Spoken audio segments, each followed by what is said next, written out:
Distinguished guests, ladies and gentlemen, good morning and welcome to the second day of our second international conference, Climate Change in the Eastern Mediterranean and Middle East. We had an extremely productive day yesterday and we look forward to a successful second day. Coordinated, timely and science-based action is vital for addressing the climate crisis at a regional and global level and for ensuring humanity's long-term prosperity. As the world retains immediate focus on tackling the health and economic emergencies brought by the COVID-19 pandemic, we must not lose sight of the vast and urgent challenges emerging from the climate crisis. We aim for the 2021 conference to become a catalyst for boosting coordinated climate action in the region and encouraging necessary mitigation and adaptation steps for a safer, more sustainable future. We would like to extend our warmest thanks to our sponsor, Metokemi, as well as SDC and Cyprus for their support. Before we begin, I would like to remind you for a few operational matters to ensure the smooth running of the event. Please ensure your mobile phones are switched to silent mode. To ensure that the conference proceeds in accordance with the Ministry of Health guidelines on protecting everyone's health in view of COVID-19, the organizers recommend that you wear a mask for the duration of the conference and avoid handshakes. And now let us welcome the first speaker for our first session this morning, His Excellency Christos Stylianidis, Minister of Climate Crisis and Civil Protection in Greece.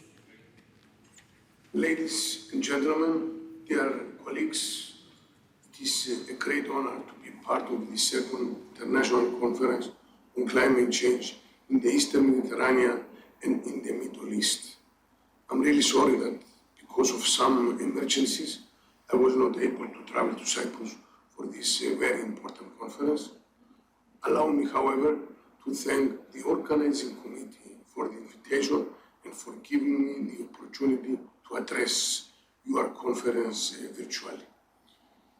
Dear colleagues, climate change is real, it's not fake news, it's here. It is a reality that concerns all of us, that impacts greatly the environment, our societies, our lives. Last summer, we witnessed the devastating wildfires in Greece, Italy, Turkey, Algeria, and most of the southern European countries. At the same time, Germany, Belgium, and the Netherlands faced deadly floods. Severe weather phenomena are becoming more and more frequent and more intense all over the world. There is no doubt that climate change is well ahead of us. We need to act now. The time is of the essence. To address both the consequences and the root causes of climate change, international cooperation is paramount because no country can face this challenge, this threat alone, no matter how big or how well prepared it is. It is therefore fundamental to work together, to work collectively to prevent the most catastrophic prediction from coming true. The Paris Agreement and the European Green Deal are the compass to a more sustainable future. They are our roadmap to combating climate change, a roadmap that needs to be adjusted to the particularities and the needs of each region. Because although climate change is a global phenomenon, not all regions are affected in the same way or to the same extent. Dear friends, the Mediterranean region, our neighborhood, is expected to suffer multiple threats and consequences due to climate change. The latest IPCC report is indeed alarming. Our region is already experiencing more extensive, frequent and intense heat waves, droughts, heavy rainfall, floods and forest fires. These phenomena are expected to continue. Mediterranean's vulnerability has been recognized by the Athens Declaration on Climate Change, which was adopted in the framework of the last EU Med9 summit. Therefore, the only way to tackle these climate challenges is through multilateral collaboration, by adopting an inter-regional approach with all the Mediterranean countries, engaging in a structured dialogue and exchanging best practices and knowledge. Climate change is a multi-factor equation and requires a multi-level approach. Greece will be at the forefront to develop such an approach, both nationally and on a European and international level. We are already starting the process to develop a national strategy for climate change and civil protection. This is a strategy with a holistic approach and within the European framework. It will be a horizontal strategy that will mobilize both the entire state structure and the society and will focus on three key pillars: prevention, preparedness, and resilience. Ladies and gentlemen, to succeed in our common efforts, cooperation is key. Cooperation between different stakeholders, but also between countries. That is why Greece will take the initiative to strengthen further the EU Civil Protection Mechanism and RESC-EU. We have already seen multiple times the added value of these instruments, including during the summer wildfires in Greece. The mobilization of help from different countries was really unprecedented. It was truly European solidarity in action. Let me take this opportunity to thank the government of Cyprus for its assistance. Greece always stands by Cyprus, and Cyprus always stands by Greece. Now it's time to work together for a stronger EU civil protection mechanism, for an advanced rescue. As Prime Minister Mitsotakis said, we seek a stronger EU civil protection mechanism. We shall exchange technology and means of preventing protection in order to deal with the incidents where nature strikes. It is imperative to transform our accumulated European experience to a European strategy. Dear friends, tackling climate change is a marathon and a sprint at the same time. That's why, to respond effectively to the challenges of climate change, we must plan and act both in the long and short term. Enhance the mechanism already available and develop new approaches. This is why, and this is the way, and we have to follow this way together. Together is the key word. Thank you so much for your attention.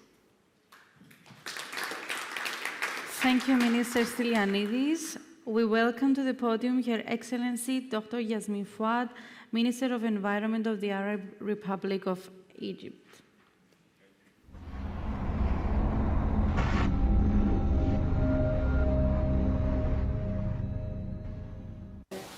Good morning, good afternoon. Your Excellency, Professor Kostas Kadis, Minister of Agriculture, Rural Development and Environment, distinguished experts and participants.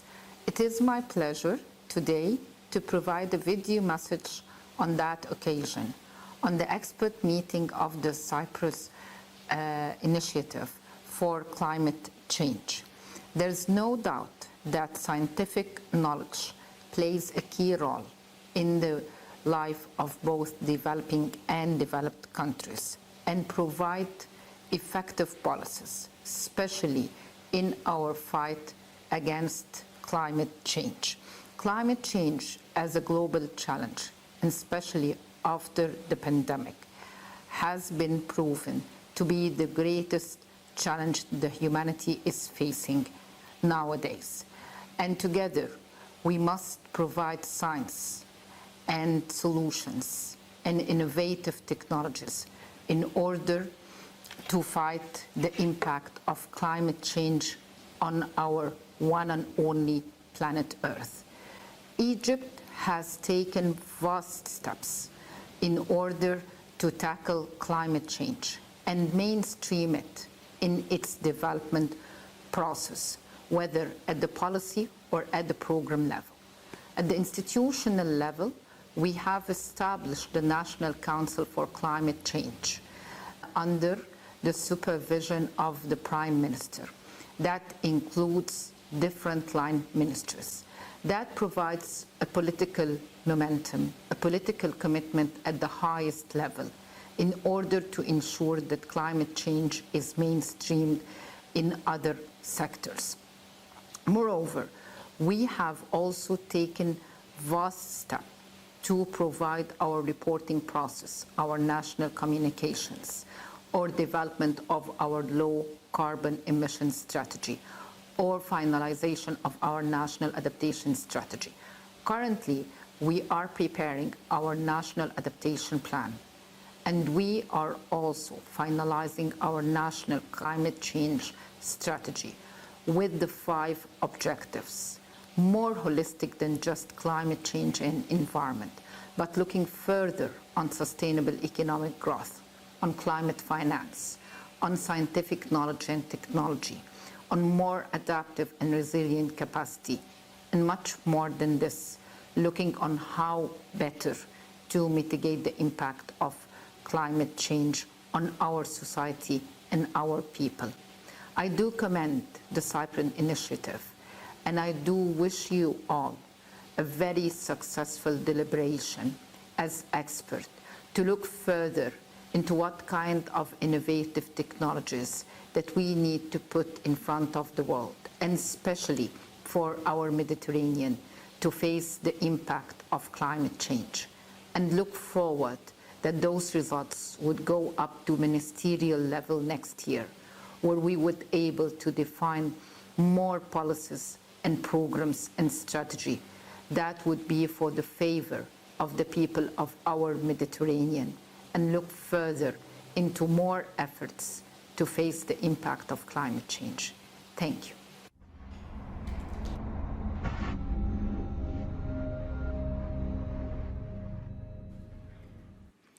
Thank you, Minister Fouad.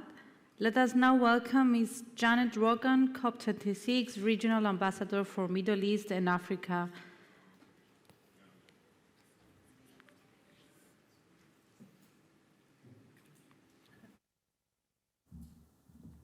Can I close this? Can I close this? Yeah? Thank you very much, and good morning. Honourable Ministers, Excellencies, distinguished participants, may I first of all thank our very generous hosts, the Cyprus Institute, for inviting me to speak, and indeed for the excellent arrangements made for this conference.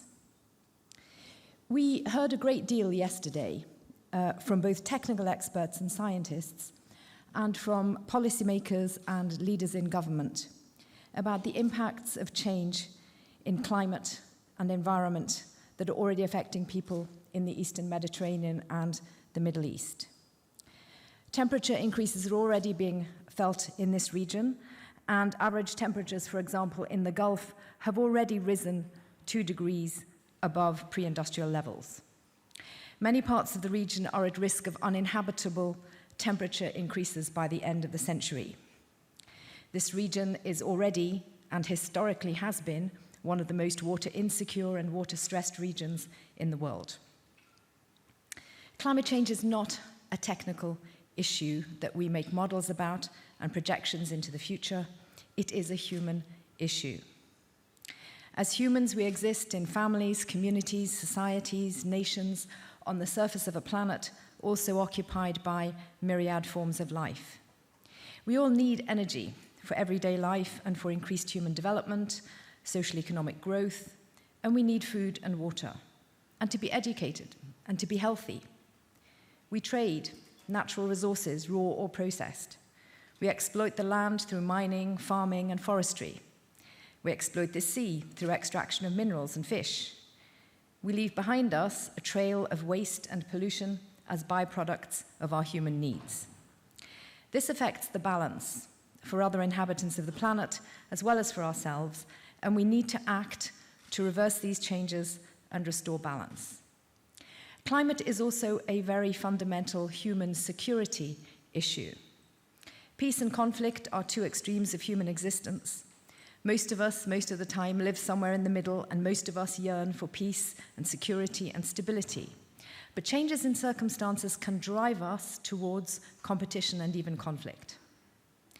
At the most basic level, conflict arises from imbalance, inequality, and exclusion from resources, exclusion from political discourse and decision-making, exclusion from economic and social opportunity. The severe impacts of changes in climate can significantly amplify the drivers of conflict. Dear colleagues, the Paris Agreement back in 2015 was truly a turning point. It was the moment when all the world's governments agreed that climate action is vital and can no longer continue as a technical issue on one side in a silo. It must be fully integrated into planning and delivery across government. We often talk about behavior change when it comes to climate and environment, that we need to take climate action, and that is often aimed at individuals and our personal lives. But even more important is that governments and leaders need to change their mindset and need to change their official or corporate behaviors.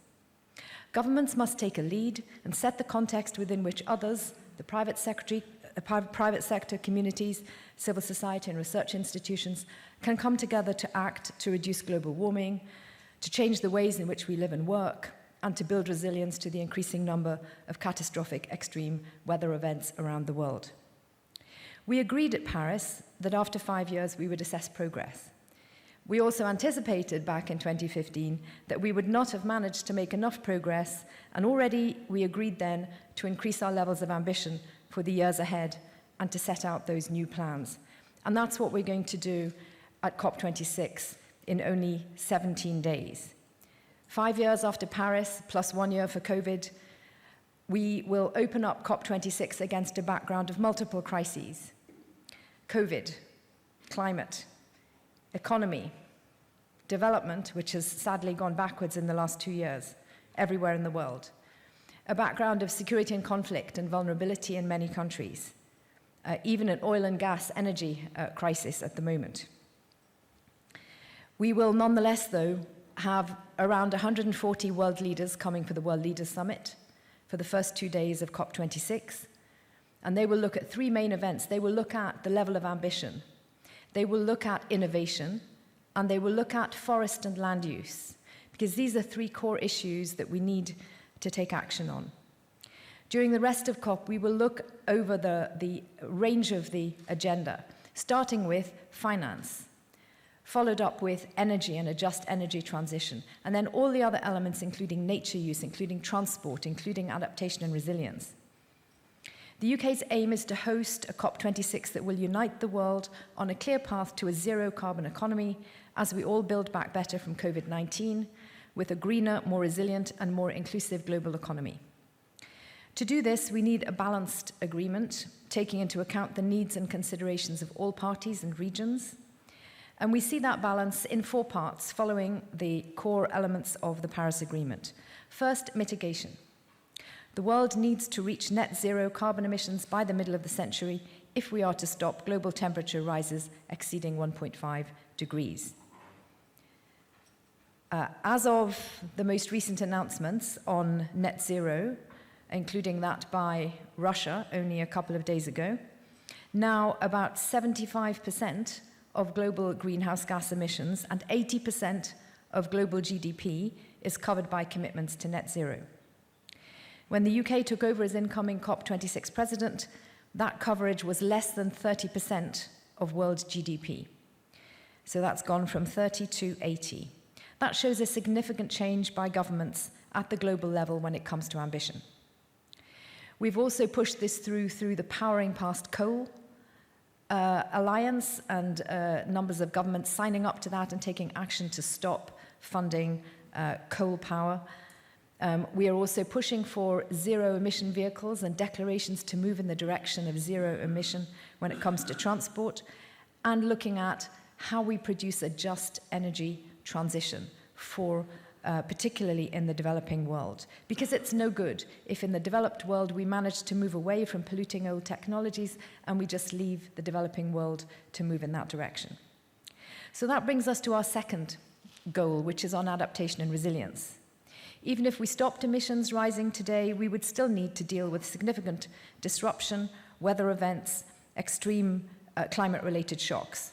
The risk of loss and damage is rising. The Paris Agreement did not set a single specific goal for adaptation as it did for mitigation. We are committed, though, to making progress on the global goal for adaptation at COP26 and discussing how to get the Santiago network on loss and damage up and running. Earlier this year, the UK Prime Minister launched the new Adaptation Action Coalition, co-chaired with our Egyptian partners, to help move on adaptation, really on the ground. All this, of course, requires resources. So our third objective is on means of implementation, and that covers both finance, it covers technical transfers, technical capacity building. Even before the COVID-19 crisis, climate finance was lagging behind. The famous $100 billion that we all know about that the developed world promised to put together for the developing world, we've never reached it. We are still not there. The COP26 presidency is trying very hard, and we will keep trying right up to and through COP26 to make those commitments real. But at the same time, we have recognized that access to finance is a really big problem. The processes are too heavy at the global level, the funding is too disconnected. So we've set up a task force to try and come up with recommendations for making it easier and more coherent to bring together accessing the finance. And then there's private finance, because there are trillions available if they can be unlocked through green investment. We've set up the Glasgow Financial Alliance for net zero. There are significant changes that we can see across the board when it comes to private finance in terms of increasing the levels of ESG, environment, social and governance requirements for projects and financing. We've even seen global insurance deciding that it will no longer insure projects that are not ESG compliant. And I think that really shows a shift in the way finance is moving. For its part, the UK has doubled the climate financing to 11.6 billion for the next 5 years. And for example, when it comes to resilience building, has contributed £175 million for the Risk-Informed Early Action Partnership, which aims to make 1 billion people safer from disasters by 2025.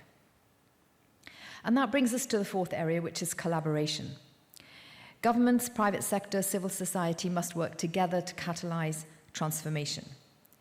We need to bring in nature-based solutions. We need to look at our forest and land use in a comprehensive way.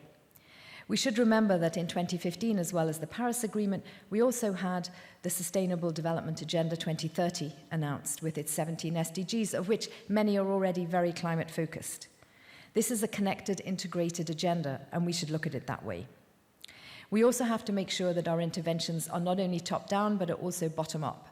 That sounds like an easy thing to say, but actually, without it, without collaboration at all levels, we will not make progress.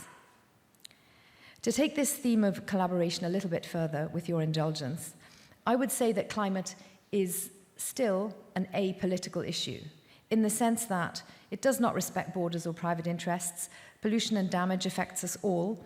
The catastrophic impacts on lives and livelihoods can have spillover effects on neighbouring countries and beyond. So the solutions also have to be through the same kind of collaboration.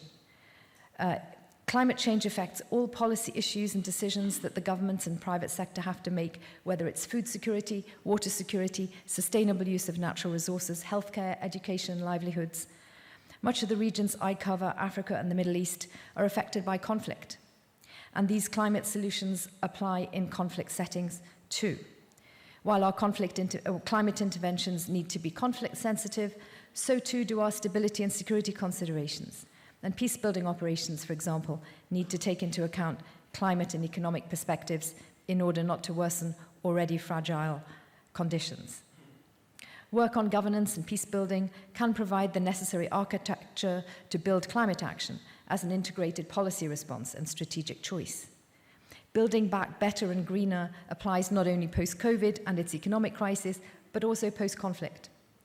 Planning must integrate socio-economic development strategies with climate-resilient methods and goals, and it needs to cross borders or boundaries and areas of control or influence, because climate and environmental and resource issues do not stay tidily behind a boundary. Action on climate change can be a tool for increasing stability and security, from better management of natural resources and increased supply of vital services to securing energy security and access.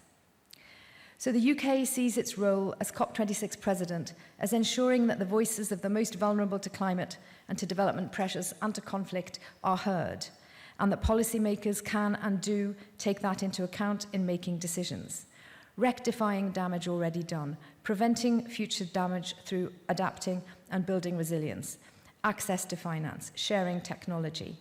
We're aiming for practical, action-oriented outcomes, not just blah, blah, blah.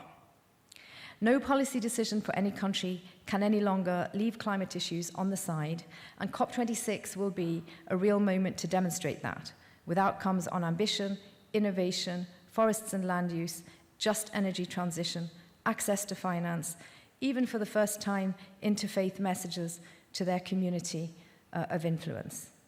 COP21 in Paris promised. COP26 in Glasgow must deliver. Thank you.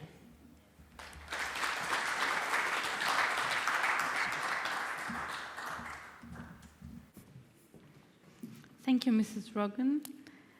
At this point, we would like to welcome the first speaker of session 6, Mr. George Kremlis, advisor to the Prime Minister on Energy, Climate, Environment and Circular Economy in Greece.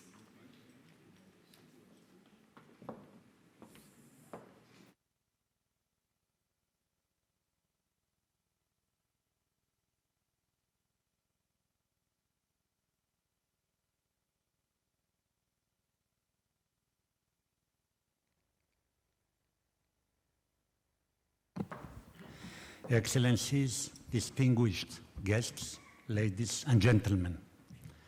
It is a privilege and a pleasure to be with you here today. I would like to thank and praise the organizers of this important and forward-thinking international conference, and of course to praise the initiative, a high-profile initiative which we will support in the future.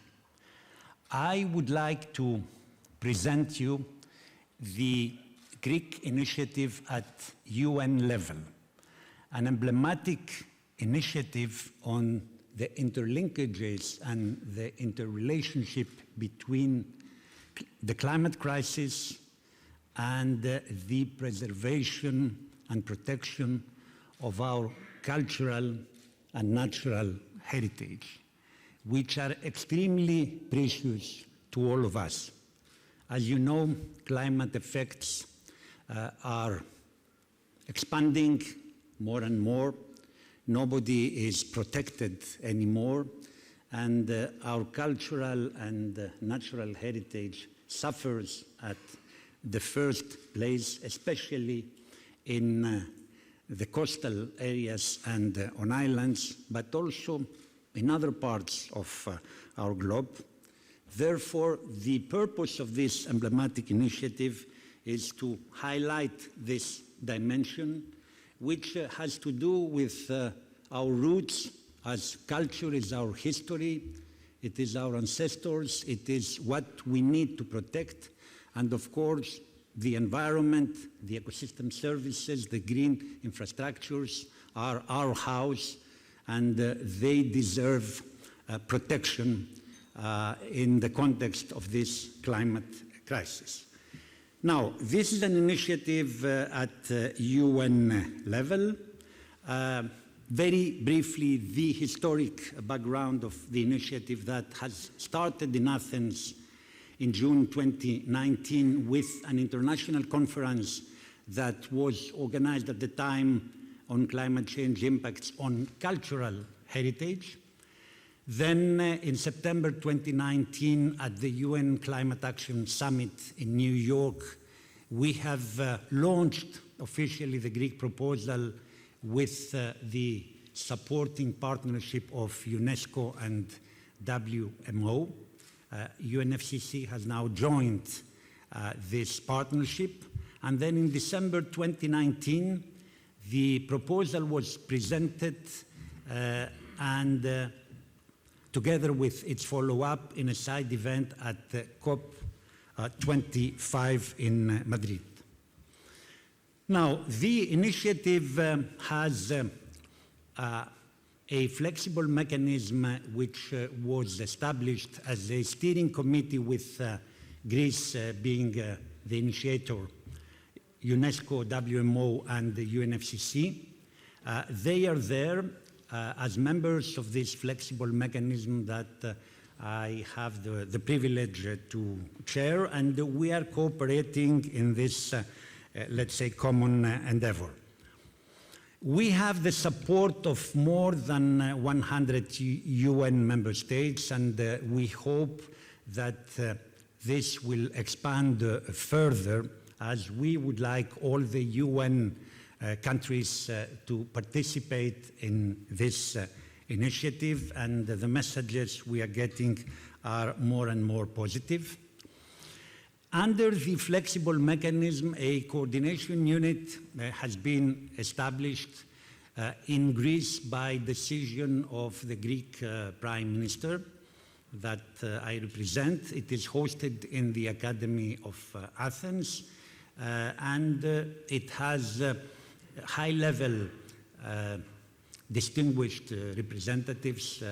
Mr. Kartalis, who was the speaker yesterday, is amongst them, with Professor Zerefos that most of you know, Professor Sinolakis and Ambassador Lupa.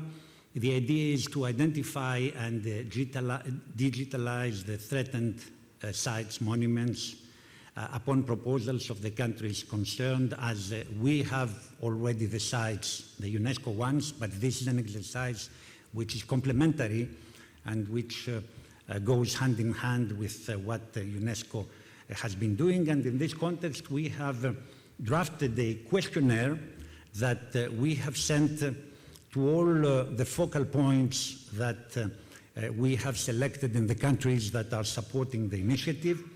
The idea is to establish a database with best practices in the field of climate change impacts on cultural and natural heritage, as there are initiatives in other countries, and we need to draw the best practice out of all of them. And then record and develop know-how and data related to the threats faced by the international cultural heritage and the monuments of nature because of the climate crisis. A network of focal points, you can see this on the map, has been established. It is expanding, and this is a network with the people that will be working and cooperating amongst them to build synergies and promote this initiative. Now, in addition, we have key partners supporting our initiative. We have the Sustainable Development Solutions Network. Jeff Sachs is with us, and he will be the moderator in our event. I will tell you more later. We have the Council of Europe, the Academy of Athens, the Group on Earth Observations, ICOMOS, and Europa Nostra. And the idea is to have an action plan for the adaptation resilience of cultural and natural heritage. I have already mentioned what the coordination unit has as its aim. So, to map and what we are planning to do in the context of this action plan, map at the national level the vulnerability of cultural sites and monuments, develop adaptation resilience plans for cultural archaeological sites and monuments of nature, energy retrofitting of selected museums. I would refer to the idea of developing circular museums as circular economy is now a key priority, not only within the European Union, but also worldwide. Then drafting in cooperation with the Ministries of Civil Protection plans, special protection plans for selected cultural archaeological sites and monuments, and then a dedicated program for the preventive protection and conservation of monuments, and last but not least, funding through the Recovery and Resilience Plan for the EU countries, and also international funding from other sources to support non-EU countries participating in this initiative. Now, on 17 September, 9 countries of the European Union, the southern countries, that was EU Med 9, have met in Athens, and an important declaration was signed in this meeting, a very ambitious declaration focusing on climate change in the Mediterranean, on the protection of the environment, of the marine environment, and on cooperation and concerted action. There is a strong reference to the Greek initiative. You can see this in the box quoted, where the countries, the 9 countries, undertake the obligation to support the Greek initiative, to cooperate amongst them, and to develop a pilot project for the protection of cultural and natural heritage, which is being currently prepared.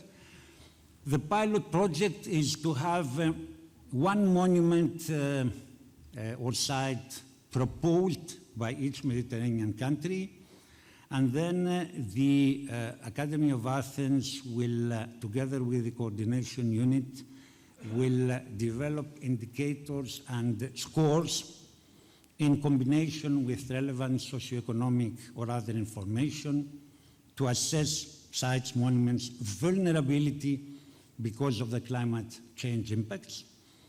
Then, in this context, we will consult with experts from the countries concerned. And a point to take is that the resources will have to be borne by each member country involved, as there is no EU financing foreseen at this stage of the initiative.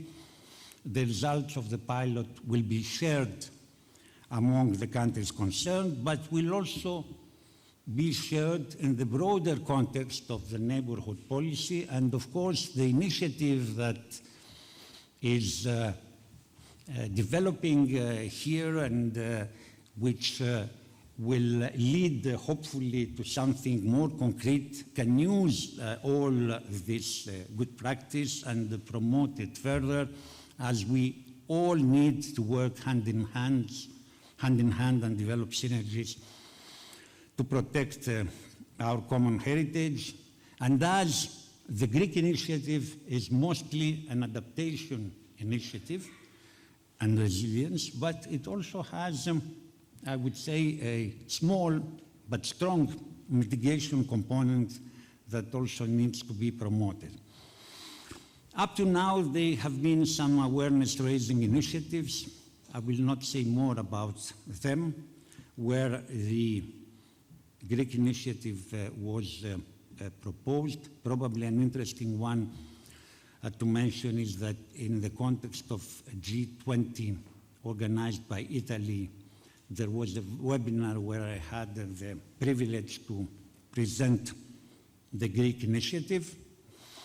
Then we had a meeting with the European Commission, the 4th meeting of open method of coordination among the member states' experts on strengthening cultural heritage resilience from climate change, where I was also a speaker. We have developed something interesting in Greece, a master's degree program for the protection of cultural and natural heritage from the effects of climate change by the Hellenic Open University And we all think that this initiative builds also a new climate culture at the level of the citizen, which we need to promote further with the view to reduce our climate, environmental, and energy footprint. Then other climate-related projects, the climate scape that we have developed in Greece in cooperation with the European Union, an interdisciplinary research project aiming at the protection of archaeological sites from the impacts of climate change. The objective is to develop a multi-criteria platform that will support the forecasting, detection, and management of climate change-related risks on archaeological sites in Greece. The project is implemented by the National and Kapodistrian University of Athens. Mr. Kartalis is there, the University of Thessaly, and the Hellenic National Research Foundation, and it will be a good best practice project that we can share with other countries. And then we have the integrated Life IP Adapt in Greece project, boosting the implementation of adaptation policy across Greece, which studies 5 cultural heritage case studies in order to develop pilot assessments and adaptation guidelines for the cultural heritage of Greece, where we will assess whether the measures proposed in regional adaptation action plans successfully address climate change impacts and adaptation policies for cultural heritage. This is a program supported by the European Union, which will also constitute a best practice to share with others. Then the next major milestone is within COP26. Ambassador Rogan has referred to the high-level ambition, the high ambition of COP26. Here we are organizing a joint hybrid meeting of ministers of environment and ministers of culture. It will be a hybrid meeting in Brussels, organized in connection with the pavilion of the European Union in Glasgow, to discuss the impacts of climate change on cultural and natural heritage and follow-up action. We believe that ministers of culture and environment, climate need to sit together to see how we can promote together this important initiative and mainstream climate protection, not only in the cultural policy of the European Union, but also in the cultural policies of all the countries across the globe. And then the other key milestone is that next year, in the second trimester of 2022, we are planning to organize a summit in Athens, a high-level meeting at heads of state and government level, where the heads of state and government, together with ministers of culture and environment, will meet to agree on a roadmap for the protection of cultural and natural heritage, and then the milestones and how we need to seize this political momentum for the implementation and the follow-up actions. And of course, we hope that COP26 will highlight this important initiative and will refer also to the need to protect from the climate change impacts our cultural and natural heritage. And then another major milestone, Greece is holding the presidency of the Southeast European cooperation process.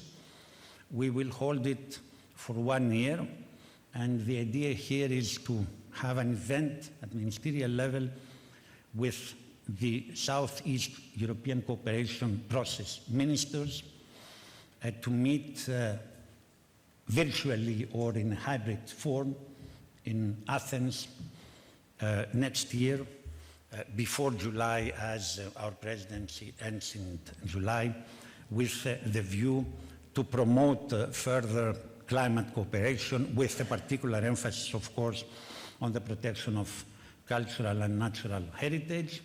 So I wanted to share with you all these important developments in relation to this emblematic initiative that I hope you will all follow.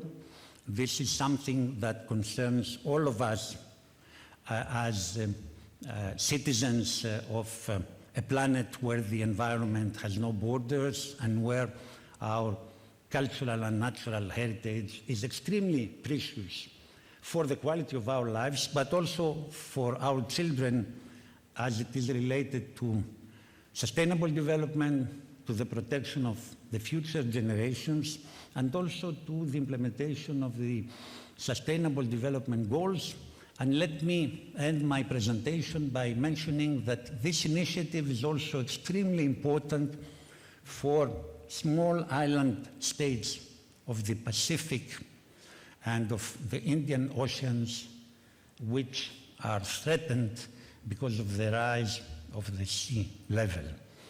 And these states are treasures of our planet. They are both cultural and natural heritage which needs to be protected.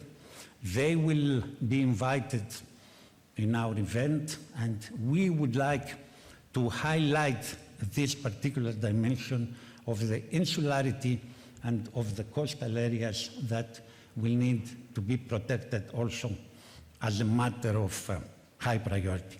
Thank you very much for your attention.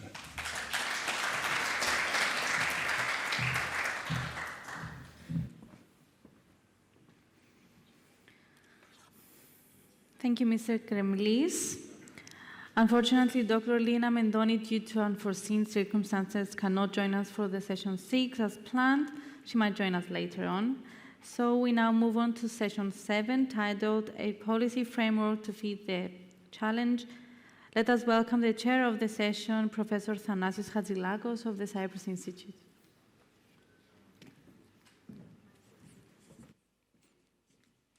Thank you, Natasha. Dear colleagues, this is a session about the policy framework.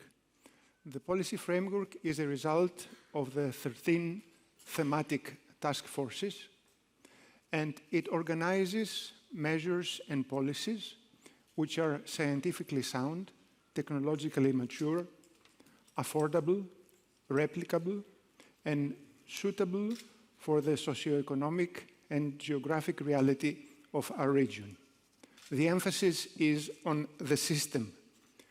It organizes climate crisis policies and measures in 6 interrelated thrusts: research, observation network, biodiversity, innovation and green growth, and education and outreach. We heard about biodiversity yesterday.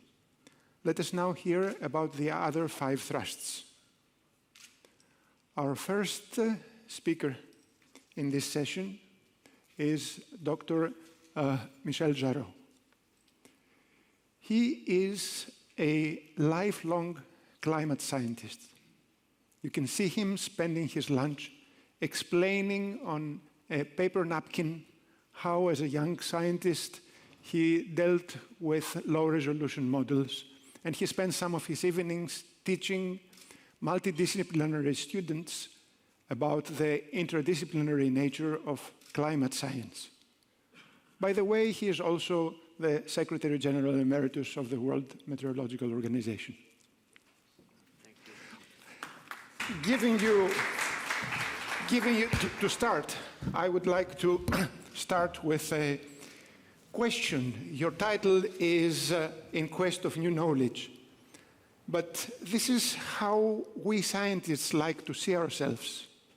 The cynics say that, well, we're just asking for resources for our own purposes. Would you please defend us? Would you please explain why we still need more research when, as Jeffrey Sachs said yesterday, that technologies are there? Why do we still need more resources?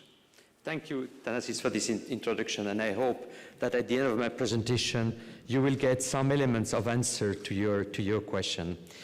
So, despite the title, The Quest for New Knowledge, I'm not going to make a scientific presentation.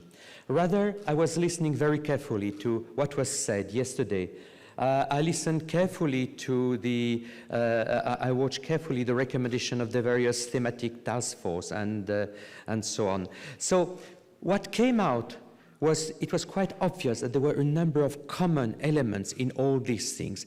And we are dealing with an issue which is very much cross-cutting, and I will try to address some of these cross-cutting issues. So I'm not going to spend much time on the context, because you heard a lot about the fact that most human activities are weather climate sensitive. And this region, of course, it's not only no exception, it's one of the hotspots.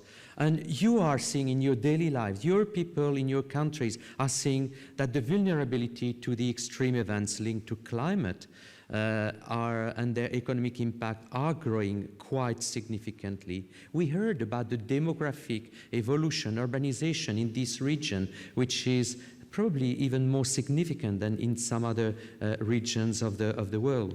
You heard about the many crises, and here it's only, unfortunately, a small subset of them: the health crisis, the water crisis, recurrent economic, financial crisis, the food crisis, which is always in the background, refugee, migration, and so on. Now, the issue is that each of these crises has influences on the others. We cannot deal with them in isolation. They all interfere with each other. So you got the presentation by Dr. Moxit from IPCC yesterday. And now we cannot argue any longer, and Thanasis, not even with the skeptics, the cynics. We know that the result of what we see is the result of human activities. But what is important is that this is at a rate which is unprecedented for thousands of years. You may remember in the presentation of Dr. Moxit yesterday, on many occasions, he used the word at least. So what is shown doesn't mean that it is the reflection of the average over the last millions of years. No, sorry, it is at least, for example, the warming is unprecedented in at least 2,000 years, and so on and so on. So the situation actually is likely to be more serious than what we may perceive. But it has another consequence, which is very important for action and for the framework and for this region in particular, is that the past is no longer a good predictive indicator for the future because of climate change. So we are now living in completely uncharted territory, at least for human beings. Of course, the levels of greenhouse gases we see now, the dinosaurs might have seen higher level of CO2.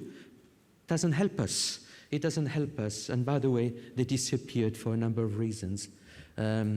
Now, the other thing that you saw, and I'm going to show a graphic you have seen, but with a message which is slightly different. Every increment of global warming has a big implication, and here it's for temperature. And you have seen this graphic yesterday. You have on the top left the observed change that we have seen, which is just over 1 degree globally. You have the simulated one, what we get from models. You see you see what would happen with an additional 1 degree. You see what would happen with an additional 1.5, 2 degree, 4 degree. These are the bottom thing. Now, you heard quite often yesterday the fact that this region has been warming more than the global average. But of course, we are living on land, not on sea. All the places on the continents are warming more than the global average because the continents are warming more than the ocean. But it is true that this region, even taking that into account, has been warming more than some other land regions. So this is also something which we have to take into account, similar things for precipitation.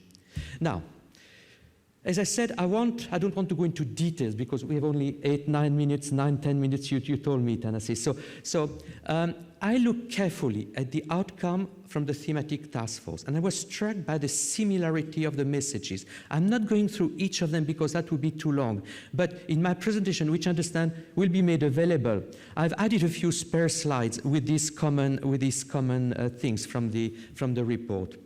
But I identified a few key areas, and you see they match quite closely. It's not quite the same as the strategic things for the initiative, but still there are many common things. One is observation, and I'm going to skip very quickly because you're going to get just after me a presentation by Jean Siard about the observation. So the only thing I want to say is that there is definitely an issue about the density, the quality of the data, the sustainability of the observing networks. Sometimes this lack of sustainability is linked to financial issue, to cost issue, but not only. There's also the issue of making sure that these data are not only taken, but they are made available, that they are archived, because when we talk about climate, it's important that in 10 years, in 20 years, in 100 years from now, we can still go back to these archives and we know exactly, we don't have only the data, but the metadata to be able to correct, to understand, to be able to reprocess them with the latest science. We need to, and that was mentioned by many people, to make sure that these data are exchanged across the region. Remember, we were told by yesterday that for hydrological data, there is essentially a lack of exchange of information in many major basins. So they need to be exchanged within the region. By the way, climate is global. These data are also essential for global studies. They need to be exchanged beyond your region. And we need also to take into account the contribution to the evaluation of emission. Now, they are wonderful, and Jean may talk about it. I understand how, even if people don't want to get their emission monitored, they are monitored through satellite data through what we call inverse modeling. Modeling. We all know that the global models for climate, the resolution is too coarse to take decisions, but still they provide incredibly valuable information. But we need to have this downscaling from global to regional to local modeling. We need to assimilate the observation. Maybe you are not familiar with this word, but what it means, if you have a satellite, the satellite doesn't measure precipitation, the satellite doesn't measure temperature, it doesn't measure anything you can use directly. It measures things like radiances, a few things, and they need to be transformed into information which can be used. This is what we call assimilation of observation. This is a tricky part, and this is the most advanced things are done at the global level, in the global models, but also some of the national models. There need to be more effort in this region to assimilate all these various types of observation. More and more processes are incorporated in the model. We don't only make individual prediction, we make ensemble prediction because the atmosphere, the climate is chaotic. You need to get statistics, probabilities of what will happen. You need to intercompare because uncertainties don't come only from the lack of observation. They also come from our lack of, we don't have enough scientific knowledge on some issue. We still have question marks about clouds. We still have question marks about interaction between the ocean and the atmosphere. But for all these things, the regional cooperation is absolutely essential. I'm sure that I can say none of the countries in this region can do it alone. None of you can do it alone. Actually, on many of these climate models, even in European Union, none of the country of the European could do it alone. So that's why they decided to put resources together to do it together. And there are some wonderful success stories of regional cooperation. And this region has to do the same, to put more resources together, to get access to enough supercomputing power. This is very expensive. So you need to put resources together.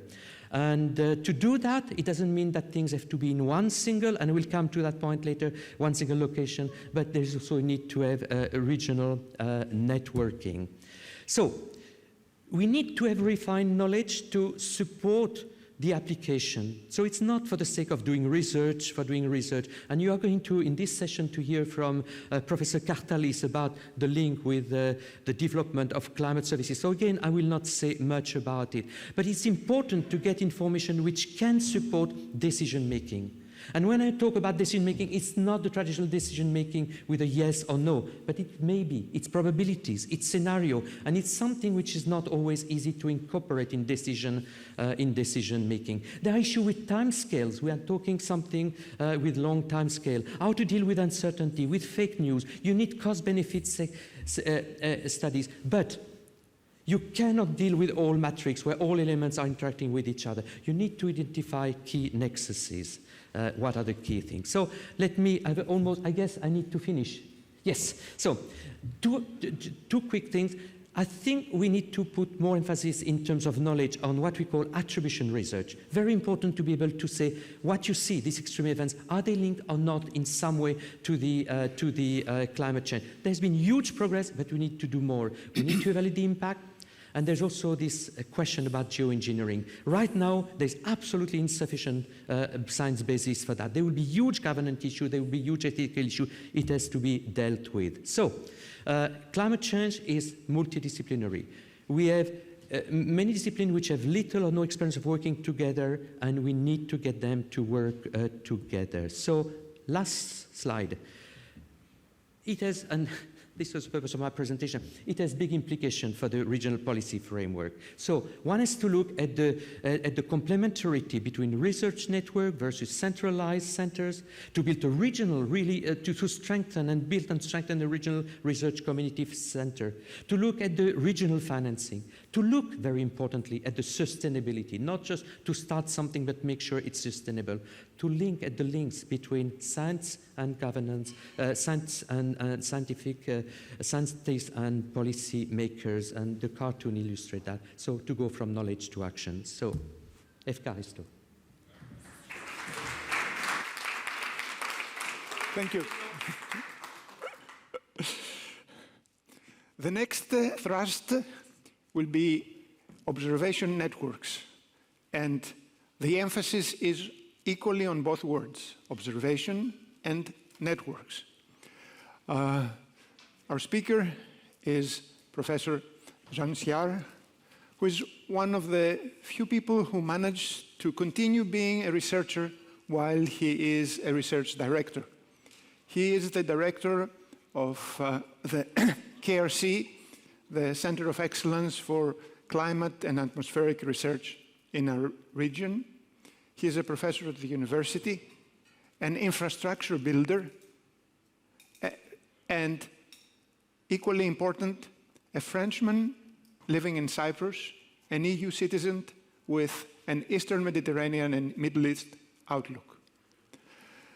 Jean, can I ask you, why are these observations so important? Of course, we need better predictions and better observations, but when our house is on fire, we need to put the fire away, not to study how the fire spreads.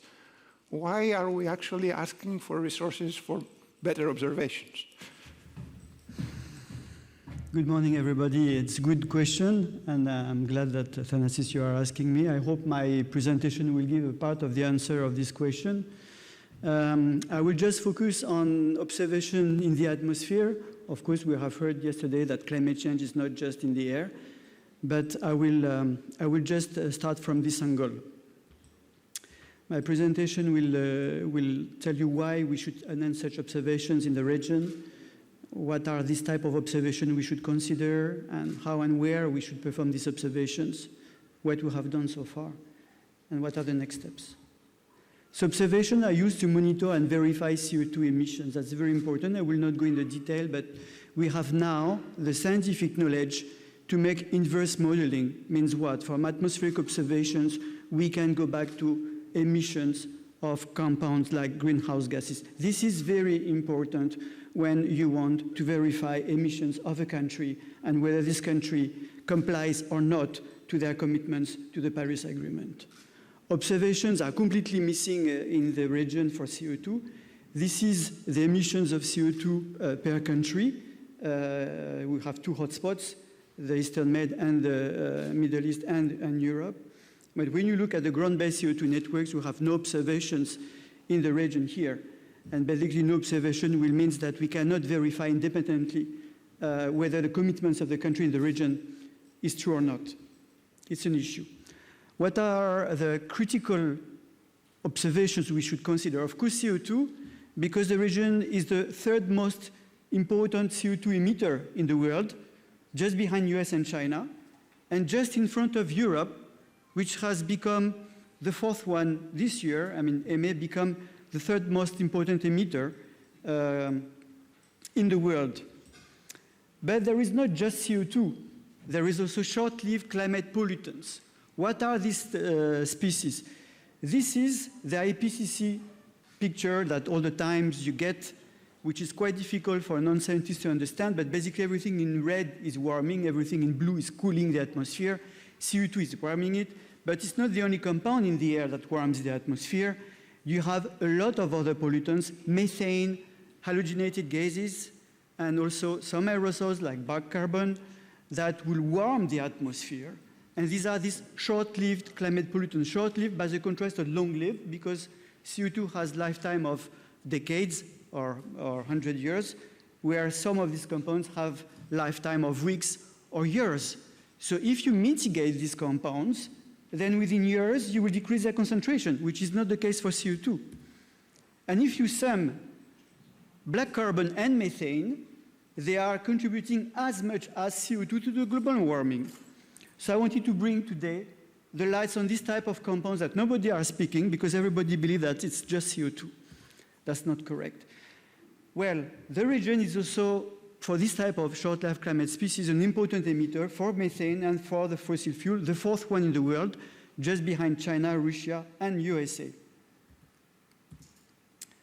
Now, reducing these SLCPs, these short-lived climate pollutants, is very important.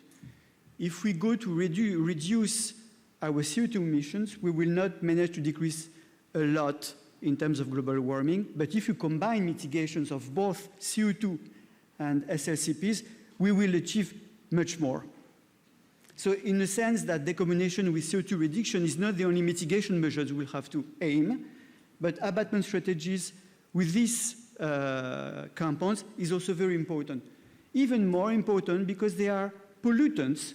So CO2 is not a pollutant, it will not warm your health. These are compounds that are warming your health.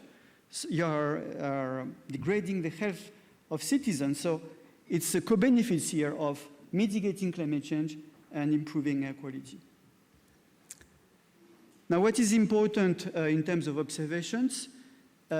Satellites are very important. When you look at what you want to measure, you can measure it at the ground, and you have very clear information. You are close to a source. You know how much this source can emit, but you have very poor spatial coverage. When you look at satellites, they give you a very big view of the pollution. This is pollution due to dust. So you have advantages and disadvantages of the two techniques, in situ and remote sensing. And now the idea is to combine, in the new science now, is to combine both ground-based and satellite observation. It's a big asset to have satellite observation in the region. Why? Because first of all, there is a lot of sun, a lot of very low cloud coverage, and then you will get a lot of information. Basically 10 times more than what you could get in Northern Europe in terms of satellite observations. It's open access. You don't need to request access to a country to make measurements. You can make measurements in the Gulf. Whether they like or they don't like, you can get data there from satellites. You will have a new generation of satellites now, microsatellites, which will go with very high resolution of information that will pinpoint sources of below 1 kilometer by 1 kilometer. And you will be able to build from this satellite long-term trends that you cannot build with networks in situ because they don't exist now. So satellites is a very important thing that we should consider for observations. Now, where we should perform this observation for these short-lived climate species, pollutants, black carbon, this is a satellite picture of NO2. NO2 is a pollutant co-emitted with the combustion of fossil fuel and co-emitted with black carbon. And you see the hotspots in the region. And when you look, it's as big as what you can get in Europe. And basically, it's highlighting where the people are living. It's cities. Because the main sources in the region for black carbon is transport, is waste, is domestic use, where the people are living. The story is completely different for methane, because methane's emissions come a lot for oil and gas industry, so it's more about flaring and all these types of methane emissions and leakage, like has been highlighted by Philips yesterday. So the strategy is completely different. You cannot go with a network and measure everything. You have to be close to the source. And as you can see, sources are different. Now, what we have done so far, our center was established after the first conference, and now we have 2 years of existence.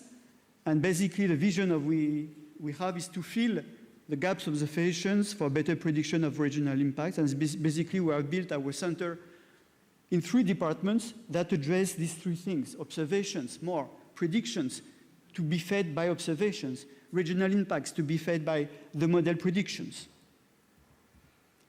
Our strategy is built with different types of tools: satellite, ground-based, drones, in-situ observations. Very important, we are integrating our information in international database. This is important. This is open access. This is not what the countries of the region are used to do, but this is important. The scientists in the world have access to our data, and then they can work on this data. That's very important. Some of these networks are especially important. ICOS is very important for greenhouse gases. Cyprus is not part of it, and my hope is that at some point with this climate change initiative, we will be part of this network in Europe that monitor greenhouse gases. What we are doing currently, we are building a dense network of CO2 measurements in Cyprus with different types of sensors. And we are doing this inverse modeling I was telling you in my first slide. Why we want to do that? We want to estimate emissions of our island and check if what we are estimating in terms of emissions is correct. We have a great chance we are an island, so we are not that much influenced by neighborhoods. We have just the sea around us. It's a great case of study for such inverse modeling. We can really estimate our emissions. Only 3 countries in the world can do that, have done this: Ireland, UK, and New Zealand. We will be the 4th one. When you cannot access observations in the ground, you are using satellites. And this is the satellites measurements over a period of a year in Cyprus. And the north part is, unfortunately for us, not accessible in terms of observation, so we are using satellites. And we see hotspots. They come from where? They come from power plants. 2 power plants. But look, the power plants in the south. They produce 10 times more electricity, and they pollute 10 times less. I don't want to point here the pollution that is done in the north part of the island. I want to show you that you cannot have the same emissions of CO2 as a function of the power of electricity you produce. Is a matter of technology. And everywhere in the region, you have different technology that emits different amounts of CO2 and pollutants. And when you have satellites, you have to calibrate the signal to come back to CO2. It's not easy. We are also the first stations having remote sensing observations of CO2 and collaboration with the University of Bremen. And this is very important because these observations are used to calibrate the satellites that measure CO2 in the air, like the NASA satellite SOCO2. So we're working with Americans, with GPL, Pasadena, to calibrate their satellites with measurements in the region. And it's very important because there is bias. So we're running now for the last 2 years observation of greenhouse gases in the region.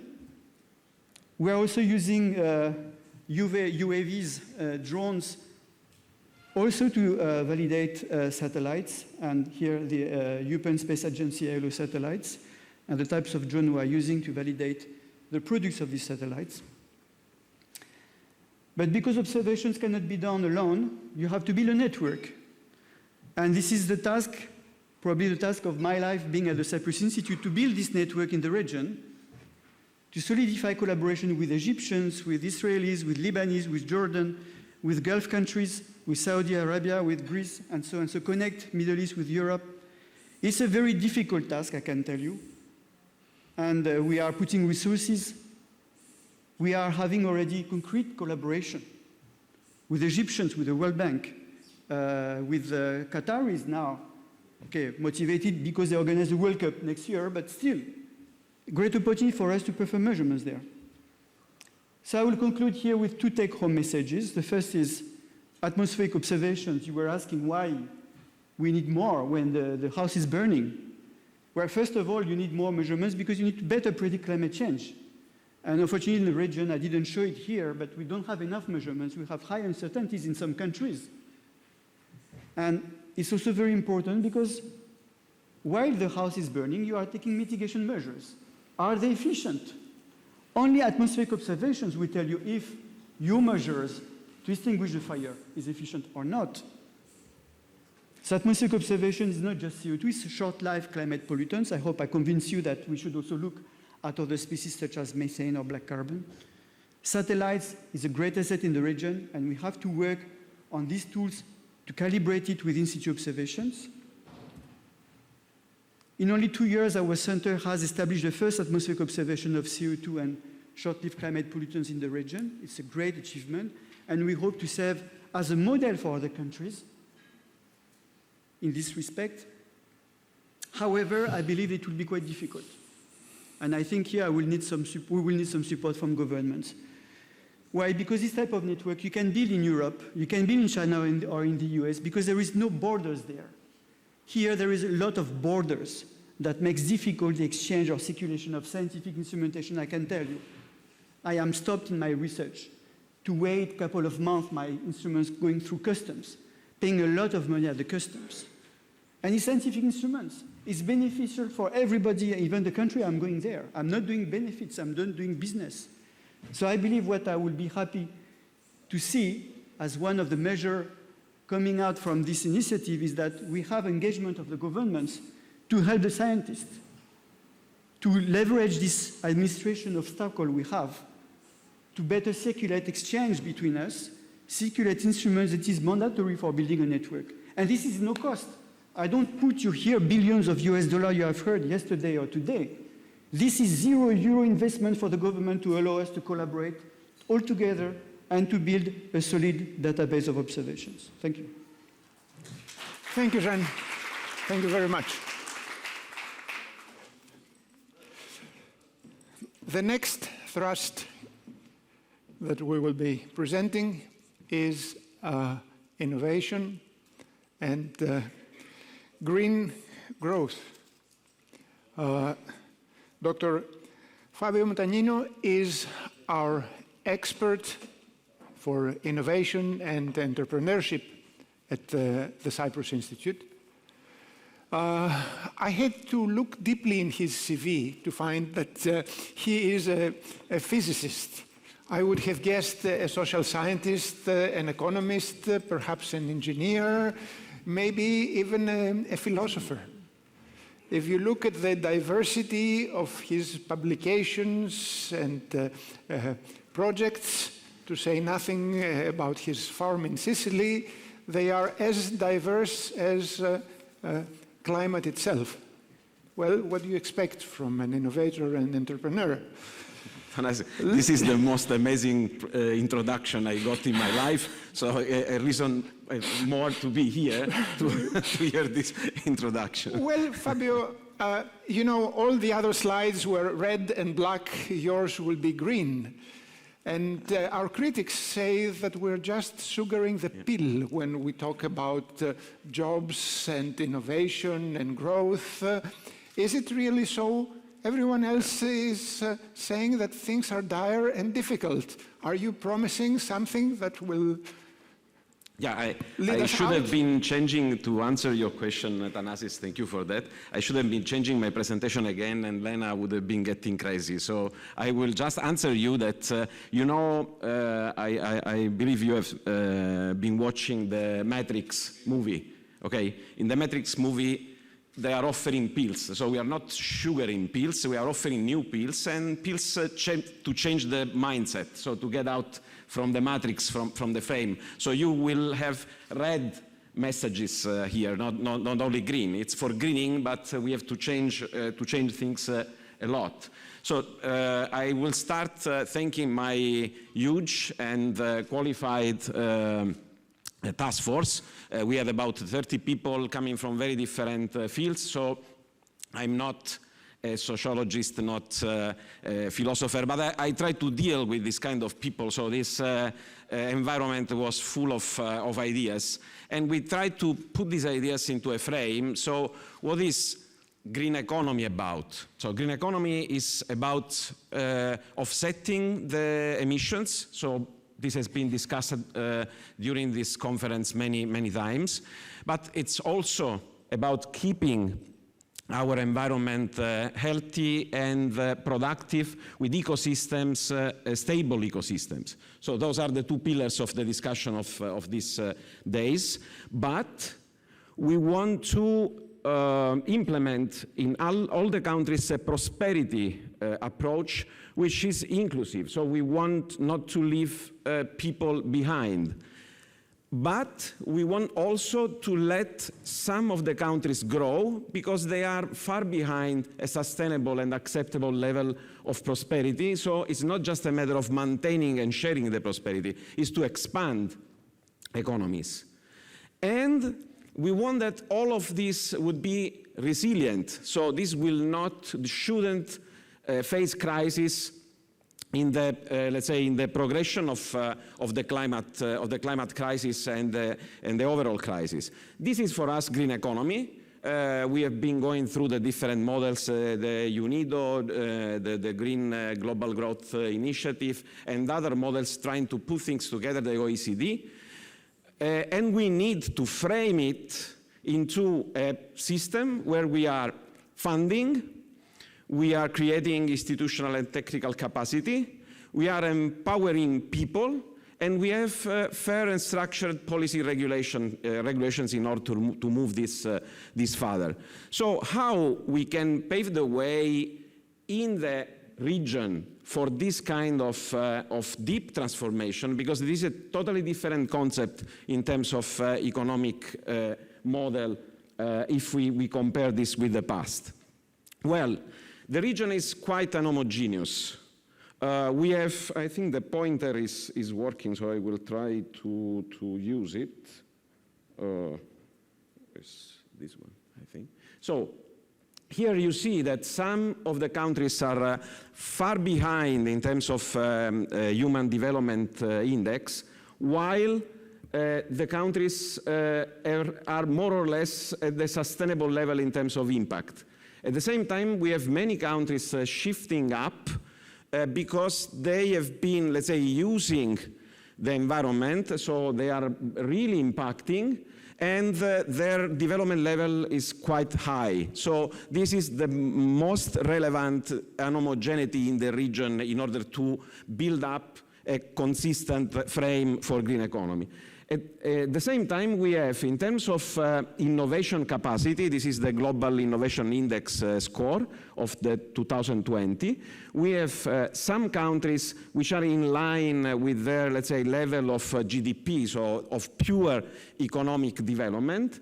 And in the circles we signed here in this picture, the countries of the region, while Israel is quite overperforming, so it's a source of innovation. We can imagine Israel as a source of innovation in the region, overcoming, of course, the conflicts we all know, while some very rich countries here, mostly the GCC countries, have a lot of room of investment in innovation in order to perform aligned with their economic capacity. So if they would invest this capacity into green innovation, this will help a lot the process in the region. The next slide is about the cost of underperforming in terms of environment. Many countries, this is an old information coming from the World Bank, and it will be very, very important to have this updated information. most of the countries are facing a cost from 2 to 8% of their GDP in terms of impact of not addressing issues about the environment. So there is a lot of capacity to be recovered and invested into innovation, into new economic models. Here is the pill. So what are we suggesting? This is a model wide applied now by the European Innovation and Technology Institute. And it's about theory of change. So we will impact in this change a lot of sectors, and these sectors should have been shifted out, while other sectors should grow up. And this is a transformation in a complex environment. So in order to work in a complex environment, you have to know the environment. And what we are missing is the information about what's going on in the EME region and where we can leverage the capacity in the region, identifying actors, projects, and tools we can sustain. We have been mapping through our task force the situation in the region, so we have been collecting a lot of information, and here you see 10 highlights of the things going on. So SDGs now are the underpinning values in most of the national strategic planning. There is a diversification approach almost everywhere. The building industry is going to be converted from expansion to renovation in some relevant countries. Solar and wind energy and offshore renewables are growing up with large projects also in offshore, and they've been mentioned in these days. Green industrial zones are planned, and in some cases they are already implemented, and industrial symbiosis is addressed. Organic agriculture and urban farming systems are appearing. Large recycling platforms have been installed in the last few years, and green reskilling initiatives and green innovation pilots are among the initiatives we have been identifying. Also, in terms of policies, the region is moving. I think that mapping policies is as difficult as mapping the atmospheric situation, because it's very, very complicated to follow what is going on at the different levels. But we have an idea now about the integration of green economy principles into the national policies. And thanks to that, we have been identifying a number of missions. So economy of natural systems, which are coming from the idea that we have to stop the collapse of natural systems in the area. Water, energy, and food nexus, and this is a pillar of the strategies I've been hearing about in these days, and we identify this as a pillar of the strategy in the area. The industrial symbiosis, so switching from linear system to circular systems almost everywhere, and we have experiment in this direction. And the urban transition, because most of the region is highly urbanized, and some countries are framed around cities. This is integrated with 4. There is something not. You don't see that. I don't know why the name of this policy recommendation. So, observatory to collect data and integrate data into a modeling framework, and also helping the region as a whole to define green economy and innovation strategies. A reskilling mechanism in order to create a circulation of skills all around the region in line with the mechanism in Europe we have been calling Erasmus. And a green accelerator integrating the process of supporting spin-offs and innovations in the area in a regional framework. And finally, we would like to feed this process with low technology readiness level innovations by a specific mechanism to generate the technologies which are missing in the region, so place-based mechanism. I convert this in red, Thanasis, and I'm going to finish. So there are a number of barriers you will find identified in the report. We have lack of data, and we have not the clear willingness to share data about the policy strategies and the way, what we need to create multi-level policy making processes. Circulation of people in the region is quite restricted, and there are conflicts and frictions, so to establish this kind of Erasmus mechanism will require a lot of agreements and coordination. We have prevalent national programs to support competition and of the countries. So overcoming this competition mechanism will be really important, and we think this is a key issue which in Europe has been addressed, let's say, in decades. So implementing this in the region will be quite hard. And finally, the national initiatives in terms of research and innovation are not coordinated. This has been addressed by other presentations, so I will not stress this point. I will skip this because this will be in the report, and I think it's enough for the message. Just my last message, as you told Tanasi, I'm a physicist and I'm Italian, but I'm missing something. I'm missing a Nobel Prize. So I'm using Giorgio Parisi, who has been working in the past with two of the members of the task force to promote in the 80s the development of renewable energy in Italy. So we have been wasting 40 years.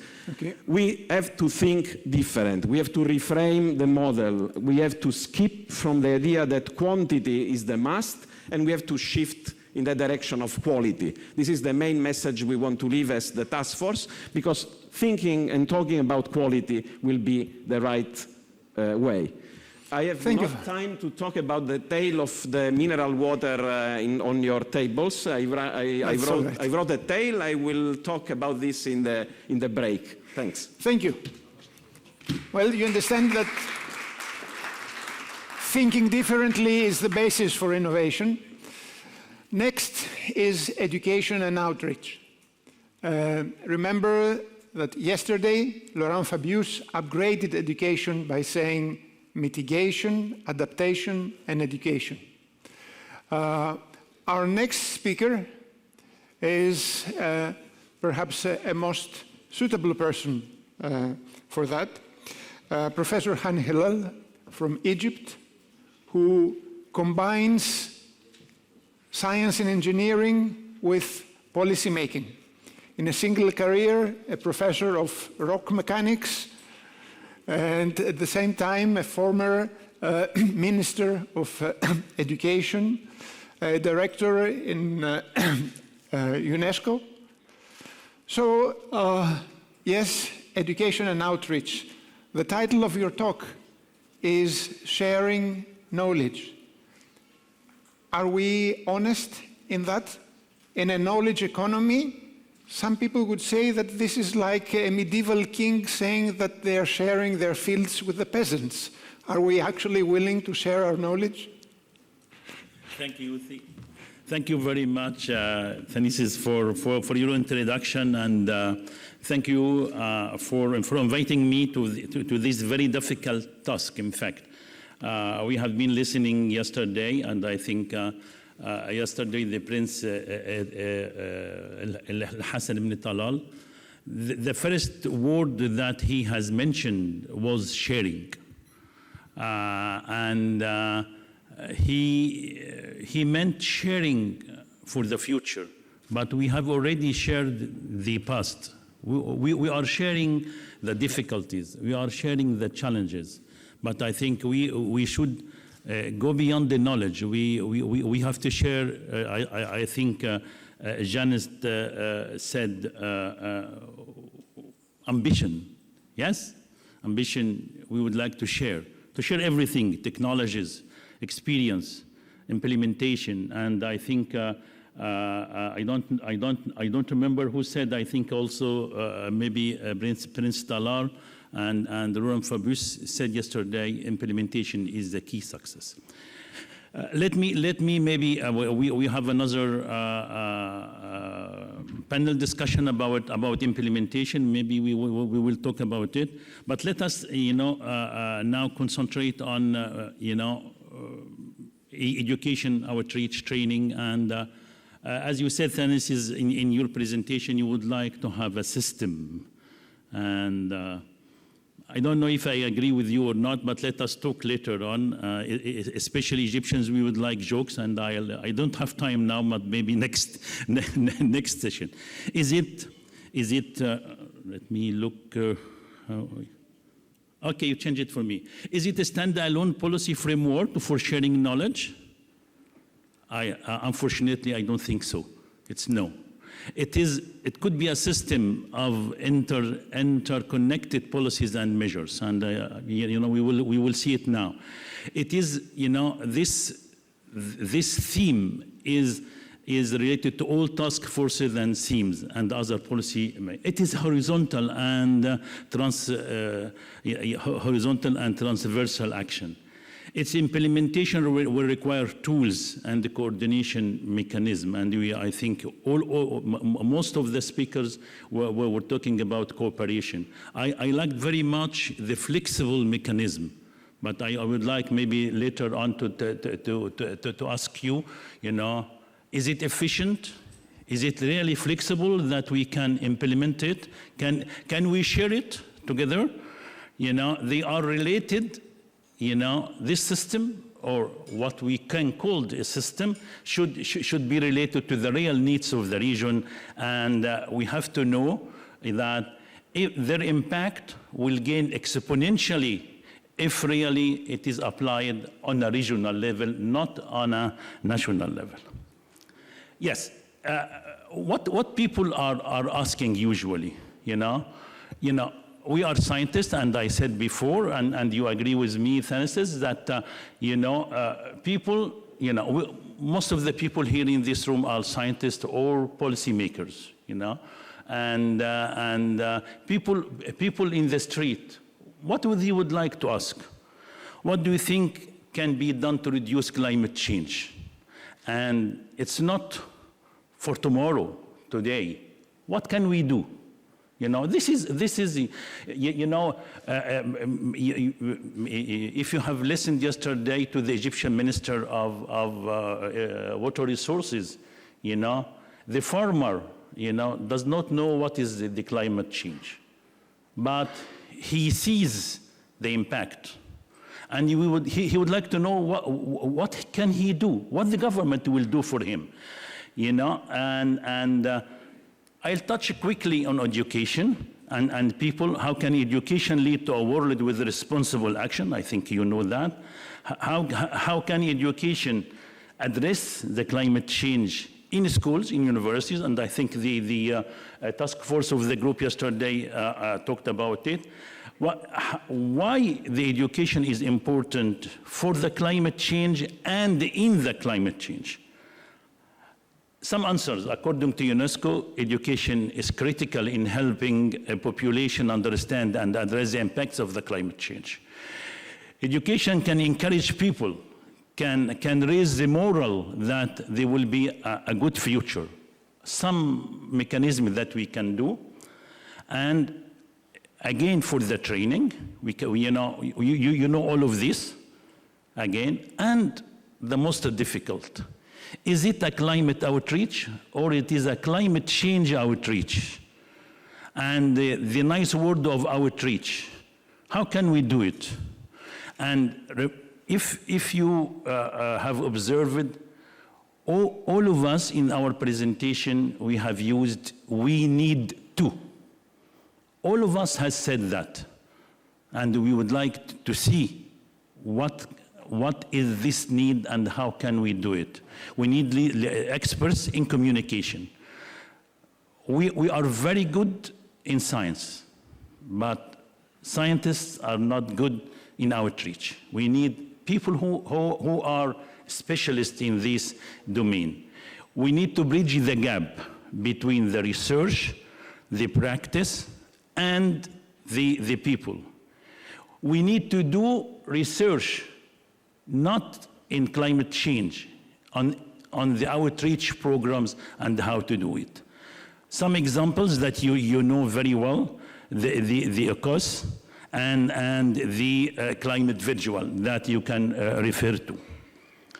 Now, we come to the sharing knowledge. Sharing knowledge is critical. And knowledge is money, data is money, information is money. And this is the difficulty that we have.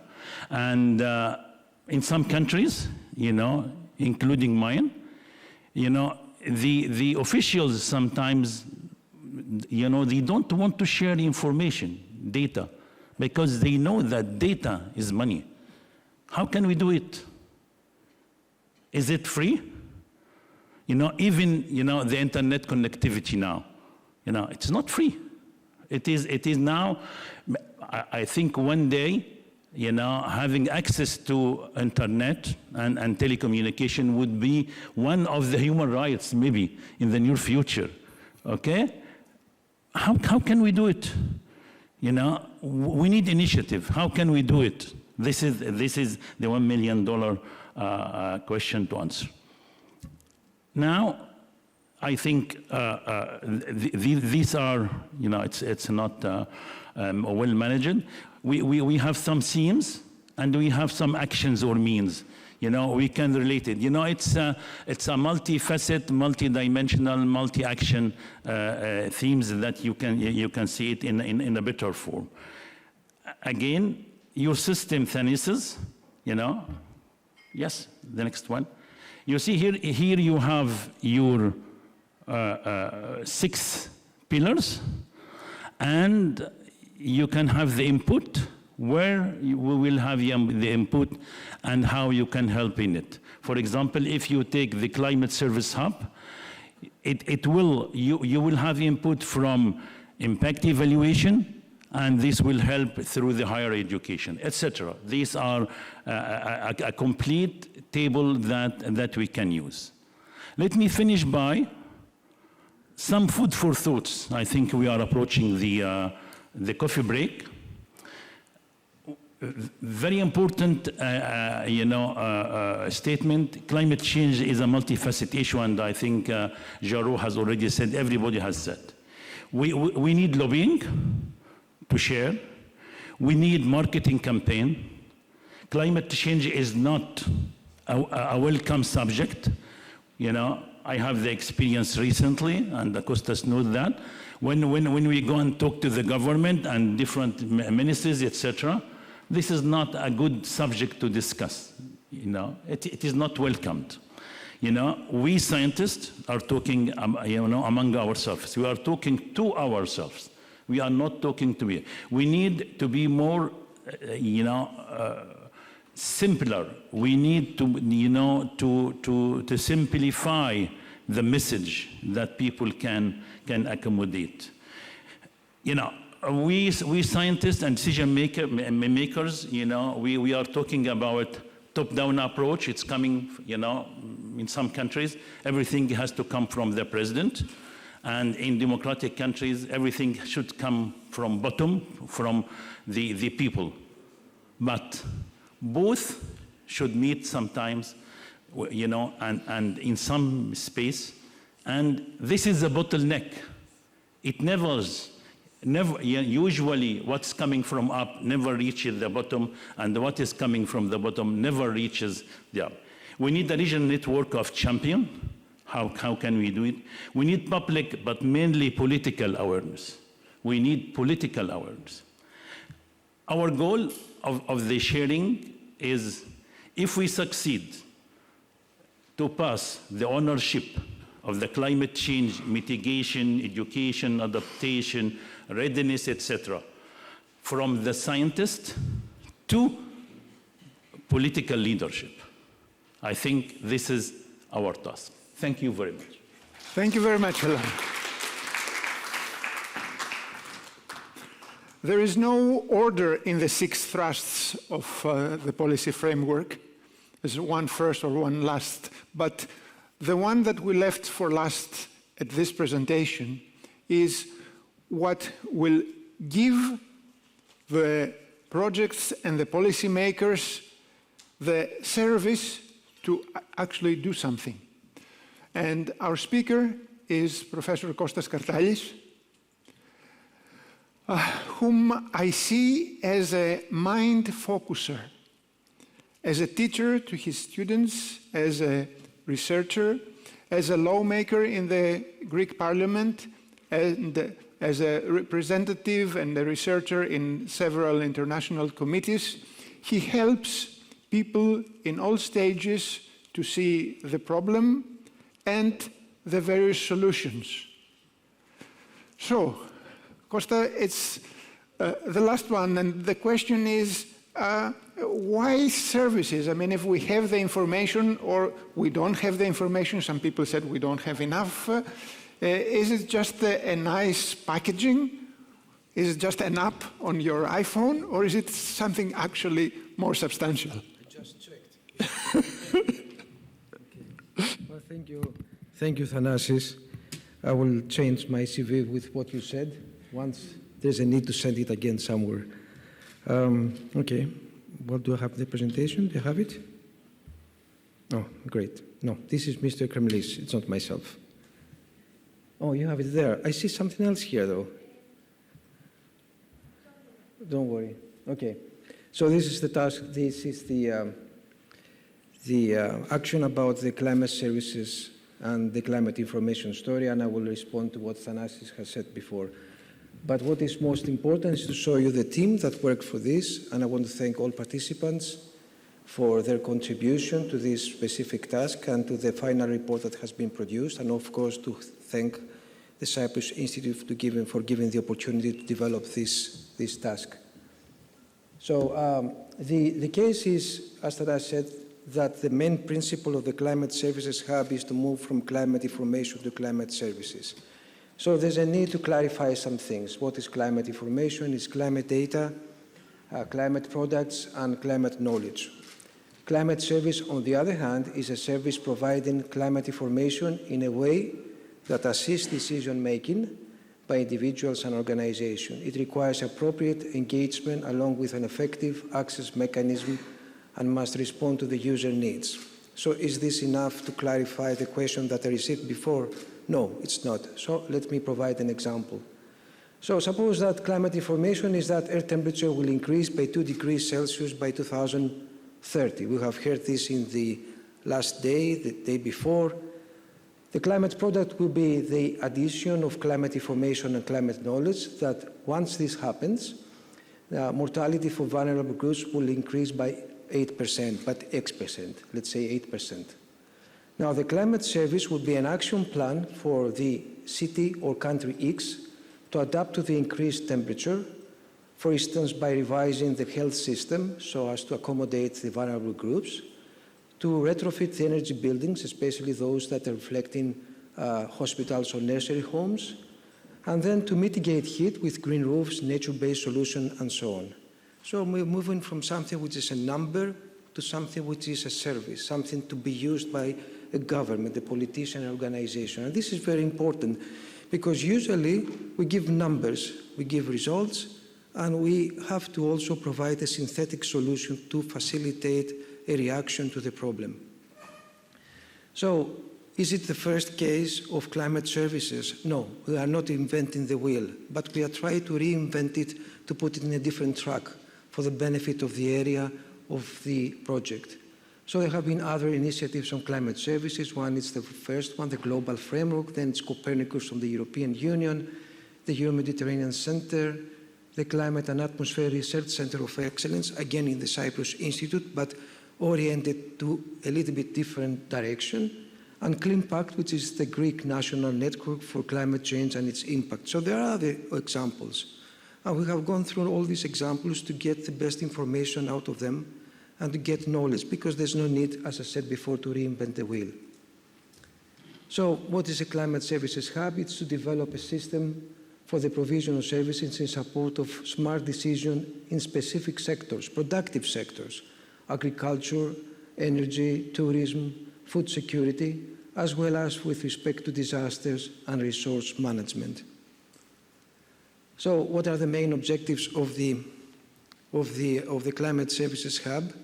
Is that, well, I have a difficulty now because I cannot see the screen. Oh, I have to see it there. Okay, I thought it would be here.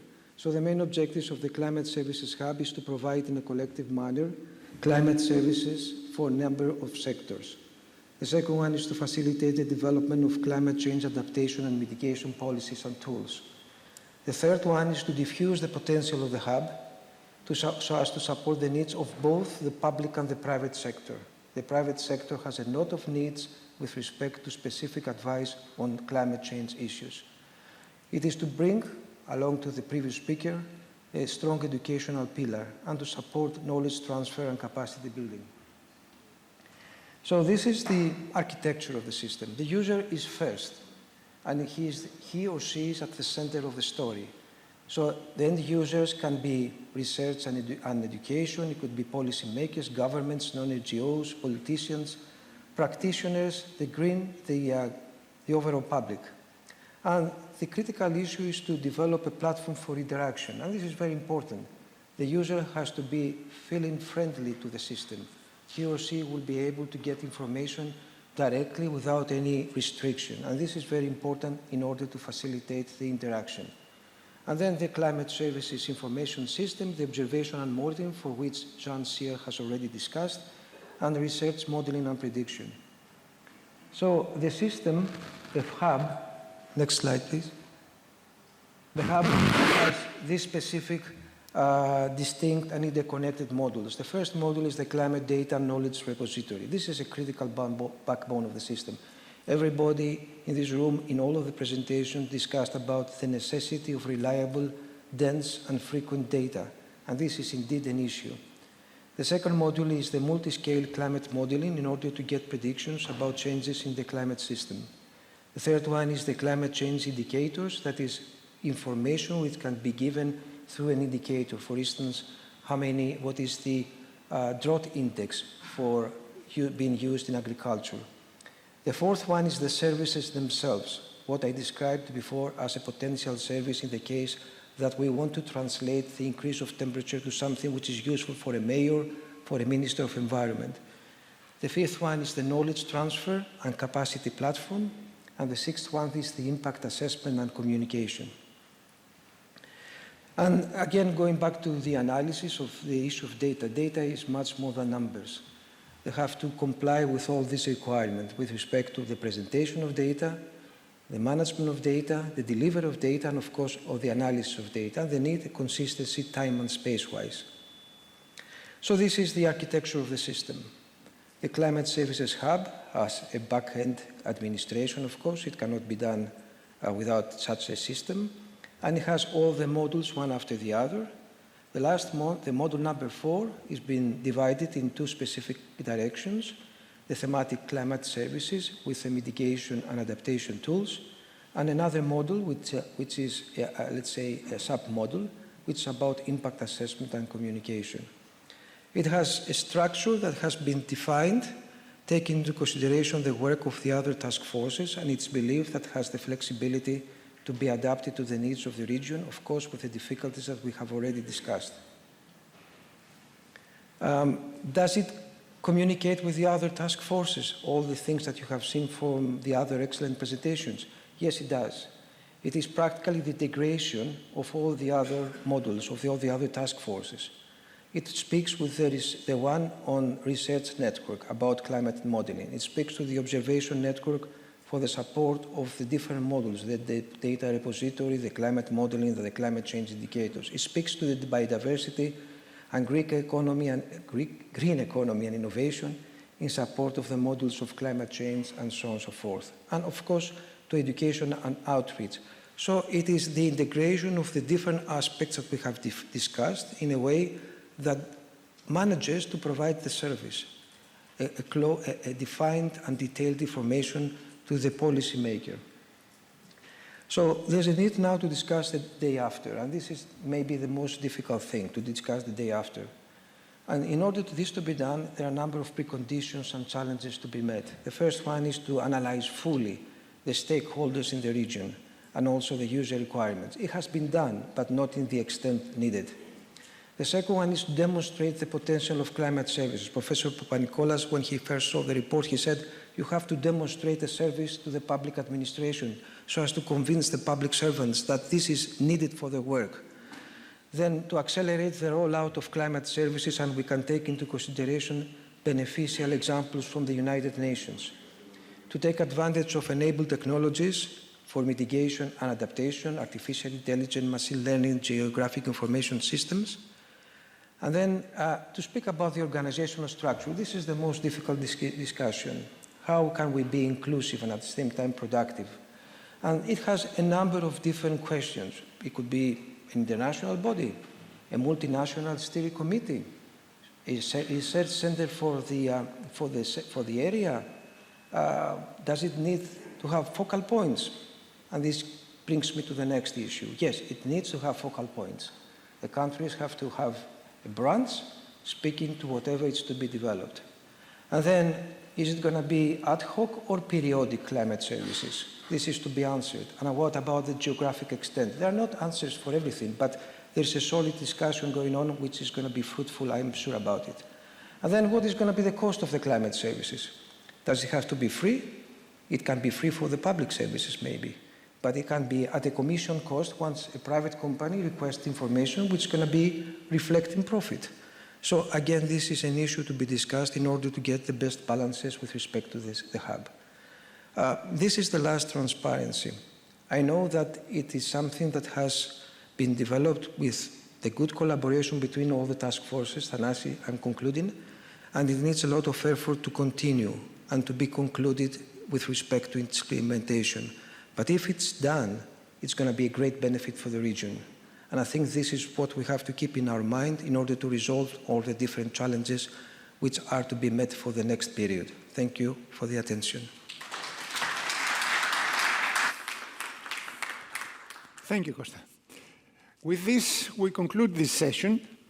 I hope that you have seen and you're convinced that these policies and measures proposed and needed are as interrelated and interacting and as complex as the climate itself, and that our proposal about a policy framework to deal with them is a necessary and useful step towards what Kostas was presenting now about a possible organization, an agreement, various centers that will allow us to go from this stage to the next stage of implementation.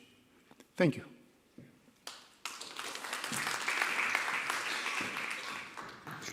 Thank you, Professor Hadjilakos, for chairing, Dr. Jarreau, Professor Siad, Dr. Motagnino, Professor Schelal, and Professor Kartalis. We now welcome the Honorable Dr. Nikos Christodoulidis, Minister of Foreign Affairs of the Republic of Cyprus, for his keynote address, Challenges of Climate Diplomacy Internationally and in the EME region.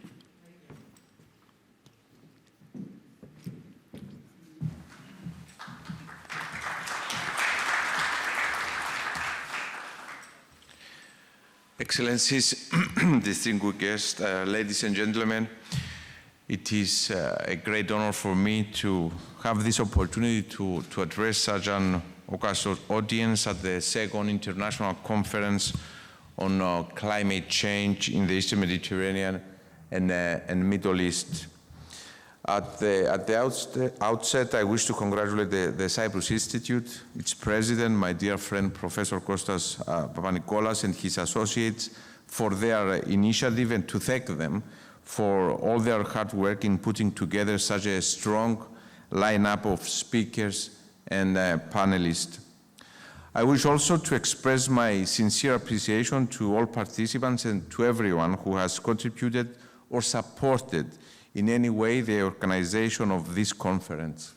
I echo previous speakers in extending a very warm welcome to Cyprus, to all who have traveled from abroad to be here with us, and I hope that your stay will be as pleasant as it will be productive.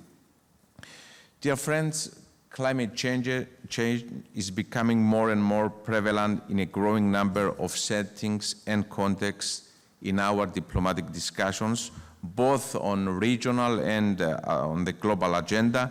And the timing of this conference could hardly be better in view of the upcoming UN Climate Change Conference of the Parties, known as the COP26 Summit, which starts at the end of the month in Glasgow.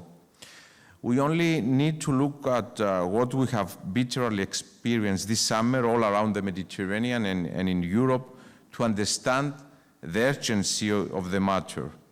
The catastrophic fires that broke out in the last few months here in Cyprus, in Greece, in Israel, in Lebanon, in Algeria, Tunisia, Italy, France, Portugal, and Spain, as well as the catastrophic floods in parts of continental Europe, to name only a few of the natural disasters we witnessed recently in this part of the world, are very much a byproduct or a consequence of climate change, and they should serve as a loud alarm, reminding us that there is no more scope for postponing effective action. The climate crisis is not an abstract concept. It is a painful reality that traverses national borders and artificial boundaries. Climate change is an increasingly visible threat to the environment, to our societies, to our economies, to our planet as a whole. As such, it is only natural, therefore, that it is increasingly taking center stage in bilateral, multilateral, regional, and international meetings and forums, such as the recent EU Med9 summit that took place in Athens last month. Taking action to effectively address climate change is a one-way street. Through the redesign of our policies, aiming at the implementation of drastic measures such as those envisaged by the Green Deal in the context of the European Union, we can ensure sustainable development whilst achieving a high level of protection and management of the environment. Dear friends, with all this in mind and beyond our systematic and institutionalized engagement with our partners in the European Union, Cyprus has started in recent years to engage very actively with its neighbors in the region of the Eastern Mediterranean and the broader Middle East, bringing into play the traditional ties of friendship that Cyprus enjoys with its neighbors. After all, geography is destiny, and let's not forget that it is the unique geographic position of Cyprus as Europe's outpost in the Eastern Mediterranean, at the point where Europe meets the Middle East, Asia, and Africa, that has to a large degree defined the political and not only history of this island. Let's put into perspective for everyone, when we refer to Cyprus' proximity to the Middle East region, Syria is only 93 kilometers away from the shores of Cyprus. The shores of Lebanon lie 150 kilometers away, or a 20 minutes flight from Larnaca. Israel is less than 250 kilometers away, or under an hour's flight. It was shorter. Of course, it is shorter than what it took me to drive here from the Ministry of Foreign Affairs in Nicosia. Egypt is under 350 kilometers away, the same distance between London and Paris. And Amman in Jordan is just over an hour's flight from Larnaca. So when we refer to our neighborhood and by extension the proximity of the European Union to a vitally important region, these are the numbers and the reality. This is a region we know very well, and vice versa. So it is against this backdrop that we have prioritized in recent years, in the context of our foreign policy, the further enhancement of bilateral ties with all neighboring countries and the promotion, jointly with them, of a new paradigm for the broadened region founded on peace, security, stability, cooperation, and prosperity on the basis of an inclusive, positive agenda for the benefit of all the peoples of the region and, of course, of future generations. Our actions and policies in this direction are, of course, most evident in the establishment of an expanding network of unilateral cooperation mechanisms jointly with Greece, with countries of the region, including most notably Egypt, Israel, Lebanon, Palestine, UAE, Lebanon, as well as countries even from outside the region joining on an ad hoc basis. Ladies and gentlemen, as has already been pointed out in your deliberations since yesterday, the Eastern Mediterranean and the broader Middle East region is classified as a global climate hotspot. As projections concerning the impact of climate change in our part of the world are especially alarming, these mechanisms of regional cooperation lend themselves well and are increasingly being used as fora for discussions on joint action, also in the field of environment protection, crisis management, and sustainable development. The challenges we face are common to our entire region. More intense heat waves, increased water scarcity, and more frequent extreme weather patterns and events. As a result of these phenomena, the livelihood of our citizens, even for basic needs such as food and water, are coming under unprecedented threat. Our answer to these challenges needs to be a common and concerted one as well, if we want it to be effective. Reaping the benefits from increased regional cooperation, Cyprus has undertaken a very concrete and substantial initiative involving the countries of the Eastern Mediterranean and the greater Middle East region, with the aim of coordinating efforts to meet the goals of the Paris Agreement and to collaborate in mitigating the impact of climate change in the region. The ultimate objective of this initiative, which lies at the heart of today's conference, is to develop a targeted regional action plan that will be reviewed and adjusted depending on future developments. I'm particularly pleased that this vision has finally taken off with the realization of today's conference, bringing the first phase, the scientific component, to an end.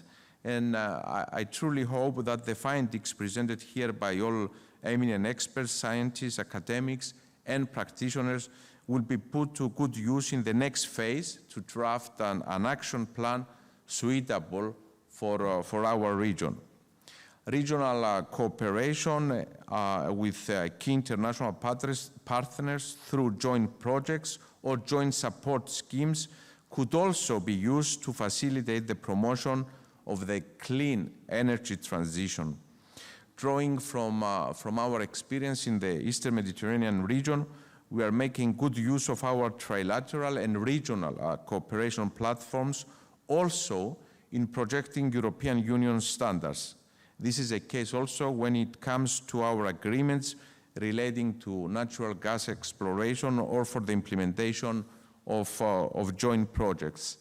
One, if you want, landmark example is that of the East Mediterranean Gas Forum, the EMGF. The EMGF is a pioneer platform of cooperation via which regional partners network and promote climate and energy diplomacy goals with multifaceted value for the region. Also, in relation to our discussions on energy transition, the EMGF is the ideal platform through which the European Union itself can outreach in order to promote its transition agenda. How to best accommodate energy transition is part of our priority, especially during the upcoming EMGF presidency of Cyprus in 2022, and part of the vision to transform the Levantine region into a front runner towards green energy. Experts say that natural gas will be with us for a while, as it is an environmentally friendly drinking fuel on the road to full decarbonization, and since it can also be used to produce hydrogen or to monetize in the form of electricity, an option which we are examining in the context of the Euro-Asia and Euro-Africa electricity interconnectors. Such electricity interconnectors are known for their capacity to enhance the security of energy supply of wider regions, since they can create a highway for the transmission of significant amount of electricity generated by using gas, in this case from the fields of the Eastern Mediterranean. This practically facilitates the development and dissemination of electricity produced from renewable energy sources, reduces emissions, and accelerates economic growth. The implementation of such regional projects will evidently also contribute to the end of the energy isolation of Cyprus, while diversifying the renewables capital in our energy mix in a way that practically enhances the energy security of both Cyprus and the European Union. Our engagement, international engagement, does not stop here. As Cyprus holds the chairmanship of the Committee on Education and Sustainable Development of the United Nations Economic Commission for Europe, we are planning to hold the 9th Environment for Europe Ministerial Conference in October 2022, with the participation of around 80 countries and 1,000 delegates. Within this same framework, we are collaborating closely with regional partners in transposing issues pertaining to education and sustainable development into their national policies. Our role in these matters is also evident in the Union for the Mediterranean, where we have the lead in the development of a Mediterranean strategy in this field. In the same vein, I should also mention the Conference on Climate Change and Security, which successfully concluded in Cyprus only yesterday. It was organized by the Cyprus Security and Defense Academy of the Ministry of Defense in cooperation with the European Security and Defense College and the support from the Cyprus Institute and the Cyprus Academy of Public Administration. At the same time, as an island nation, we are also increasingly focusing our attention to sustainable aquaculture. We are currently in the initial stages of establishing in Cyprus a center of excellence of Commonwealth countries for the promotion of marine research, development, and innovation. Last but not least, as a European Union member state, Cyprus endorses and is of course fully aligned with the European Green Deal, our joint vision for a climate-neutral continent in 2050, and with its dedicated roadmap for achieving this goal. Dear friends, the situation when it comes to climate change is critical. The impact is global, with the region of the Eastern Mediterranean and the greater Middle East expected to be affected particularly hard. The urgency and the effectiveness of our reaction will define how successful our collective efforts will be in achieving our sustainable development goals and in mitigating the impact of climate change. We owe it to the planet, we owe it to our children, to future generations to do our best. By way of concluding, I want to reaffirm our firm conviction in the added value of ambitious yet achievable collective action, as well as our support to the corresponding level of commitment, both at the regional and at global level.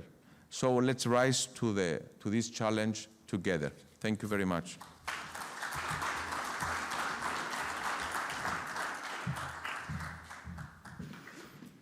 Thank you, Minister Christodoulidis.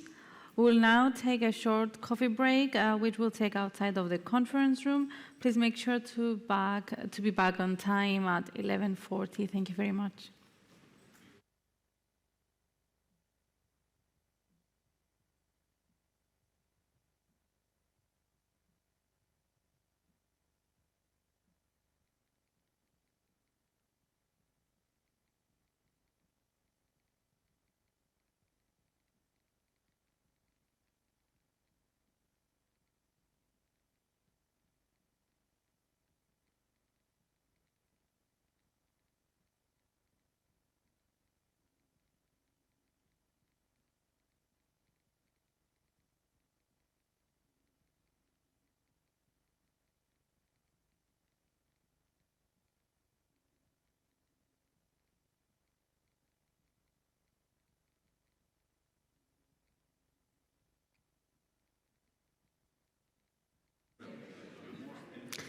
Ladies and gentlemen, welcome back. We would like to welcome the convener of the next panel, Professor Hani Helal, former Minister of Higher Education and Scientific Research of the Arab Republic of Egypt. The topic of discussion is the policy framework in the real world, preconditions for implementation.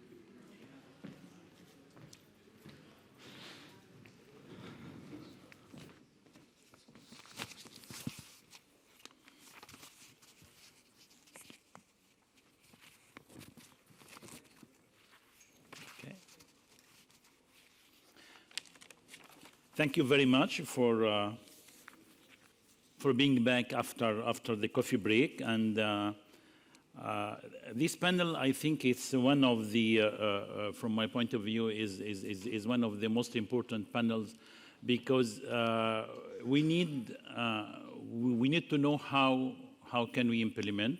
And as many of the speakers said yesterday and today, implementation. This panel is we will talk about the policy framework in the real world and are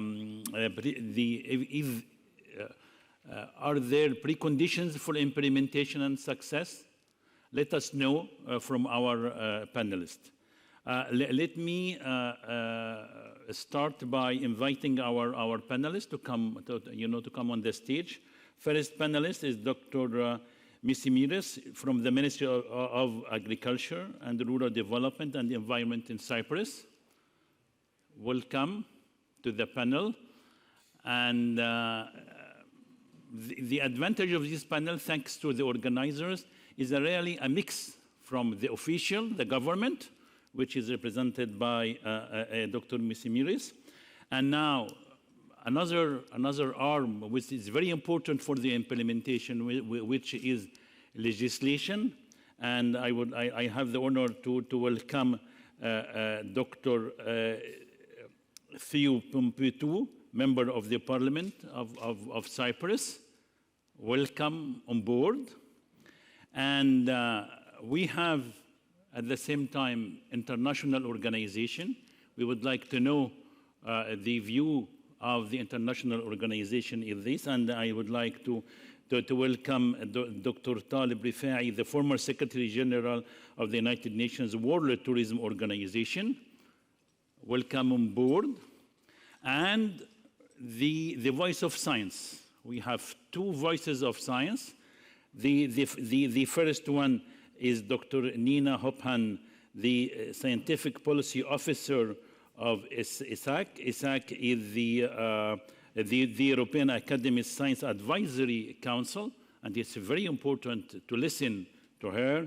And last but not least, and he will be online, Professor Zivi Ben Avraham from Tel Aviv University, and he is a member of the Israeli Academy of Science and Humanities. And he will join us online. We have been talking for 1.5 days about the policy, the framework, and Thanasis talked about a system that we should have a system, in order that we go ahead with this. Let me, Egyptian like very much jokes, and as I said before, and we have, whenever we have difficulties in Egypt and we suffer, we produce jokes, and this raises the moral and gives solutions sometimes. And in the 60s, where some of the products in Egypt were shortage, and the government started to look for different systems in order to assure the fair distribution of these products. And the joke says that it concerns the chicken, and they said, okay, now we will put a system in order to really, assure the fair distribution of chicken to everybody. And, a guy went to the supermarket, the government supermarket, and said, I would like to buy a chicken. Yes, welcome. Would you like to have a red chicken or a white chicken? He said, no, white chicken. Okay, you go left. He went left, and he said, you would like to buy the chicken alive or ready-made? He said, no, I would like to have it ready-made. You go to first floor. He went to the first floor, and he said, okay, it's ready-made. You would like that we cut it to you, or you took it completely? No, I would like to cut it to you. It's okay, you go to the third floor. He went to the third floor, and he asked them, I would like to have, etc., etc. He said, okay, we'd like to have the upper part or the lower part. He said, the upper part. Okay, you go to the next floor. And then when he went to the last floor, he asked about the upper part of the chicken. He said, okay, here we sell the chicken, but unfortunately today we don't have chicken. But what about the system? Yes, the system is there, but it's not efficient.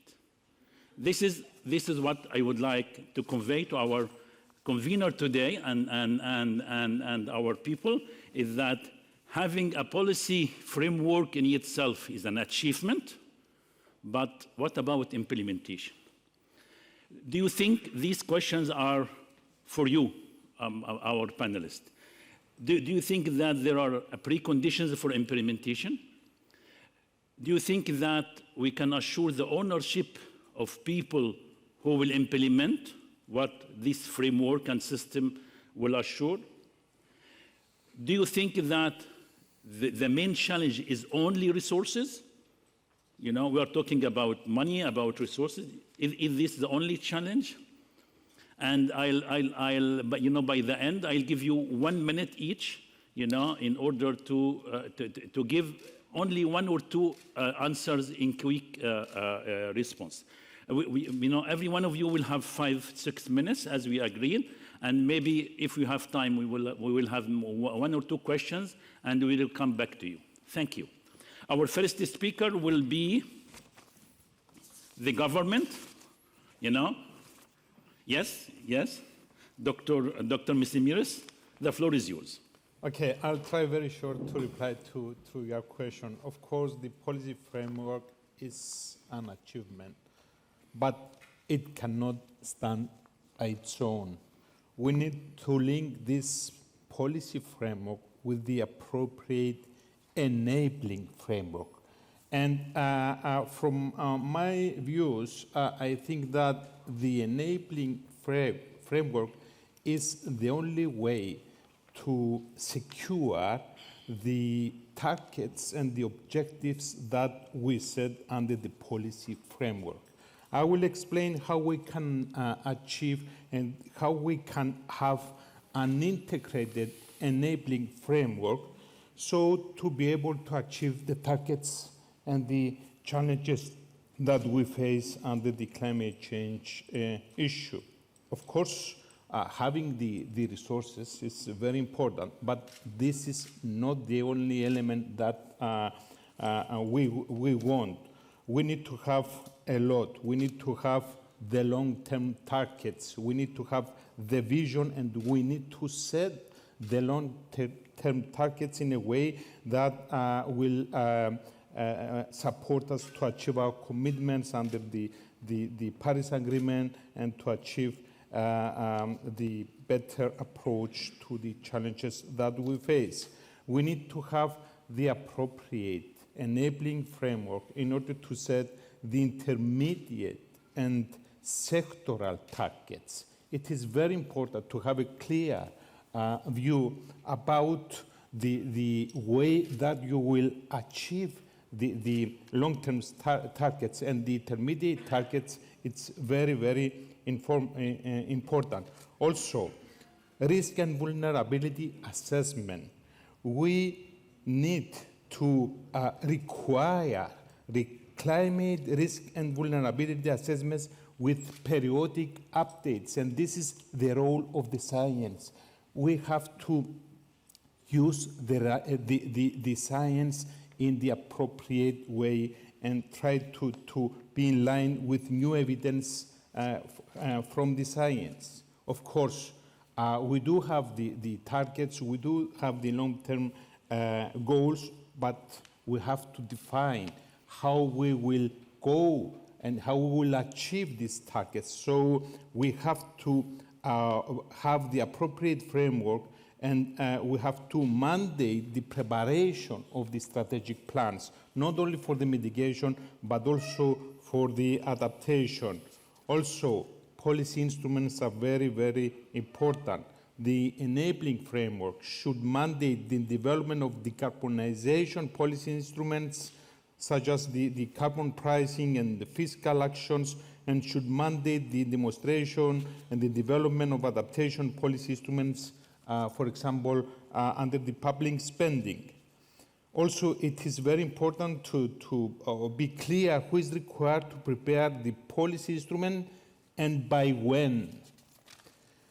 Independent expert advice. Yes, it is very, very important, not only to monitor, but also to work together with the public authorities and try to support the process for setting the targets for policy development and for the evaluation as well. Coordinating mechanism is very, very important. The enabling framework should authorize a body to coordinate the government's response to climate change, and the senior authority should lead the coordinating body. Climate change has a horizontal dimension, and without this, it will be very, very difficult to have a success story and addressing the impacts that we're facing. Stakeholder engagement. Yes, we need the enabling framework to secure that we will have the contribution from the stakeholder in a way that they will support us. The stakeholders should have a clear mandate, objective, and structure from the beginning. The public engagement should be on the formulation and implementation of key policies and plans, and of course on the review. Financing implementation is very, very important. The enabling framework should require the national government to address climate change risk and policy objectives in the preparation of its public financial management instruments. Measurement, reporting, and verification. Of course, we should define the information to be collected. We have to empower the government for the collection of the data. This is very, very important also. And, of course, assessment of progress and public access to the information. And the last point that I have is, of course, the oversight and the role of the Parliament.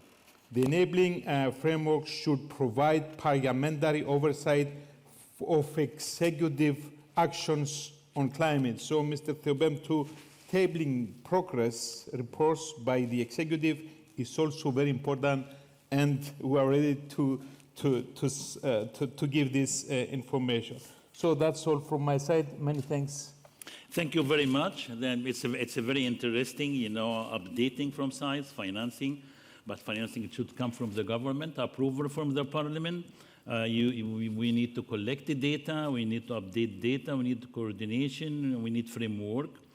Maybe we can go, from government to science in order to know what science how can science help the government in what the government is seeking for.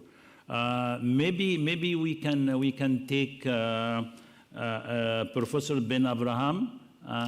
He is online in order not to feel far from us. The floor is yours.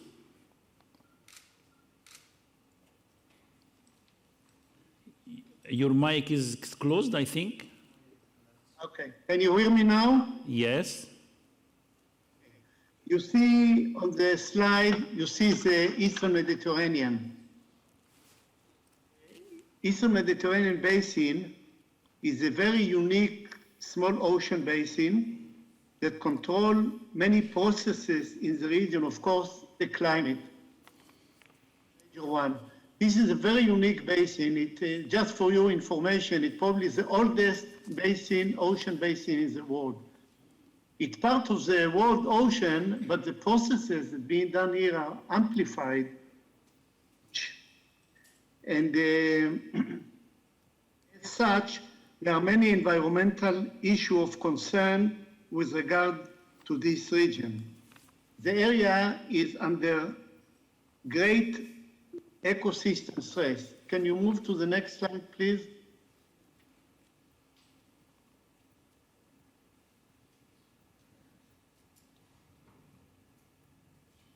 Yes?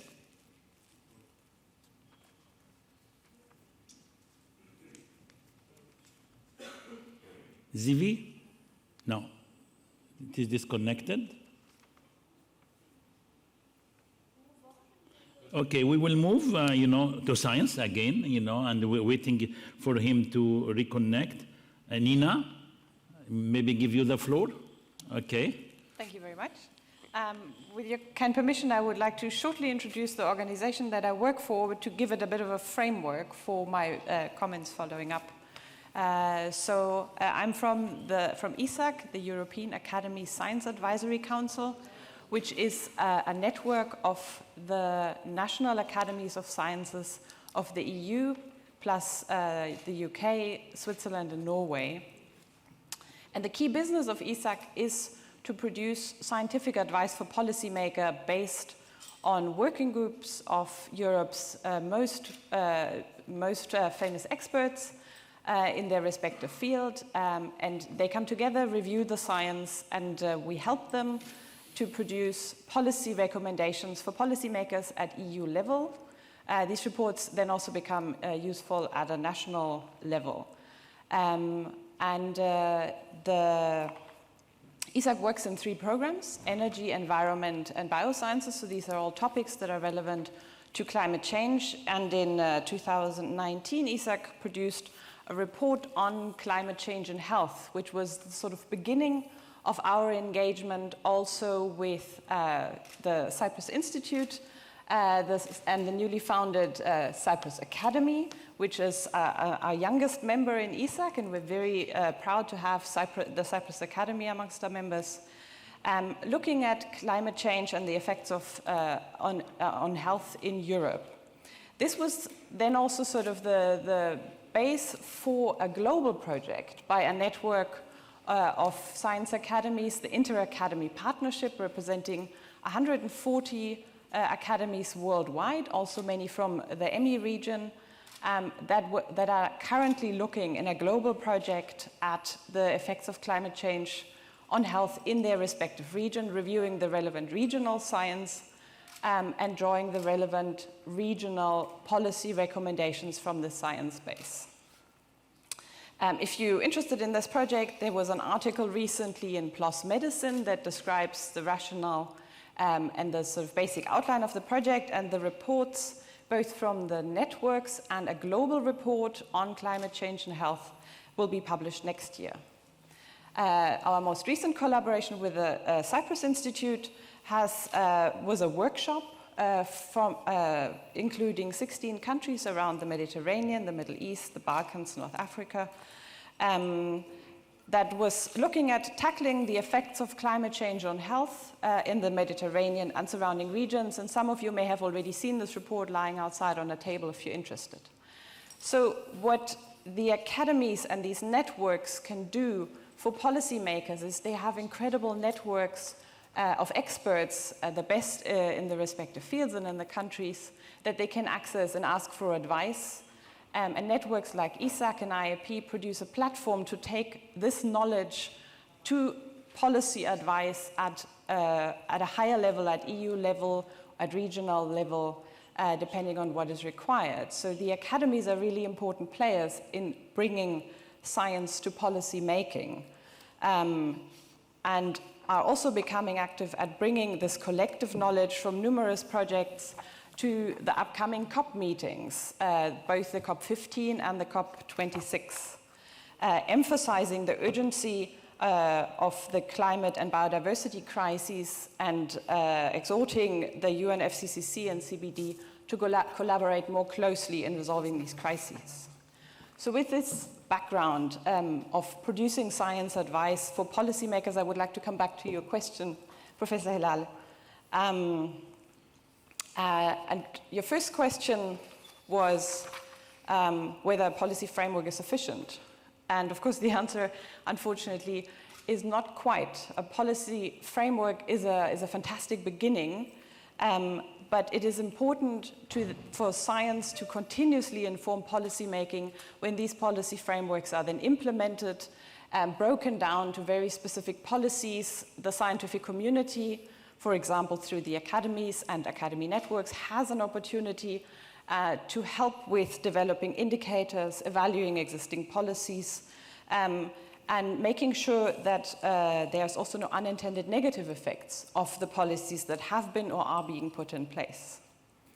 What is also incredibly valuable about this sort of scientific advice is that it is independent of interests and not tainted by commercial interests or political interests. So science, the scientific community, has a very important and very valuable role to play in bringing an independent, evidence-based voice to policymaking. We've heard a couple of times throughout the last couple of days how important it is to have interdisciplinary advice, and interdisciplinary not in the sense that scientific advice is provided in a siloed manner of the different disciplines side by side, but truly integrated, and particularly including the social and cultural aspects to improve policy acceptance and also then the subsequent success of policies. And lastly, international advice is important that takes into account the transboundary nature of the threats that we're facing, but also the transboundary effects of national policies. There's another question of yours that I would like to answer if I may have the time, Professor You still Hilal? have time, yes. Good. And also just tying in with my fellow panelists about the availability of resources, whether that is the only major challenge for implementation. It is certainly a key challenge, but something that I think the COVID crisis really brought to stark relief is that policies are only as successful as the societal acceptance and support that they receive. The COVID crisis has shown that a lot of information is necessary and a lot of convincing is necessary to get societal support for policies for these to be successful. And it is important to invest into getting this acceptance and support. And a second factor that is particularly relevant here in the EMI region is, of course, the embeddedness of policies in transboundary initiatives, since no country can solve transboundary problems by themselves. Thank you. Thank you very much. Very, very useful. We'll come back to you again. Maybe I give you the question in order you prepare your answer, in advance. You said you are an independent, advisory board and you give advice. Have you the experience, for example, that you have give a report or advice to a country or to the European Commission or to anybody, and you have had a feedback from them asking for more advice or for, we'd like to know, an example of that. Maybe now it's time to go to the legislative power and the empowerment of the people, the empowerment of the government, the empowerment of resources, because without the parliament we cannot have resources. And usually, being an old, former minister, usually the budget are cut at your end. Usually, and sometimes we are promised, I don't know, 100 million, and when it comes, to reality, because of the different, restrictions and different demand across the board, we are cut. The floor is yours. Thank you very much for the invitation, first of all. And may I say that with regards to the Cyprus budget, we are beginning the discussions on the budget starting next week. And one of the things that we are certainly going to check into the budget is the implementation of the energy and climate program that Cyprus has prepared last year. I am a long-time activist in the environment. I started out from NGOs, and then an NGO that I was in, we formed a political party, and we try now through Parliament to fight for the environment. And what I'm going to say is, through my experience all these years in action towards the environment. First thing I want to say is that in 2006, while I was doing my PhD, which I stopped, and this is the reason I mention it, because I see the doctor before my name, I gave up on my PhD because I was appointed as a commissioner for the environment. That time, in 2008, together with the Cyprus Institute, we organized a joint press conference into which, for the first time, the Cyprus public heard about climate change. And I remember at that time how much impact that press conference had on the population, in the media. It was all over the news. And then it stopped. So the first thing I need to say is that, the first point I want to make is that it's very important that the right information comes to the public, and this is the responsibility of the science section, if you like, of climate change. We need the scientists to come out and say things regularly so that we can use what they say to press politicians, to press governments to do that. The second thing is that it's very normal for any government to get the experts, get the science, prepare reports, and do all sorts of stuff on paper with regards to what needs to be done to fight climate change.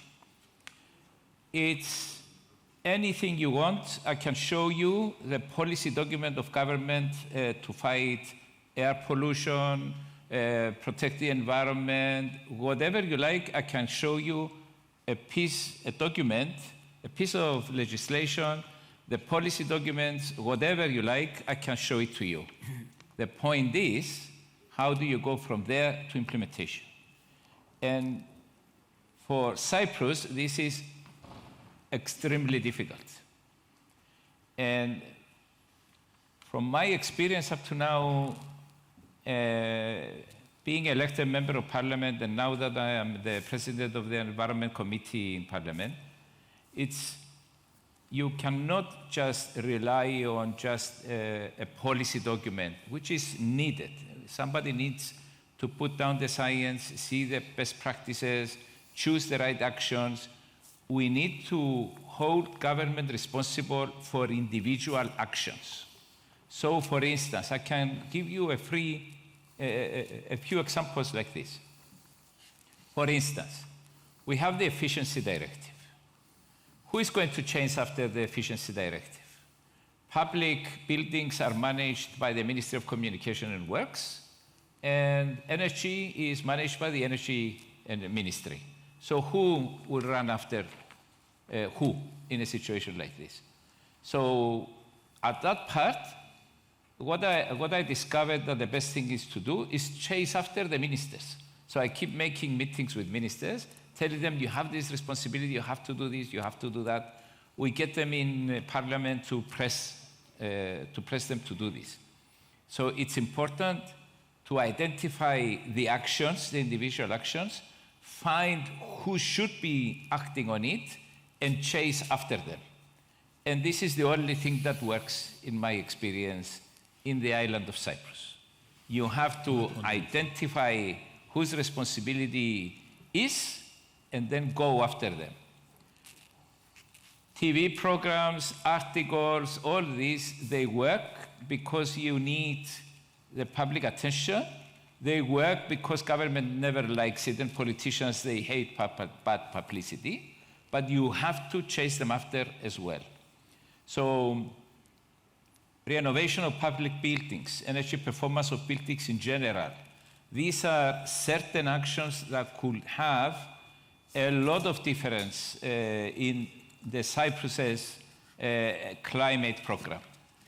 And energy performance of buildings, I focus on it simply because I think, I'm not sure, but I think we are the last country in Europe that set out minimum specifications for buildings in 2010, which means that the huge majority of buildings in Cyprus were built without any energy specifications. Everybody was doing whatever they liked, depending on the money they had to spend. This means that we have a lot of work to do in order to improve the performance of these buildings with regards to energy.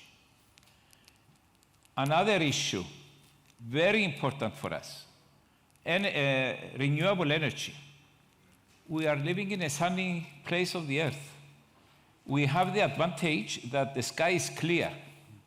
So if you put a PV system, a photovoltaic system on your roof in Cyprus, you produce more electricity than many other parts of the world. And yet, you go along the Cyprus cities, the photovoltaics that you see are extremely few because we did not chase after renewable energy in the manner we should. We have something that we are very proud, perhaps you have noticed it, these peculiar tanks on tops of roofs in Cyprus. We are the #1 country in the world. We heat our water with solar thermal system. But although we have this experience in using solar energy, we did not push for solar panels on the roofs. Solar panels on the roofs will benefit a lot of people. I was at the International Renewable Energy Association Agency meeting in Abu Dhabi, and what I used to say in a different manner, but there I said it as a quotation, was that everybody knows that a lot of small programs benefit the people, but also everybody knows that governments like big projects. So here, this is what we are doing. We are going for big projects. We did not push for PV systems on the roofs. We left everything until 2020, and then they began licensing large photovoltaic parks, which we now have problems because we have them in protected areas. The farmers argue, the hunters argue, the environmentalists are against them. It's a big fuss. So I close. I understand that my time is up. I'm closing this short intro, trying to say that you need the public awareness to be always there, and you need to pinpoint the people, the actions, the programs, and go after them. Thank you very much. Thank you very much for a very excellent insight from the Parliament. Now I think it's time to go to international organizations. Professor Hilal, apologies. We have Professor Abraham, Ben Abraham. We can continue with him if you would like. He's online. Yeah. We will go first to international organization, and you will come back to him. Okay. Okay. Yeah. Now we will go to international organization and. Let us listen to their experience in implementation and what are the preconditions or what are the recommendations for a successful implementation of framework. Dr. Talib Rifai. Thank you so much. The floor is yours. Thank you so much. You have 6 minutes. Many activists today equate sustainability with only environmental sustainability, particularly climate change, which is the topic that we're gathered around here. Some activists may be offended by this, some scientists also may be. It's important to define and reach a common understanding at what sustainability is before we engage in any meaningful discussion. To me, and I'm an architect that has worked in tourism for a long period of time, it is simply to sustain life on Earth for future generations, no more and no less. It's the people that matter at the end. The future generations are people. We preserve our environment for the future generations to continue living. The quality of life, therefore, also matters. That has to do with social, economic, and political sustainability as well. For what is life without dignity or prosperity? The economic, social models as well as political models matter as much as environmental policies for sustaining life. My dear friends, I'm not sure we can speak on the behalf of the ordinary people. I feel that we are speaking here amongst ourselves only as scientists. Professor Hani, you said something very, very important, Hilal, that we are short of communication with people. Scientists must develop a different way of connecting with people, ordinary people. The fact that we call this place a hotspot is not commonly shared among ordinary people in the streets. They don't understand this. They must get to understand what's going on. And that needs a different, new way of looking at things, different way of communication, definitely. Sustainability is not environmental sustainability only, as important as that is. For if there is no environment sustainability and preservation, would be no life on earth. Sustainability is also social, economic, and political. It's people that matter at the end. Sustainability is not also synonymous with preservation and conservation. It's not freezing or not touching our environment and our cultural heritage. Let us remember that what we built today is tomorrow's heritage, just as today's heritage is what we built yesterday. Sustainability is also not anti-growth or anti-progress. Life must go on hand in hand with progress and growth. It's a story of mankind from the beginning. We cannot sustain life on Earth without growth and progress. The world population is growing. Nothing is going to stop that. We should never attempt to stop that. We need growth and scientific progress to sustain this human growth. It is said that 70 to 75% of the carbon emission generated from cities. It's also believed that by the year 2030, more than 50% of the world population will be living in cities. That dilemma needs to be addressed immediately. If we are to sustain life on Earth, the answer is not to stop building nor expanding our cities. Cities have become an essential human achievement. It's how and where to build, expand our cities. Was the island of Manhattan, for example, more beautiful, more contributing to progress on Earth before the city of New York was built? Was the archipelago of Venice more rich and more culturally, historically important and meaningful to humankind and human life before Venice was built? Was the desert around Dubai more contributing to mankind well-being before the city was built? The answers are obvious. It is not, therefore, what you build and construct, it's how or where you build and construct. It is not skyscraper that should be against, it's how and where we build it. Skyscraper can be the most disastrous consumer of energy or can become the best solar collector and vertical garden in the world. It all depends on how and where constructed. It is therefore a matter of technological progress and innovation. Sustainability, my friend, is not about conservation and preservation. It's a challenge of one, technological and innovation. Two, intelligent management. Both are connected to progress and moving forward, not freezing, not avoiding changes. It's about moving forward and living life to its fullest through progress and sustainable growth. No sustainability can be achieved without both. Like climate change, we need to look at the big picture and see the opportunities that come out of the crisis. In the Chinese language, the word opportunity and the word crisis are one word. Travel and tourism, my dear friends, represents 6% of carbon footprint in this world. 2/3 of that is from transportation. It's not 15 nor 20%, but it's 6% too many. We no need to panic. I'm very optimistic. Mankind is going to make it. We did it before in the past. 2 weeks ago, I was in Evora, the Davos of tourism in Portugal. Like Cyprus, Portugal is proving that small is not only beautiful, can be also powerful. The leadership that Cyprus is providing to this is very commendable. Without recognizing borders, needs to collective action to succeed. My friends, 4 years ago I was asked how I define the current moment concerning the events of terrorism, Brexit, and the election of Trump.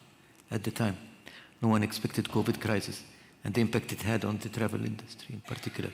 I remember saying at that time that terrorism, Brexit, and Trump election will affect travel industry negatively and in different ways and degrees, but tourism, as we knew it, would bounce back, and it did in less than a year. I believe the answer now would be different. Today is a defining moment in history of mankind altogether. Everything will change. Today we will not bounce back, but we will leap forward into a new world, a more new norm, a better and more sustainable world. I'm therefore very optimistic, but not in going back to where we were, rather to advance forward into more sustainable growth. People will continue to travel even more, but they would do in a more different and more sustainable way. The travel section is without doubt one of the most affected sectors as a result of COVID-19. Unfortunately, each government is working on its own, doing what they think is best to protect their population, which is understandable, for life is the most important thing to worry about, and governments are doing their best to protect their people. The only way, however, any country could have done it better. Thank you, Dr. Taleb. Thank you. We need to finish. Thank you. Thank you. Thank you very much. Now we will go back to science, and we will have Professor Ben Abraham. Dr. Zivi, we need to concentrate on not to repeat what we have been listening for 1.5 days about science and about the different components. We need your reaction and the feedback on how can we have a successful implementation. How can science advise the government, the parliament, the public media in order to have a successful implementation? What are the preconditions to succeed? You have 5 minutes, please. I hope you can hear me now. Yes. I was in this second slide, told you that the Eastern Mediterranean is under a tremendous amount of stress for many factors. And it controls many processes here. Can you move to the next slide, please? Next slide. This is a very complicated slide. Just go look on the lower right-hand side and show you how the temperature change in the eastern part of the Eastern Mediterranean in 20 years. More than any other part in the world. It's 2.5 to 3.5 degrees in 20 years. This is tremendous change. Yesterday, we heard the talk of George Christofides, and he said that we need an early warning for extreme climate change. Temperature can serve such a thing. Go next. Slide, please. Together with Texas A&M, we put a very complicated system, observatory, go down to 1,500 meters offshore and 140 meters, and it measures continuously temperature, current, salinity, and many factors, and receiving them online. This is the only system in the Mediterranean. We need much more than this. We have to encourage the government around the Eastern Mediterranean to put system like this, because when we have more system, we'll see things before they happen. Because the temperature, I don't want to go into it, it's a big story, but the ocean controls the weather of the world. So this is very important. Please go next. In spite of the world trend to go away from oil and gas exploration, here in the Eastern Mediterranean, it's going the opposite way. You can see the concession of Israel, you can see the concession of Cyprus. It, of course, have many oil exploration, now Lebanon and Syria, and this is extremely dangerous thing on this small ocean basin. It both problem to the ocean, to the sea itself, and it's problem to the climate. Next to the last slide. Here I compare 11 years ago, the BP Horizon spill in Gulf of Mexico was the worst disaster ever happened. And in the lower part of this slide, I compare the Gulf of Mexico and the Eastern Mediterranean. It so happened that they have the same size. I put the oil spill in Gulf of Mexico in the Eastern Mediterranean. But what are the three main differences here? And this is important for our politicians. What are the three main differences? First of all, you see that in the Gulf of Mexico, the coastline are straight. Here, we have the Aegean Sea and the Black Sea and the Marmara Sea, and once we have polluted, it goes to all those small basins. Second, very important, look south of Florida.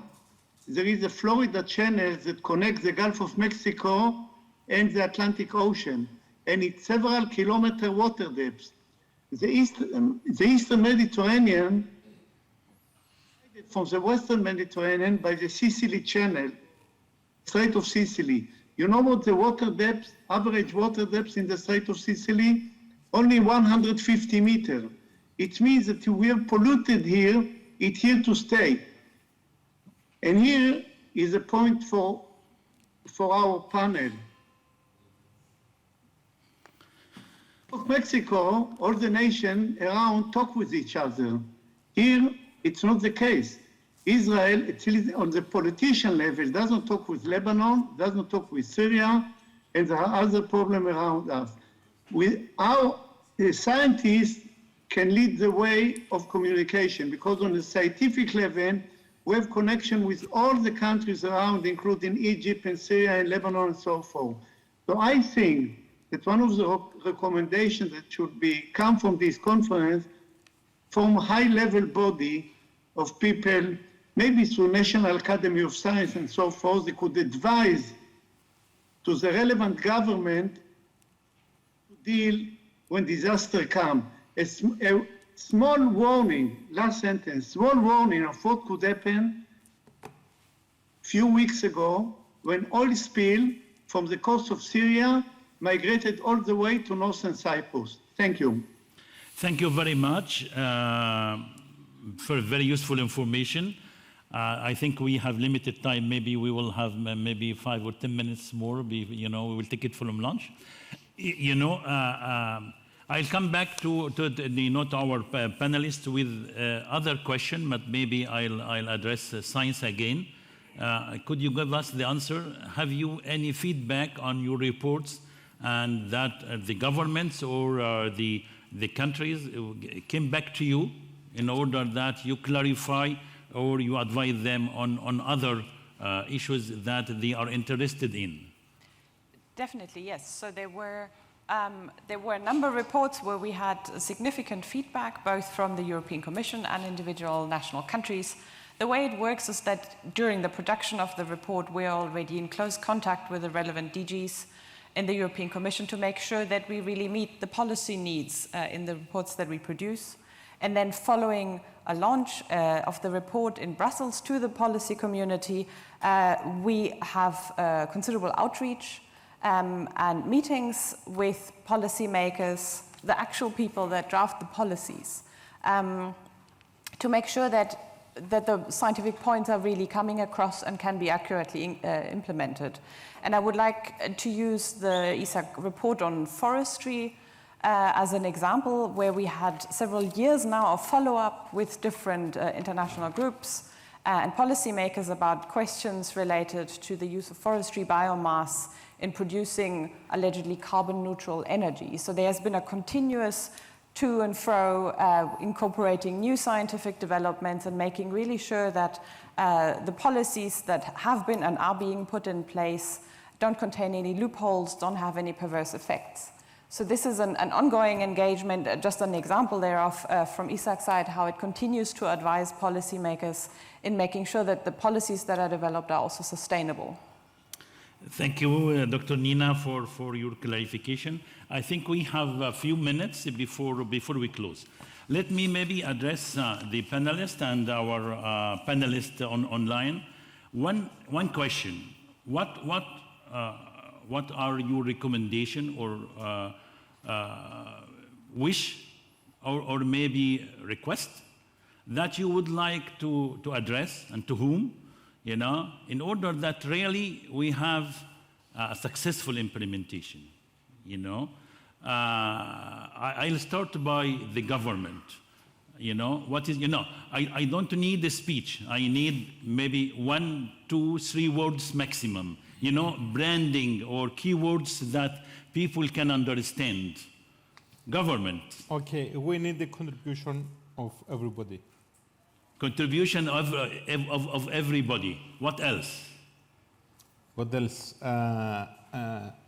We have to try to implement what we have to do. For example, it's not about the policy framework, it's about the implementation. So the way to achieve the targets needs the appropriate implementation of all what we have included in the policy framework. It does mean engagement of all the stakeholders. The government will support the stakeholders. Yes? Not only the support the stakeholders, but to show the way how to lead the way. Okay?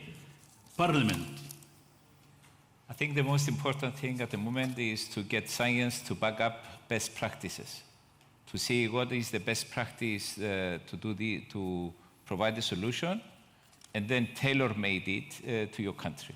Best practices, science, tailor-made. Yeah. What about finance? You are the controlling of everything. What about the finance? I think the difficulties that we face have nothing to do with finance, at least in Cyprus. There are schemes that you can get. There are examples in Germany, for instance, that you can use to actually upgrade and to do the energy upgrade of a building without paying any extra money.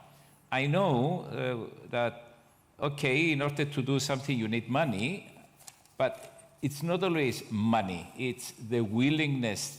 Do you know what you're going to do? Do you have the skills to do it? Do you have the people to do it? Are you willing to do it? It's best practices, backed by science, advertise it, and the solution will come. And are you ready to back up the government? Definitely. I've been doing this for many years. I both back them up and I criticize them very strongly. And you control them, yes? I try to, but not. Dr. Zivi, what you have heard about backup of scientists. What is your key word that you would like to give to all stakeholders is that we have successful implementation? A key word or 2 words.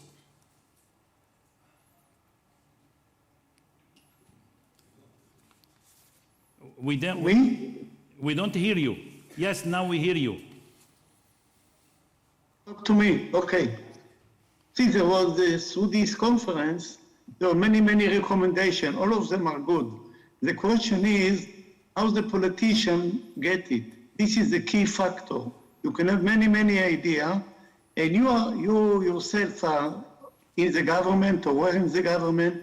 The only power is within the government. The money is within the government. The question is how to get there. And for this, we have to think on clever ways. That's it. Thank you. International organization. Thank you so much. I agree with the parliamentarians that money is not the issue. The issue is a political will, a strong political will. And that... Political support. And will to do... And will. Will, yes. I think that the major, if I want to say 3 words, communication and outreach to the ordinary people. The ordinary people in our region don't recognize it as a hotspot. If you talk to people here, they're busy in other things in life. They're busy in getting food, in getting jobs, in getting democracy. But when it comes to climate change, it's not on the priority list, unfortunately. We're not communicating well. My message is to the scientists. Please get down from your plateau and speak to the people. the ordinary people in the streets. Yeah. That's very important. Clear message to people and the political support from government. Nina? Well, most of my points have already been raised one way or the other, so I would like to just add something that is really important. The resources for evaluating policies, so assuming they're based on the science-based targets that you wished for evaluating the targets in terms of their effects, and also the resources for enforcing policy adherence as necessary. Yeah, assessment and feedback, yes? Indeed. Assessment and feedback. Would your government accept the assessment of what the government is doing? Yes, of course, and it's time for action, and we'll take all the recommendation and try to better use in order to address the challenges we face. Thank you very much. Thank you, dear panelists online and the presence for your contribution, and thank you for your attention. Thank you. Thank you, Professor Helal, Dr. Mesimeris, Mr. Theopemptou, Dr. Rifai, Dr. Hophan, and Professor Ben Abraham. We now invite our participants for lunch, which will take place at the restaurant like yesterday, Fig and Olive at level 1. Please make sure to be back on time. Let's keep it short. And just a kind reminder for the Proteas excursion, if you would like to visit the facility, please register outside of the conference room. Which is the main cause of the greenhouse effect. Throughout its history, Cyprus had to endure several drought periods, which are getting more and more intense due to climate change. Currently, the water shortages are to a degree addressed by desalinating seawater, unfortunately, once again using electricity produced by fossil fuels. The Proteas facility is the biggest research infrastructure of the island. Its mission is to advance and demonstrate technological solutions for these challenges, using the sun as a source of renewable energy. One of its leading programs has been the advancement and demonstration of the concept of cogeneration of electricity and desalinating seawater using solar energy. A very important feature of our design is the ability to store energy in molten salt tanks, which allows the continuous operation of the plant. Desalination is really important because we ran out of options. We don't have any other options. We are an island, and the only way to get water is just to desalinate from sea. Either we will have to import it, which will be really expensive, or we'll have to get it on our own. Therefore, desalination is what we should do, but we should do it in an environmentally friendly way in order not to burn fossil fuels, which eventually will create more drought periods in a later stage. The impact of this project can be significant. Many islands and other isolated communities face water and electricity shortages. Our proposed solution addresses this major problem in a way that is both environmentally friendly and carbon neutral. I'm working on developing simulation tools which are used for predicting the performance of crucial components of CSP plants like the thermal storage and the ISTOR receiver. Working on the Proteas facility was a really good experience for me because I saw how it is to run a real CSP plant. Also, I had the opportunity to validate my simulation because I had access on very reliable data. It really helped me to see these things and work with real professional people.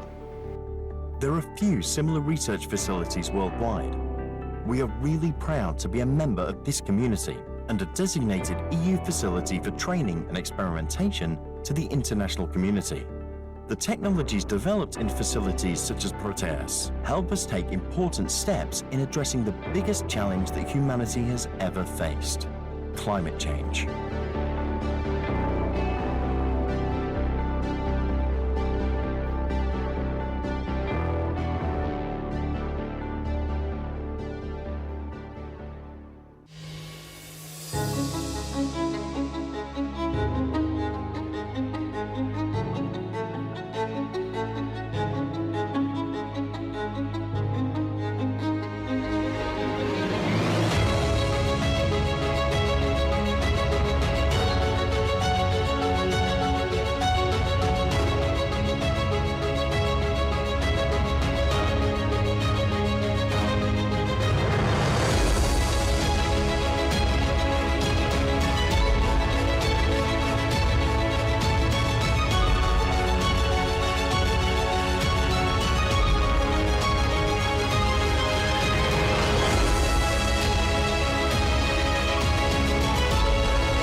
Ladies and gentlemen, welcome back.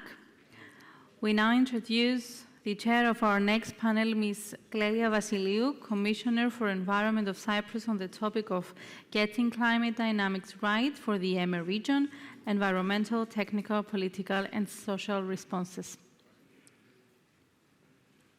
Good afternoon now. It's me after lunch. I would like to invite at the stage my panelists, Dr. Emad Adli, General Coordinator from the Arab Network on Environment and Development, Advocate Gideon Bromberg, Ecopeace Middle East, Dr. Mohammed bin Mubarak bin Daina, Special Envoy for Climate Affairs, Chief Executive of the Supreme Council of Environment, Kingdom of Bahrain, Mrs. Shermaine Dayani, PanMed Energy, Dr. Aris Karagiorgis, Research Director, Institute of Oceanography of the Hellenic Center of Marine Research. Thank you all for being here.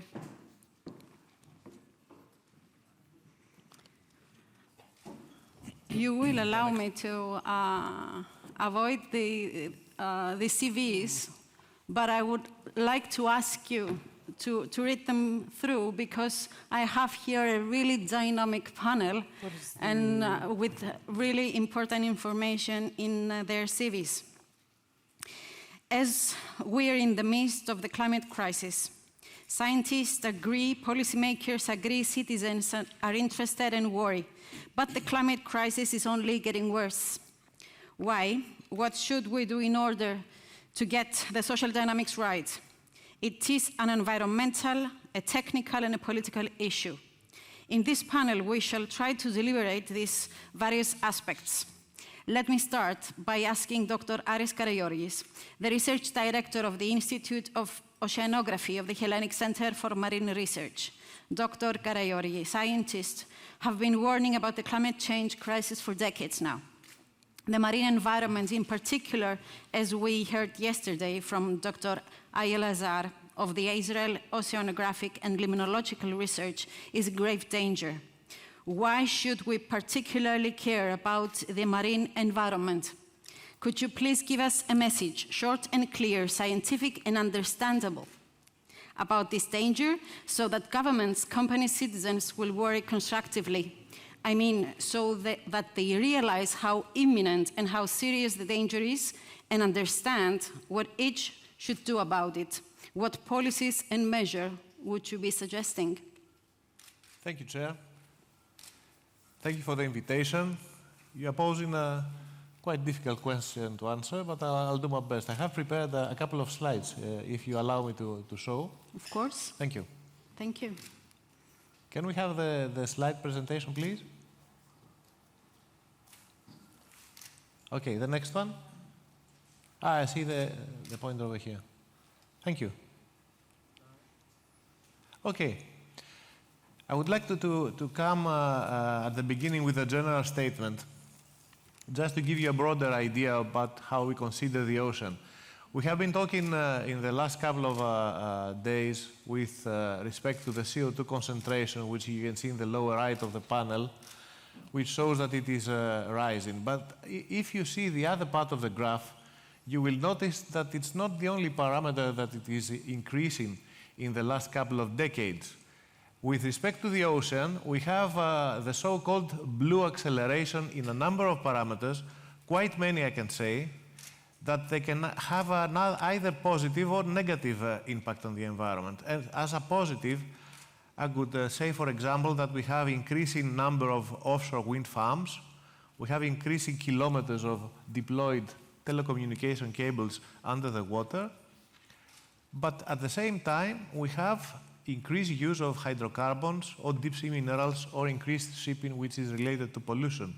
So we have a major concern here. Is this thing viable? It appears that the general community looks at the ocean as an inexhaustible source of goods and services that will never stop, and they will continue increasing.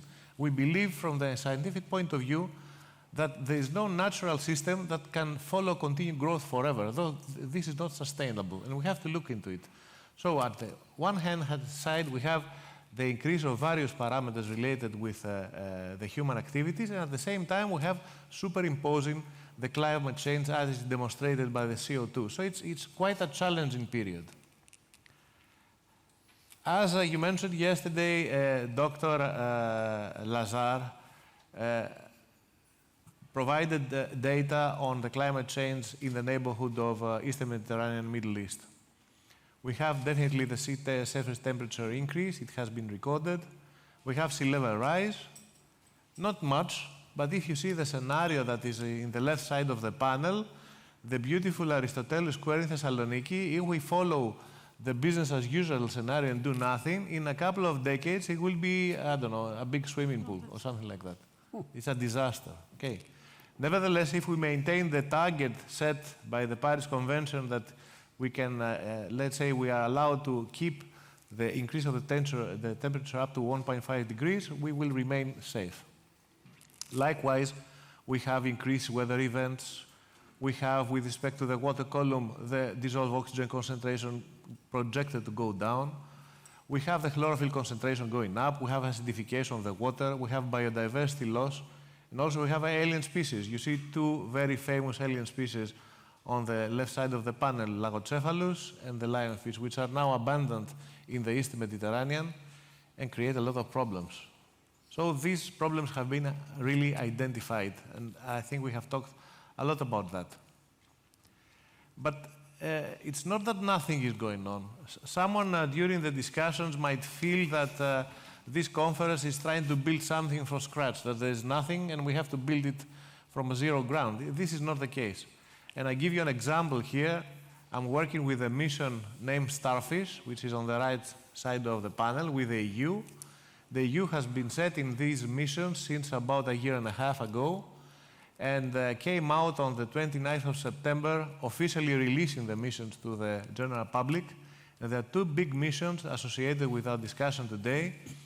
The one is the adaptation to climate change, and the other one is to restore our ocean and waters, which has to do mostly with pollution, but one of the pillars has to deal with decarbonizing the system. So we have two big, let's say, funding efforts from the EU.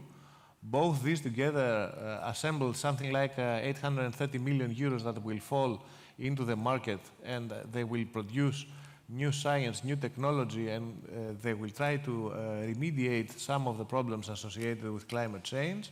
And I think we should have this in mind, and whatever we schedule for the future should be taking also into account what other organizations have been doing, like Copernicus, for example, producing excellent products over the last couple of years, and these initiatives are well. So whatever we do with them, we have to coordinate and collaborate with other big initiatives going on in Europe and the world. So true. You have asked me to prepare a message. It was not easy to make a clear message, but after some discussions with my colleagues, we came out with the 4 M's.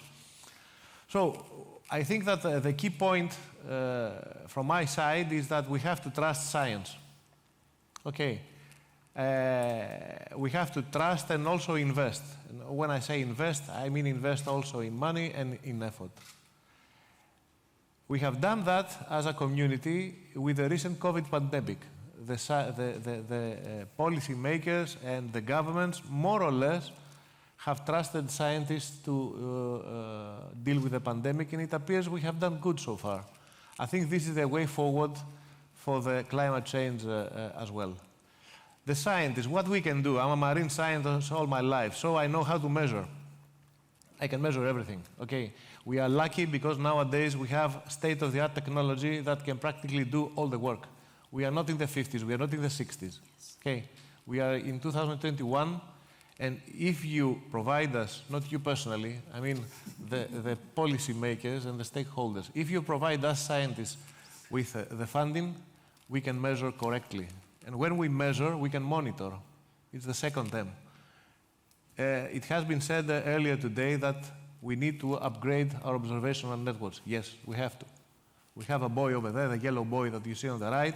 We need a bunch of them in the Eastern Mediterranean with the same technology, the same architecture, the same data, let's say, collection protocols, and all these will help To do what? To feed models, the third M in the series. So what we can do, if you give accurate data to the models and invest on creating reliable models, you will get good predictions for the future. I think this is another key point, because so far I have understood that policymakers are a little bit skeptical of what we propose, because one model suggests this and the other. So if we invest, we will have more robust results. And what else can we do as scientists? We can mentor. Okay. We can educate the young generation and the policymakers and convince them that we have the tools, we have the knowledge, and we have the great, let's say, effort that is required and the willingness to do the next step and try to resolve the problem of climate change in EME, and why not the rest of the world. Thank you very much. Do you interact with the locals, with the fishermen and the people that live in the marine areas? I mean, from my point of view, I work a lot with them because I collect a lot of information, and then we're trying to see the models that we use, if they're effective or not, on how they perceive it.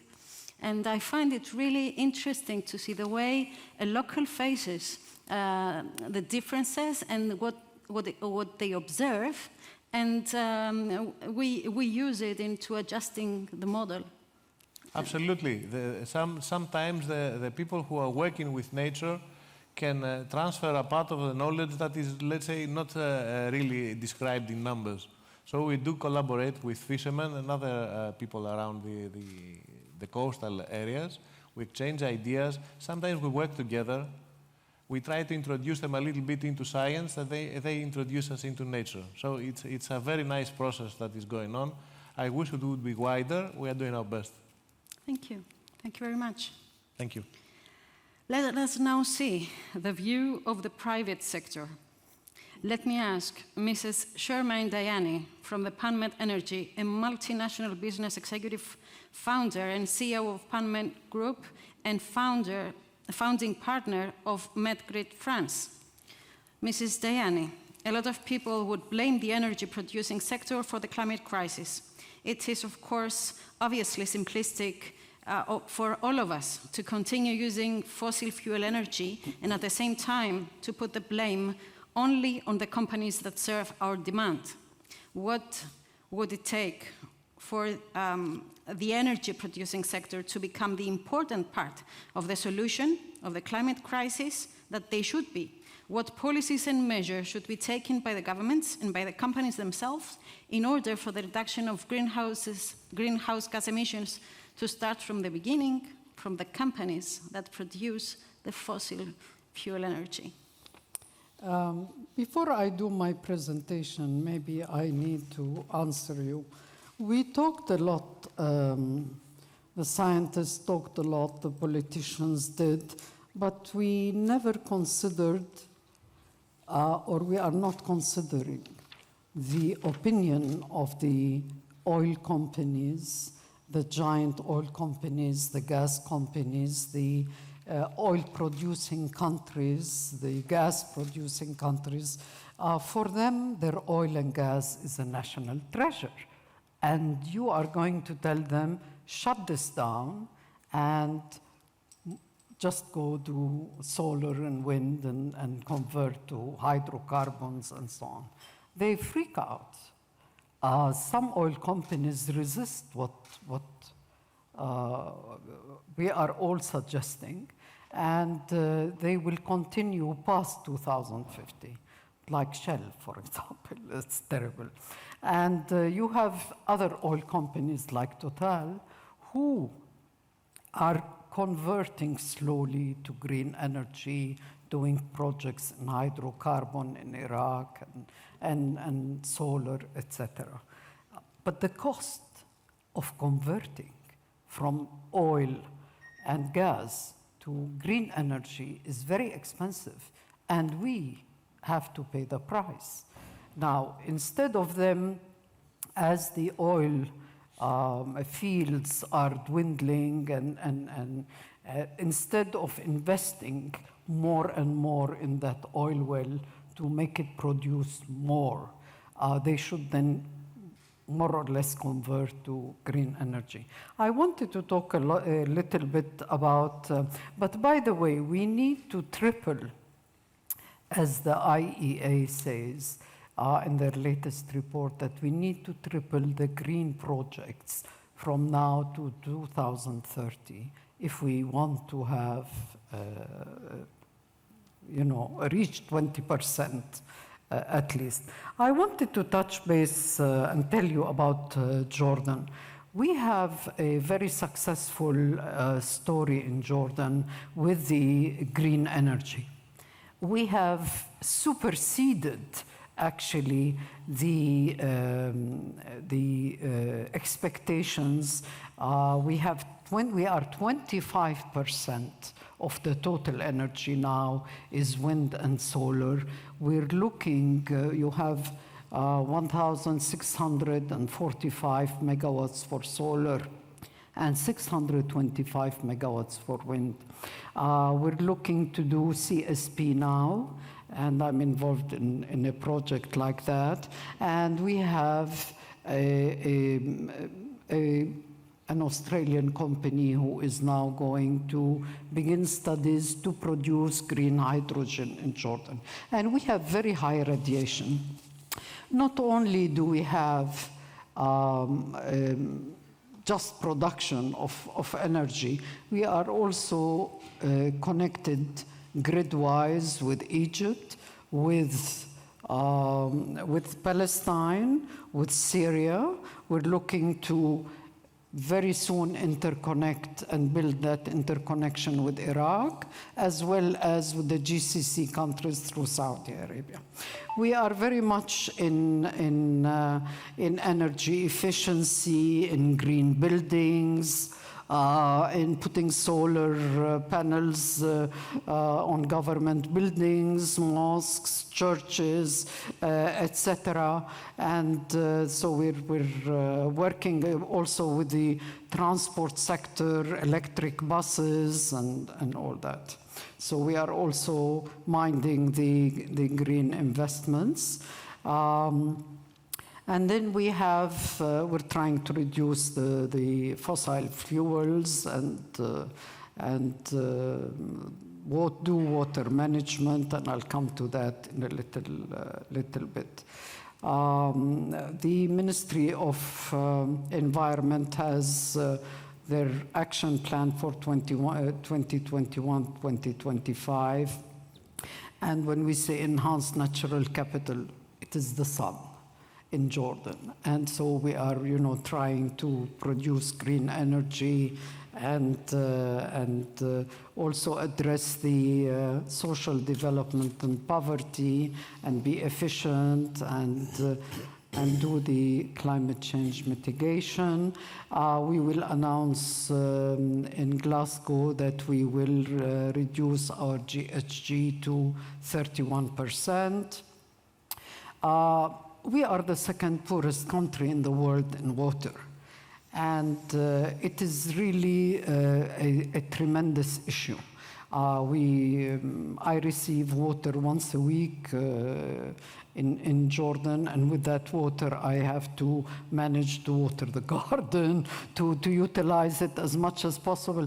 And we suffer, and it's not enough. Then we buy water with trucks. And we have just purchased water from Israel, 50 million cubic meters recently, and to add to a previous 50 million cubic meters earlier in the year. And then, of course, we have a drop of rain, decline of the springs. We have just disastrous situation. We have just water shortages, less rain. We're trying to improve the efficiency and literally invent the water, because it is. We also teach a lot about how to use the water efficiently. We are working a lot with wastewater treatment plants, etc. And then this morning we touched upon heritage, and we have over 100,000 heritage sites in Jordan. You have heard of Petra, you have heard of famous places, but there are many, many, many others. And it is simply, these sites are being affected very badly through droughts, through heat, through floods, through every single thing, wind, etc.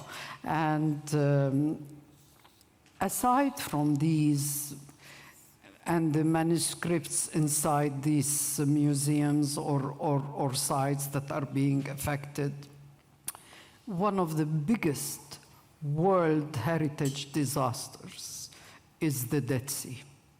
We have, every one of us, has to help in saving the Dead Sea.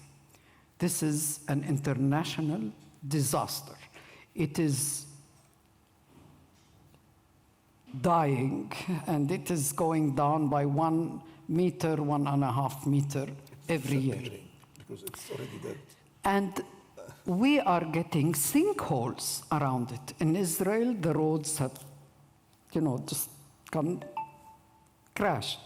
We have cracks in buildings by the touristic sites, by the sea.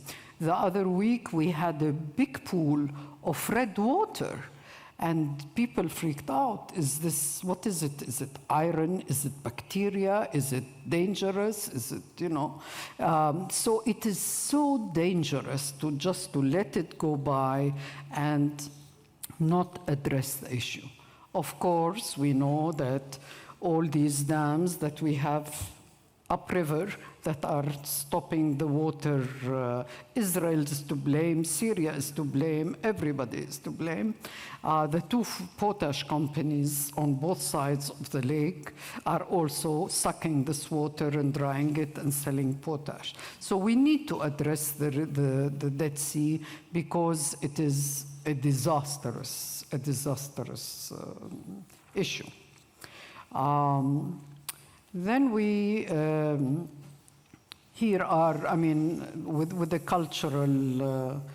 cultural sides, we're looking how to mitigate and how to address the issue and how to prevent further damage, because we are getting quite a bit of damage.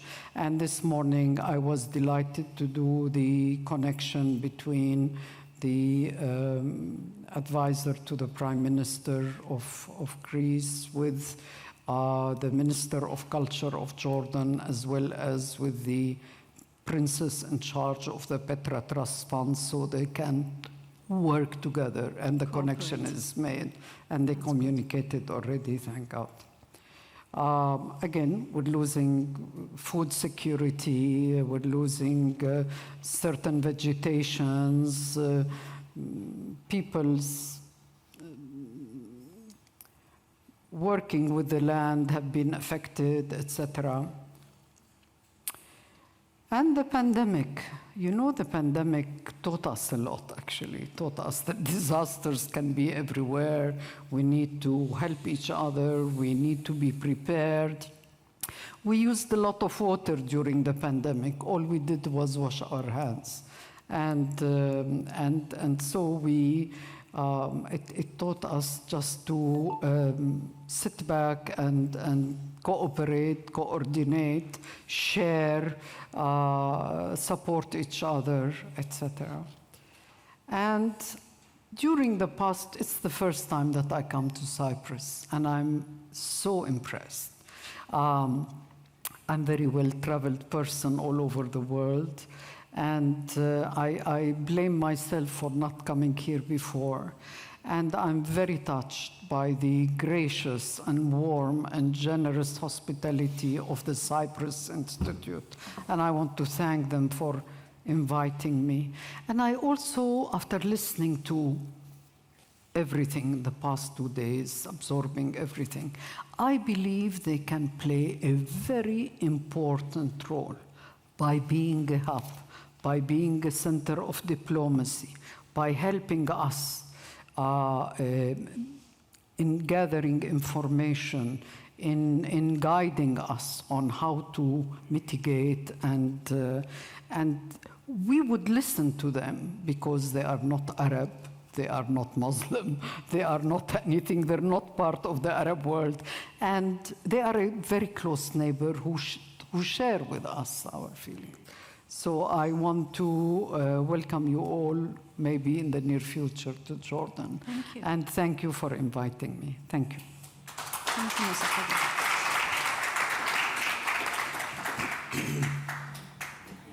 Next, let us hear a government point of view. Dr. Mohammed bin Mubarak bin Daina is the Special Envoy for Climate Affairs and Chief Executive of the Supreme Council for Environment of the Kingdom of Bahrain. Dr. Mohammed, we heard repeatedly in this conference that our region, the Eastern Mediterranean, the Middle East, is not only contributing disproportionately to per capita greenhouse gas emissions, but it is increasingly doing so. Plus, we are the ones who continue extracting fossil fuels. What policies should governments of the region follow? How do you view regional cooperation on the climate crisis, circumventing existing political tensions? Bahrain and Cyprus are both small countries. Can they play a catalytic role in this effort? Thank you for having me here today. I was looking forward to come to Cyprus, but I'm sure I'm going to do it in the future. Sorry not to be there. The climate change, as you know, is more of environmental, social, and political issue. And I believe if we all just let the politics and concentrate on the environment and how to save the planet on this issue, we will reach our goals. From the momentum that I see now and basis on Paris Agreement that all the world has agreed, signed, and ratified, there is a will to go to solve this climate crisis. And if we go to have an example of a collaboration, international collaboration on resolving issues, the pandemic is an example. But I hate to say this, that we as humans are the main problem who caused this climate change. So when you notice during the pandemic, when we stopped going out, when we were staying at home, the animals were free, they were walking on roads, the air quality was better, and you can see from many of satellite images. So we have to know that we are the source of this issue. It's our activities, it's our economical concentrations and issues and focusing on how to develop it. But we have to go back also into history. The history says that the developed countries was one of the main reasons because of the industrial revolutions we have this issue now. I understand it is now the responsibility of both the developed and the developing countries to look at it and concentrate on how to resolve these issues. But the world and the countries need times. That's why we need the developing countries and the developed countries to work together to achieve these goals. But we have, somebody should be the champion and take the lead. We believe that the developed countries should take the lead on reducing emissions and to looking at renewable energies and to diversify and renewable energies and to resolving the issues of the oceans, resolving the issues of the afforestation, resolving the issues with the rivers and waters. The climate change now, as we have seen from my previous presenter that done the presentations, the damages has reached into a level that there is no going back. So we believe that the target should be beyond 1.5 degrees. 1.5 degrees, as the recent report by the IPCC, even with the reductions on emissions, we're going there anyways. What we have to do, I believe, is we have to decarbonize the planet. We have to find a scientific way to decarbonize the planet. It's not enough to diversify the energy. It's not enough to capture the carbon now. We should look at reducing the amount of carbons from the planet that is out there now. As Bahrain, I believe we considered as Cyprus as small island development states. What we have to do is to deal with this crisis. We need to adopt. That's why we have developed the model for the sea level rise. We have set up a benchmark until 2050 that we should be prepared to 0.5 meter of the sea level. We're developing all the infrastructures, plans to reach this adaptation 4.5 meter to adopt with. Plus, I think the lack of finance is one of the main issues that cripple many of the developing countries. That's why we developed a national adaptation investment plan. We developed an adaptation projects for the climate change. And parallel to that, we developed a financial model to make it economically feasible that we invest on these projects. Afforestation is one of our top agenda projects. We believe to help the planet sink the CO2 that is out there is not just by reducing the emission, it's by the afforestation that can absorb those CO2 from the planet.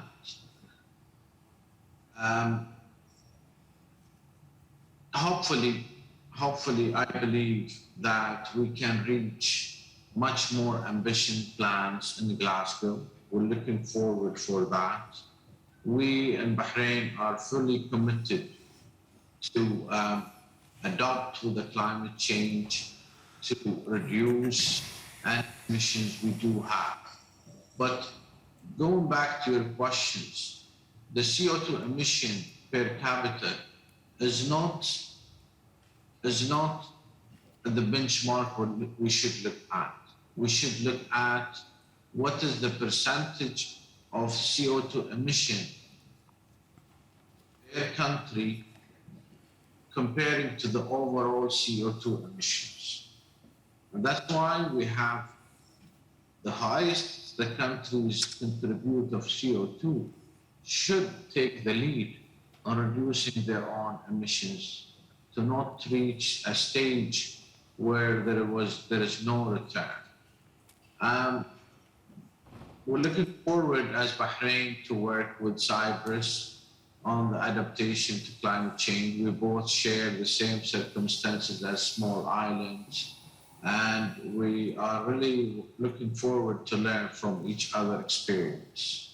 3 important things I think should be focused onto resolving the issue finally. 3 important issues I believe that the planet should help each other with. We should have a technology transfer. We should have the capacity building for the countries that need it. And then we should secure the finance to execute those projects that help every one of us to not leave anybody behind on reducing their emissions. Thank you very much. Thank you. Thank you, Dr. Mohammed. Dr. Emad Adli, General Coordinator from the Arab Network of Environment and Development. Dr. Emad, you have been working in the Education and Outreach Task Force of the initiative. Education is the foundation of dealing with the climate crisis, but it is a long-term weapon. Outreach is a short-term weapon the spearhead of our efforts in convincing citizens, companies, and governments to put their money where their mouth is, to stop just paying lip service to the problem and decisively act, taking difficult decisions and strong measures. Do tell us how you propose to mix education and outreach in order to get the climate dynamics right for the EME region and elicit the right political and social responses. Thank you very much, Madam Chair. And let me start by thanking also Professor Papanikolaou for the invitation and to be part of the task force, Education and Outreach Task Force, and later today with this distinguished panels. My answer will be, and I will disagree with you, Madam Chair, that education is not a long-term only. It is a long-term, it's a long-term, medium-term, short-term. And the outreach is always, it's seen as a short-term, but its impact also has a long-term impact. And being a medical doctor by education, I would like to start by doing the diagnosis of the situation. We have been talking about education for a long time, and in all the conferences, all the meetings, all the research that we have heard, we have read that education is important. But unfortunately, we did not move, one step in showing how education can make a difference. And I'm coming from the South, and I'm talking about my experience in the Arab region. My network, the Arab network, is Arab NGO network from all the countries in the East Mediterranean and the Middle East. And we have been trying to do a lot of activities on education, but it's all on ad hoc basis. You need to change the system. When I heard today, for example, in the previous panel, talking about finance, I would like to ask all the people in charge of finance in the region, what is the percentage of money that you added on education budget in your country, in your system, that will be used to adapt the education for the challenges that we are facing? I have to look at our professors and ask them, how far the curriculum have it changed to think about the nexus approach? How many students they know about in the schools or in the universities know about the nexus approach? If we really want to have, a result at the end, we have to think about it in the system itself. We have to reshape the education system itself. I want to remind you of the SDG 4, which says that ensure inclusive and equitable quality education and promote lifelong learning opportunities, which means that when we are talking about education, we all think that we are outside the equation. But within the learning, the lifelong learning process, everyone is included. Everyone should learn how to do it. So when I'm thinking about this, I am thinking about a system that will be a multi-stakeholder process that will bring all the different actors, putting in mind that the institutions, which we always talk about as education, and that's it. When I talk about school, when I talk about university, the institutions are not ready to this change. So I have to think about how I'm going to change these institutions, how I'm going to build the capacity of the educators, how many teachers in our region, they understand what we are talking about. They see this only in the TV and the news, but they don't really behave as educators. They only behave as they are only, what they call it, dictating, materials to students that when they come at the end, they have their certificate and they pass the exam. The exam is not what is written. The exam is what the countries are facing. How the student in the university now in engineering or in accounting or in business or in computer science or whatever, think about this person, how he's going to be involved and will be actively participating in the solution or the implementation of the implementation of the climate change mitigation or adaptation. Have we prepared this person to think this way?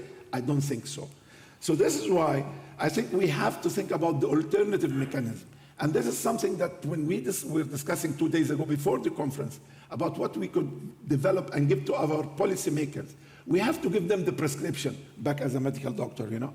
We have to give them the prescription, how the education system is going to change, because it has to be changed. If I have now on this panel all the ministers of education in all the countries in the EMEA region, they will all think about only achievements. And they will tell you figures about how they are doing good. But in reality, we are not making the change that we want to have. And the only thing that is changing is the climate. But the education is not changing. One more thing is about when you are living in a region that has conflicts, all these conflicts, and you have occupation. Can you imagine still we are in the 21st century and we are the only region that has occupation in our region? How can with no stability, with no peace, how come you tell the people come and please think about sustainable development or think about climate change?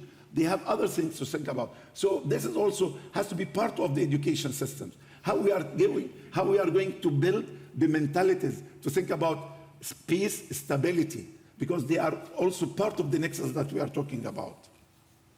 The model of change has to be designed. We need to give the design for the policymakers. They have to be involved because it has to be multi-stakeholder, as I said. So we have the policymakers to come with the children, with the youth, with the women, with the educators, and they come together with the NGOs, with the government representative, and with the science, of course.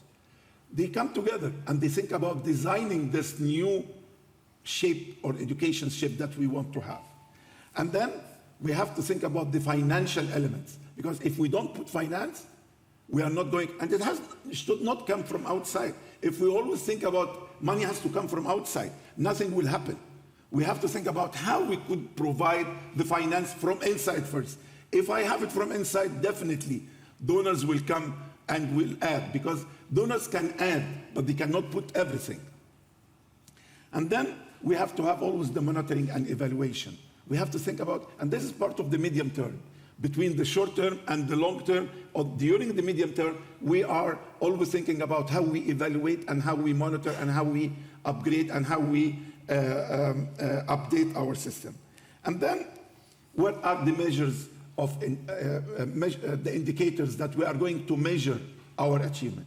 How many ministers are asked, for example, every year, what you have done in this? And tell me the indicator on which I can calculate exactly if the minister was ready or was able to make the change. In the schools, I'm talking about ministers of education only, but how he was able to build also this link with the ministers of energy, with the ministers of environment, with the ministers of water. So this is what we need to see. The civil society is doing what? We are going to small schools and to universities, and we have these small projects, and we come and we celebrate, and we show the results, and we show the small-scale activities, the small-scale projects that showing that we can deal with the issue from the mitigation, from the adaptation, and from the education. But this has to be replicated, and it will never be replicated unless we have a system well established, and then this system, as I said, always taken into consideration, the updated and renewing it. Before I close, I know the seconds are going very quickly. What we need to have is we want to have, even talk about outreach or talk about education, we want to have the awareness that will lead to knowledge. Everyone knows about, and everyone knows where exactly he or she is part of it. And then we want to see the behavior change. I want to see the behavior change. I can see it with my eyes when I go in the streets, when I'm driving my car, or in the bus, or in the metro, or whatever. And then we can calculate how are the positive results and interactions that happens. But to do all this, we have also, and I was very happy to see today someone from the parliament. We need to have a strong parliament with us, and we have to educate the parliament. Part of the education on a short term, the parliamentarians, because they are the people who at the end, they take decisions on behalf of everyone. And we have to bring them to be sitting with the scientists and to be sitting with the people who have the knowledge and to always develop their capacity to be in charge or to be able to take the right decisions.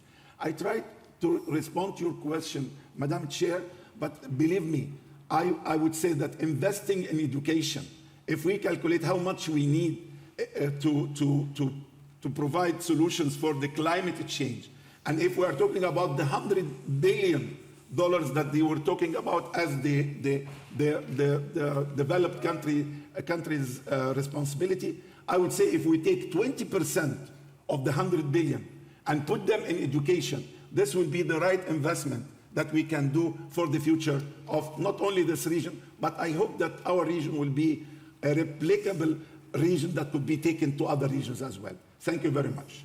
Thank you.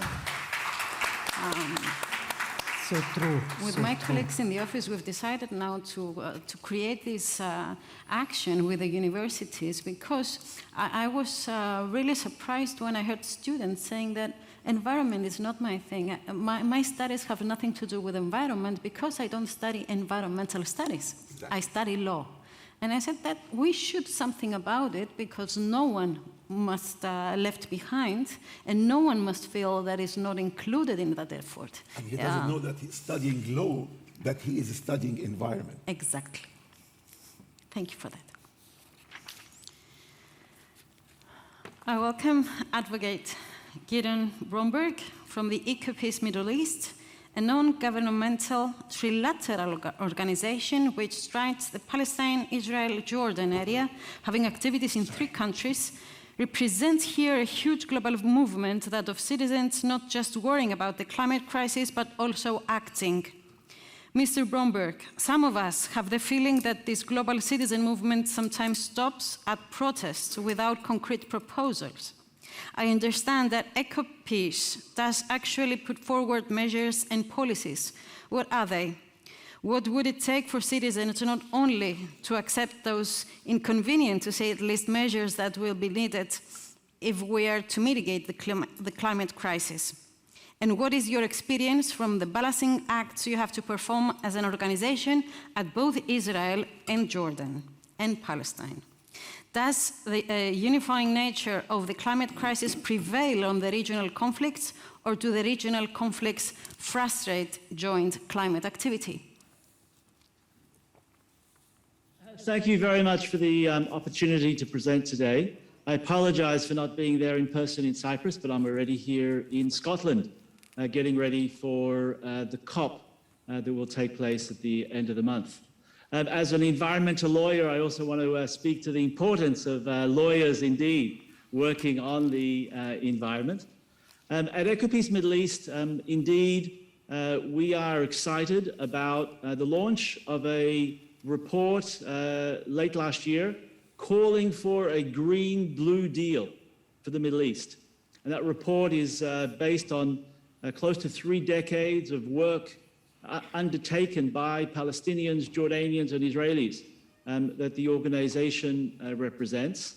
And what we have seen from the reception of the report is that the climate crisis, while often seen as a threat multiplier, can also be a multiplier of opportunities for cooperation.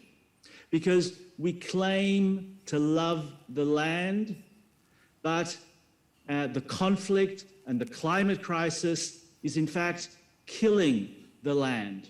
And if we can bring home the message that cooperation is a necessity in order to continue to live on that land, and that the only way to live on that land is in fact through justice, through shared prosperity, then what we're seeing is that our messages are being heard. Now, the Green-Blue Deal has 4 concrete proposals. and I'm going to share a screen that speaks to those proposals very, very briefly. The first one is, as Madame Dejani highlighted, Jordan, in fact, is a regional leader already in the production of renewables because of its vast desert areas and its expertise in both solar and wind. And in a study that Ecopis undertook with the support of the German government through the Konrad Adenauer Stiftung, we saw that Jordan has the comparative advantage over Israel and Palestine to produce large-scale renewables at competitive prices, led by the private sector, again, not requiring donor assistance, in order to sell renewable energy to both Palestine and Israel to the west. On the other hand, Israel and Palestine on the Gaza Strip share the comparative advantage of being on the Mediterranean coast, roughly 100 kilometers from all the main population centers of our region. You know, the Mediterranean is 100 kilometers roughly from Jordan's capital, Amman. It's also 100 kilometers from Jordan's second largest city, Irbid.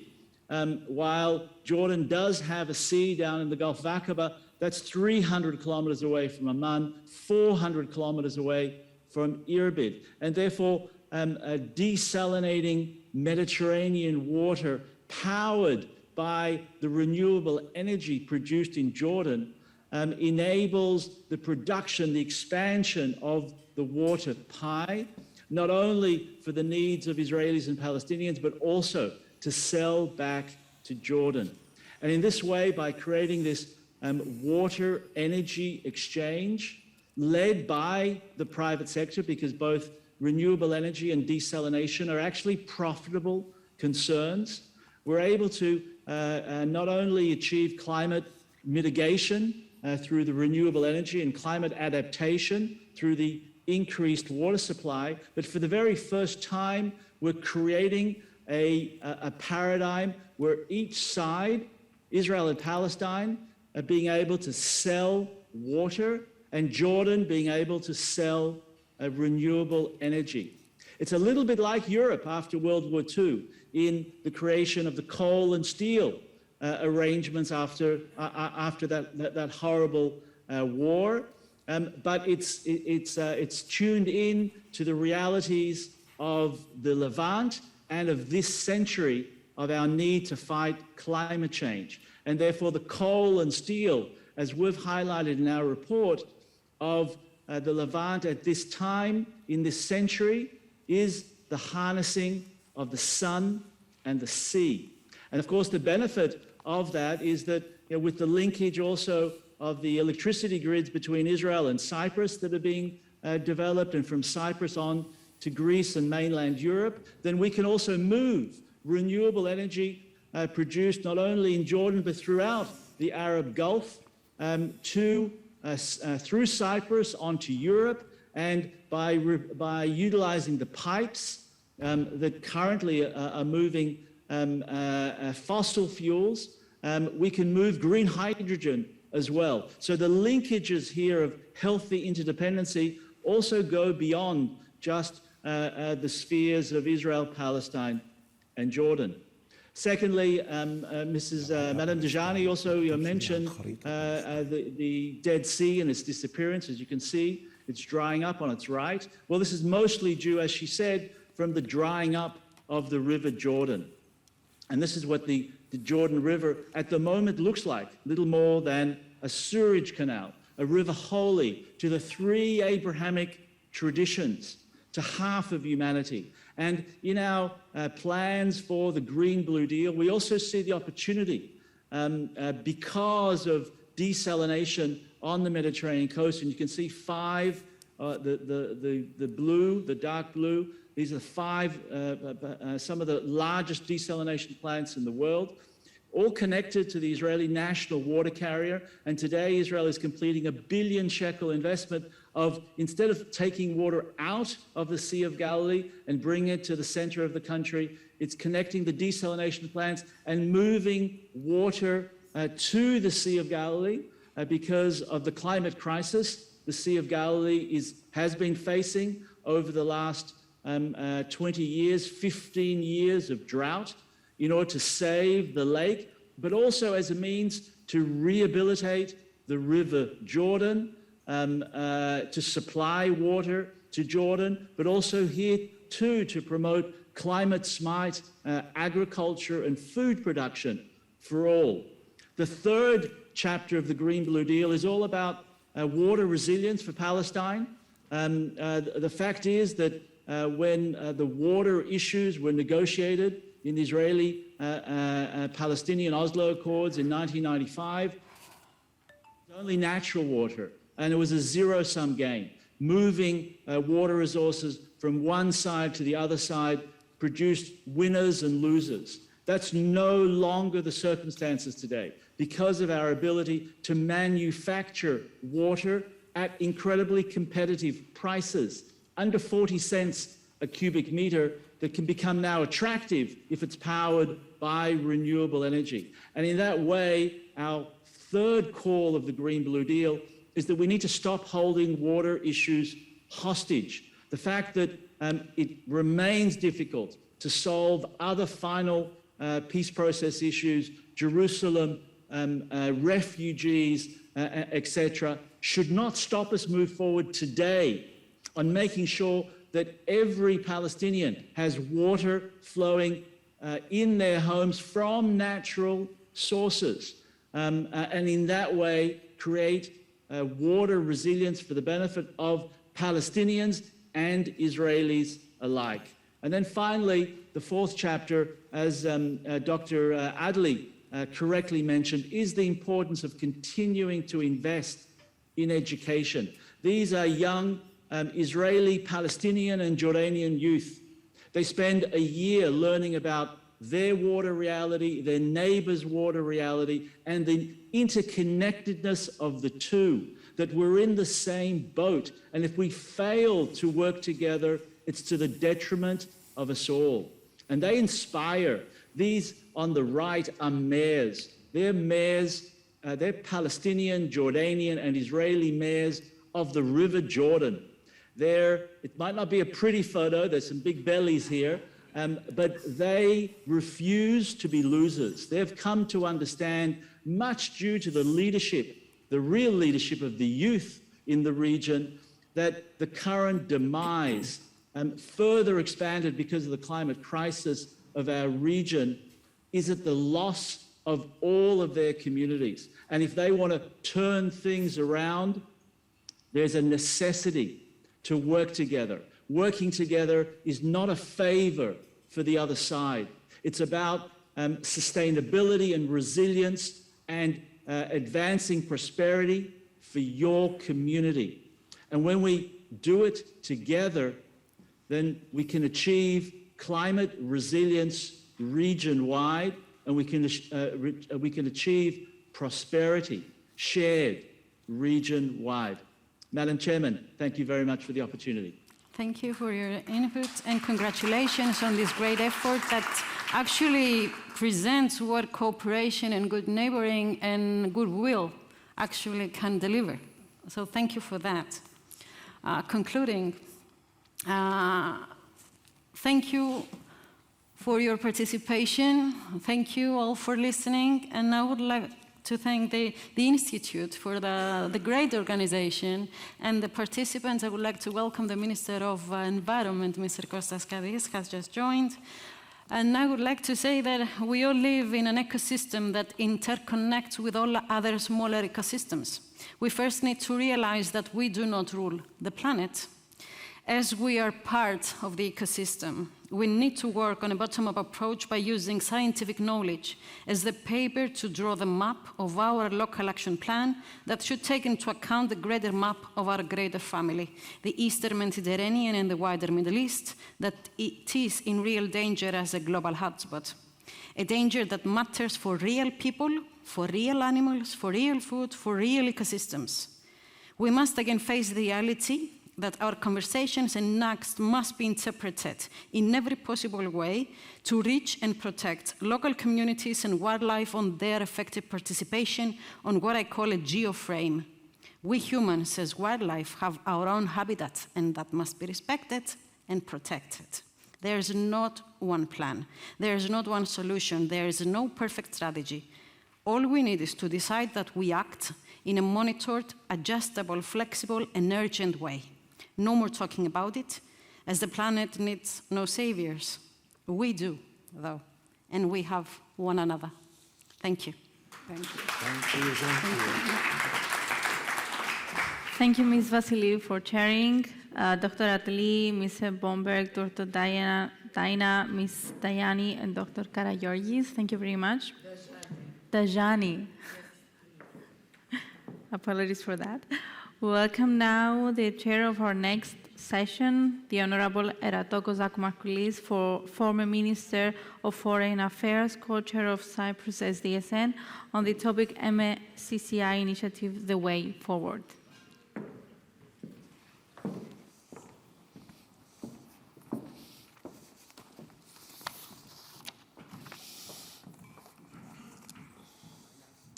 It is my distinct honor and indeed privilege to chair this extremely important 8th session of the conference.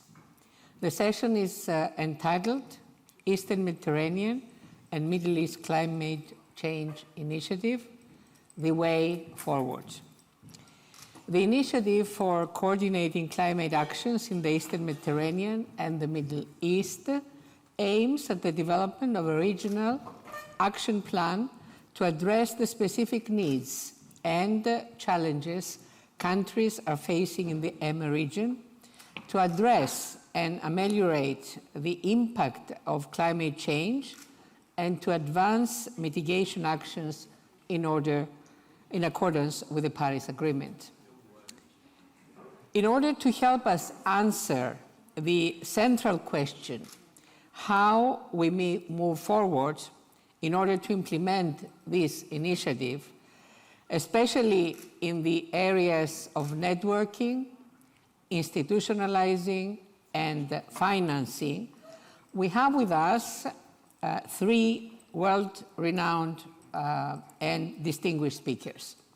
We have with us Dr. Khalid Toukan, chairman of the Jordan Atomic Energy Commission and director of SESAME, the synchrotron light for experimental science and applications in the Middle East, who will speak on the topic networking to sustain the initiative.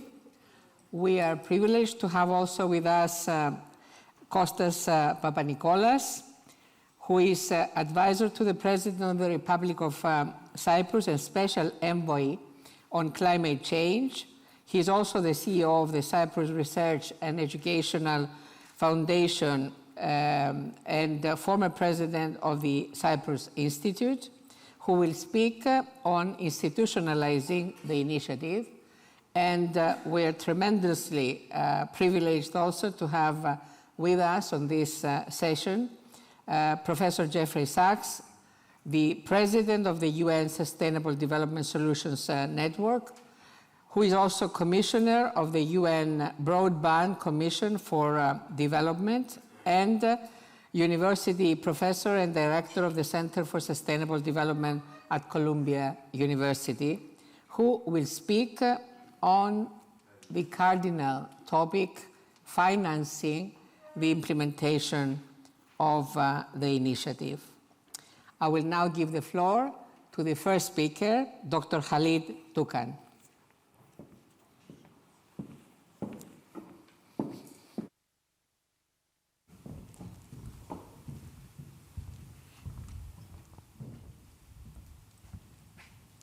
Thank you, Madam Chair. I will elaborate actually on what regional cooperation and collaboration would mean by giving a live example of Sesame. But let me just introduce first by showing a few slides about the EME region. We see since 1990 till the 2018 that probably 4 countries in the region, namely, as you can see, Iran is the highest producer of CO2 emissions, followed by Saudi, Turkey, Egypt. And there is a rapid, sharp rise between 2000 and 2011 with the rapid industrialization. You know, most of the countries in the region, Amy, were basically non-industrialized. And we could see that there was a rapid pace of industrialization, and particularly with the big oil revenues. And that definitely resulted in big CO2 emissions, and particularly in a country like Saudi Arabia, which economy relies mainly on oil. If we look at the percentage growth rates, we see that Qatar actually tops the list because of the vast discoveries of gas in Qatar. And we know now that Qatar is among the biggest gas producers in the world. For sure, we see Iran also among the high countries with more industrialization, and then most of the Gulf countries, and the others probably like Jordan or Lebanon fall behind, but definitely with more industrialization and more economic growth, there is more CO2 emissions. I'll take Jordan as a case study. Jordan actually doesn't have oil and gas, and we have relied totally on either oil imports from neighboring Arab countries, mainly Saudi and Iraq. And after US invasion of Iraq 2003, Jordan switched mainly for electricity production to Egypt, importing Egyptian gas, natural gas, through what they call the Arab gas pipeline. In addition, Jordan is connected electrically through a line with Egypt, 500 megawatt, and Syria, and we have a small connection to Palestine of 50 megawatts. So we are interconnected to the neighboring Arab countries. However, as Dr. Adli said, we are living a little bit in a turbulent region. With the onset of the Arab Spring in 2011, we faced an energy shock because natural gas flowing from Egypt was stopped suddenly. I was a minister then, and we really had to find a problem because we were relying 90% of our electricity production was coming from natural gas in Egypt, which was also coming at a very favorable price. And suddenly, you know, with the Arab Spring and the downfall of the Mubarak regime, we found ourselves with no source of energy. So we had to switch to diesel and heavy fuel oil. The price almost went 4 to 5 folds, from around 4 cents per kilowatt hour to around 20 cents and 18 cents. And we had to burn diesel, and we had to burn heavy fuel oil. On every sunrise, we were losing $5 million because the price of electricity was basically tuned for the Egyptian gas as a cheap gas. And for sure, with turbulent times, you don't want to cut electricity from people because this would lead to social unrest. So at the same electricity prices, the government was selling at very low electricity prices. However, it was generating electricity at 4 or 5 times fold. So every day, $5 million of losses were there. And as you can see, actually, you could see a big rise in terms of oil usage because we switched to heavy fuel oil and diesel products between 2012 till 2017, till we were able to build a liquefied natural gas and start going to gas again. And then Egypt, for sure, regained its stability and gas started in Egypt. But during those 4 years, we incurred $7 billion in losses by our electricity company. Next, please. So you could see here in the electricity, you had a sharp drop in gas during this period from natural gas, and then restored back again around 2016. And during those 4 years, a loss of $7 billion was incurred on the National Electric Power Company, which still lives today. So after this energy shock, the government actually went towards energy diversification, and for sure renewable energy was amongst the main themes. So going to solar was first for energy security, was to cut down on cost, and as Madame Sharmeen Dajani said, they had a very aggressive program to reinstall renewable energy throughout the country. So out of almost 0%, non-existent solar energy around 2010, today, 1/3 of our installed capacity is solar, 34%, mainly solar and wind. And in 2020, 16% of the total electricity generated in Jordan was coming from renewable energy. So that was a double gain, reducing CO2 emission in addition to cutting down on cost. Added to that, the fact that basically you have your own source, so energy security. When it comes to CO2 emissions, Jordan is a small country. We are not highly industrialized, so we produce less than 0.9% of the EMI region, 0.07% of the worldwide. So we have a lot of carbon credit, which we're trying now to use with the international donors and agencies in order to buy carbon credit. And now even going with solar and other forms of energy will have extra credit.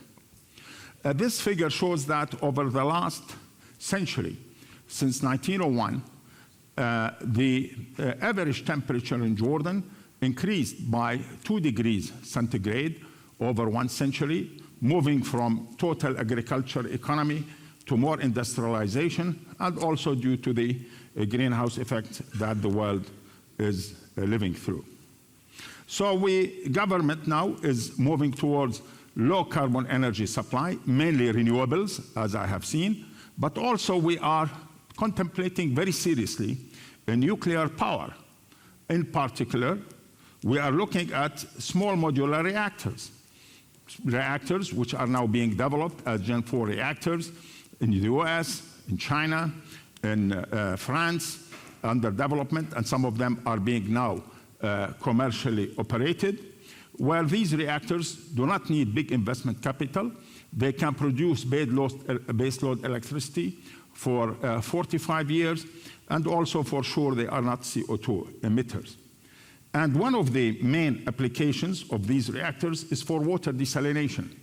We are now actually looking at designing a reverse osmosis plant, desalination plant on the Red Sea, because our seashore is small, 27 kilometers, installing 400 megawatt, 40 kilometers from the seashore, where energy will be produced by the reactor to desalinate water, and then the excess energy produced by the reactor will be used to pump water from the Aqaba region to Amman, around 300 kilometers.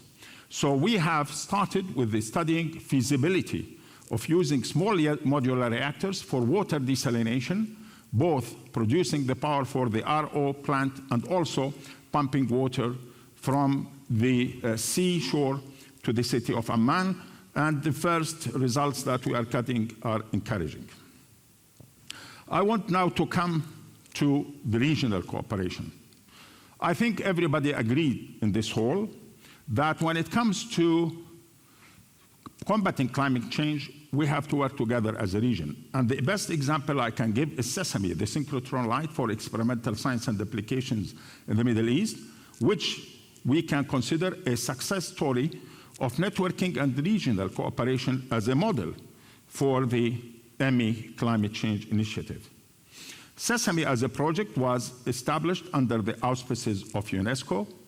It was modeled on the CERN, the European Organization for Nuclear Research, as you know, established after World War II.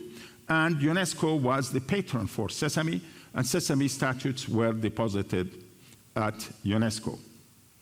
Now, as you can see, the SESAMI members include 8 countries from the region: Cyprus, Egypt, Iran, Israel, Jordan, Pakistan, Palestine, and Turkey. in addition to a wide spectrum of observers scanning countries from Latin America, Brazil, North America, Canada, US, including European Union, countries of Europe, France, CERN, a European Organization for Nuclear Research. And Sesame can be considered a story of success, which we hope that this climate initiative can be modeled on the same model, where probably with the region establishing a climate change agency, where countries in the region can work together under the auspices of UNESCO or other UN organization to really work together, exchange data, exchange information when it comes to climate. As an example to show the success, currently Sesame is in operation.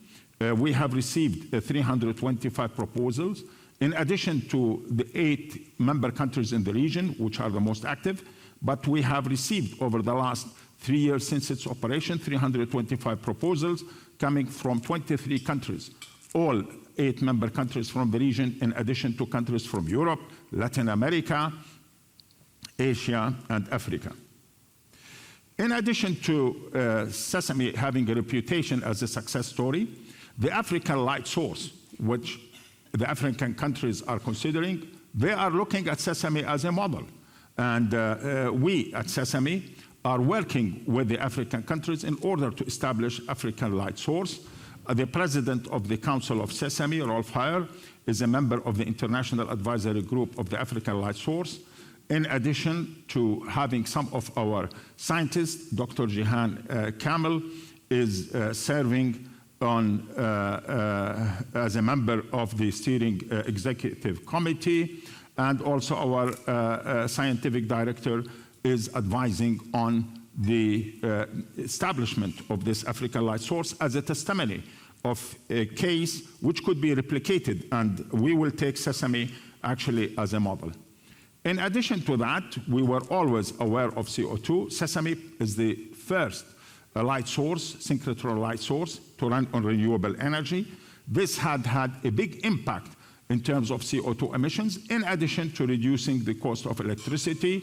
So the price of electricity, the average bill, which we used to pay before we established a solar power plant of $266,000 US, were cut to almost less than 10%, to $11,000 US, reducing CO2 emissions yearly by around 7,000 tons per year, as a testimony of using solar power to help in reducing the CO2 emissions. Added to that, the really reduction in cost of electricity.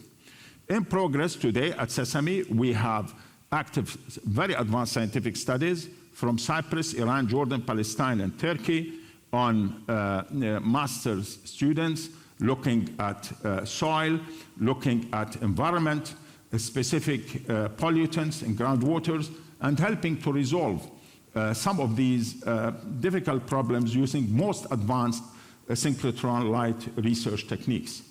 In addition to that, this shows one of the groups who are doing research on energy conversion and storage devices using Sesame's beamlines, mainly the X-ray fluorescence beamlines, the infrared and material science beamlines. I would close by showing this slide. This is a very novel material research done as a trilateral cooperation between Sesame, Berkeley University in the USA, and Royal Scientific Society in Jordan, where they are looking at novel materials. And they are doing crystallographic analysis of porous frameworks for strong and reasonable binding of CO2. New materials that can really absorb tons of CO2. This material is being developed in a special lab at Berkeley, and we are working with them at Sesame and the Royal Scientific Society of Jordan in order to test its characteristics.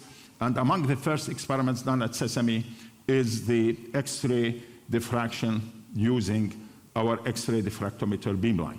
So to conclude, we can really model Sesame's success story for a regional institute under UN auspices or UNESCO to really work together when it comes to climate change. And by all accounts, In addition to talking to the world, definitely every country has to do its homework by reducing its CO2 emissions and really looking at new modes of energy generation, whether renewable, nuclear, or hydropower or other sources of energy. Thank you all.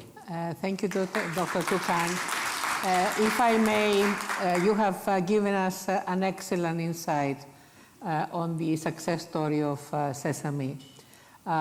What would you highlight in a nutshell, just by simply mentioning the ingredients of a successful networking based on the Sesame experience? To be frank, it's the goodwill. Why did Sesame succeed? I want to say it because it was really pushed by scientists. So scientists used to work. Maybe Costas knows, the idea of Sesame was in 1998. And you know our region passed through wars, civil wars, revolutions, name it. We maintained meetings every 6 months because scientists wanted to work together, wanted this project to succeed. To be frank, it was away from the influence of politicians. So I would say it's the goodwill of scientists. In addition to that, every country and every scientific community in that specific country saw a benefit of working together and working within a region. And when it comes to climate change, it's the same. No country can do it together. And Sesame is a difficult, sophisticated machine technologically and also financially. It needed resources. But with the goodwill of the member state, added to it the support from other countries, let's say definitely, and other organizations like CERN and other institutions in Europe like Soleil and Diomed Light Source. So there was a goodwill from everybody to work positively. And to be frank, as scientists, we succeeded. And we didn't have a lot of interference from politics and politicians. Thank you. Thank you very much for these very important insights. Thank you. Thank you. Now I will give the floor to Professor Papanikolaos to make his presentation on institutionalizing the initiative, which is a very important part of implementing the initiative.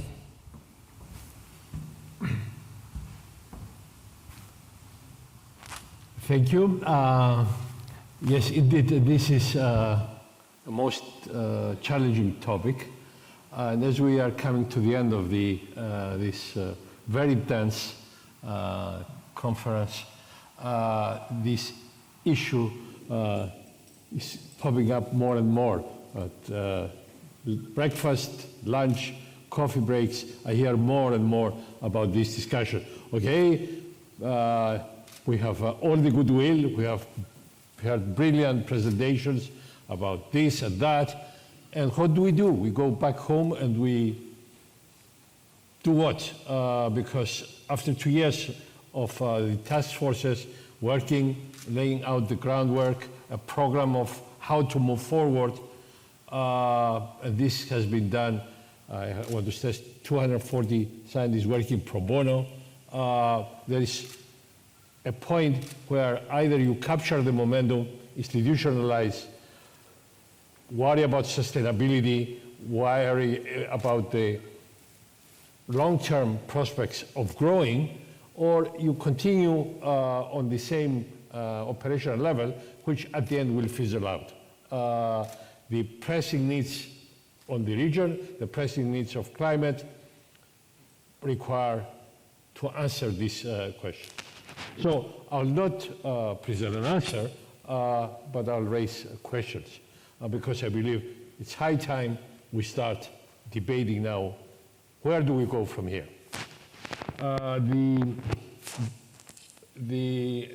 I change the transparency? Oh, you do, okay. Well, this has been shown already. So we are at the end of the first phase of the groundwork having been done by the scientists, by the planners and their discussion, and now we're moving, this is the beginning of the handover to the governments of the region, the people that they have the responsibility of taking this to the next step. And you see, and I'm very, it's a very nice, because in this session we have with us Dr. Cadiz from the Minister of Agriculture, Rural Development and Environment.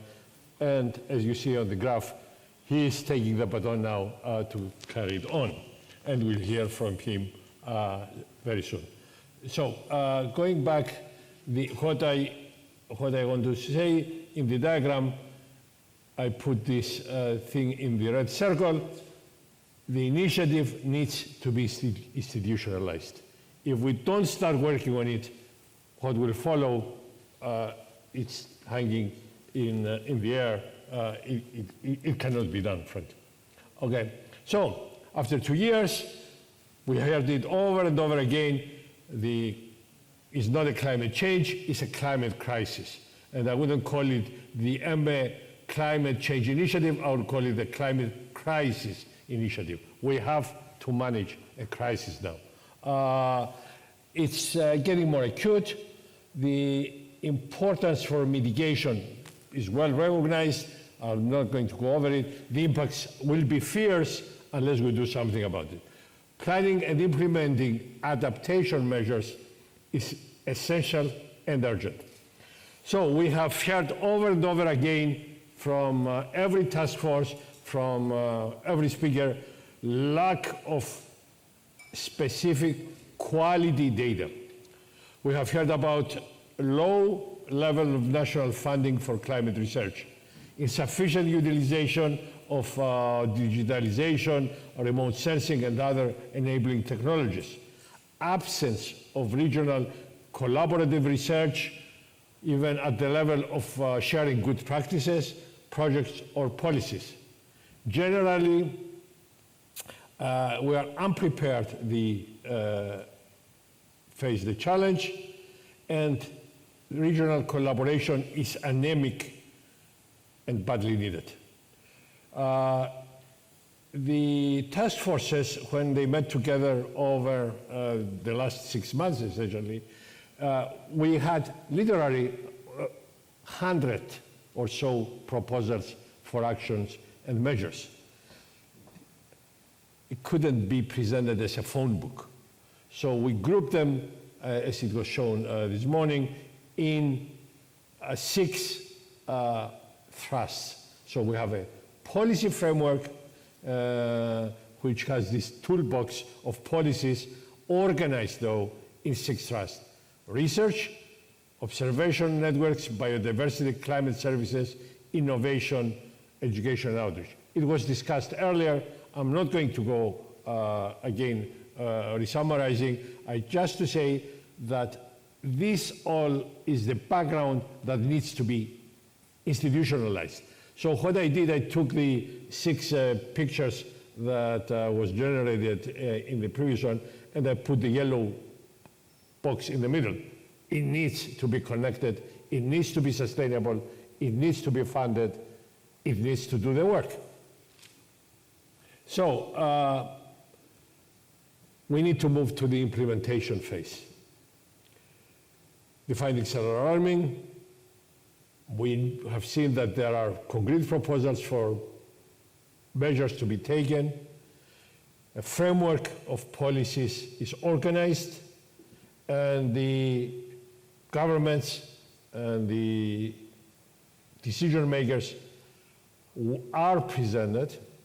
This is not, as discussed already, a done job, but already we have low-hanging fruit, measures that we feel the technology is there, are secure, fundable, cost-effective, and are not pursued. We can start from few demo projects and continue while others are being refined and planned. So what has not been discussed, and this is beginning now the discussion, which clearly puts the questions, but they need to be answered soon. Climate crisis is not going to wait forever till we decide how to address it. So what has not been discussed is possible implementation. That means institutionalizing, finding mechanisms, funding, and have a sustainable action. It's no accident that I asked my friend that actually will go way back to our student dates back at MIT, so I know Khalid for, I won't say how many years, you can figure it out, and it's a big number, because of his amazing success with Sesame. Sesame, as you have seen, is a place where Israel and Iran sit together on the same table along Turkey and Cyprus. I know no other example where we have a council that sits and meets every 3 or 6 months, uninterruptedly since 2000 or so. It's almost 20 years now. I had the privilege to be at the very first planning session on that, and it's amazing. So people that say that we cannot work together, we have at least one counterexample, and it was very important to hear that. And it's a shining example that this can be done. If a challenge like the climate crisis cannot get us to work together, we deserve really to be looked down by future generations as not being able to handle something of that magnitude, while there is a way to do it. So, Sesame is a model. There are other models. I won't repeat the model of Sesame, it was explained. There is the Union of the Mediterranean, which is another attempt to get many countries to work together. It's a very different model there. It's a top-down government model formed, as you know, by Sarkozy about initiative probably 15 years ago now. And there are other more distributed models. A good example is, which is the other extreme, if you wish, from the Union for the Mediterranean, which is distributed to countries that want to participate, the SDSN network, which is run by none other than, of course, creates the driven by the tremendous intellectual power of Geoffrey Sachs, which will be talking to us next. A variant needs to be found that fits the circumstances, the challenge, and the current situations as we face them now for the huge problem we're called to solve. So there are models, there is proven examples that we can work together, and the compelling pressure of the climate crisis will help us get together. Well, there are other issues that need to be taken into account. Managing the climate crisis will take tremendous resources, huge resources. Therefore, the international community, which, as we have heard, played a tremendous role in helping and in establishing and running Sesame, along with the very strong will of Jordan, of course, has to get involved. Funding will also come from outside, especially to the less developed and rich countries of the area, and there are some of those. But reliability of what is going to be done has to be guaranteed. Transparency has to be guaranteed. Effectiveness has to be guaranteed. So the issue will rise, who selects the projects, with what criteria, who oversees, and who is accountable?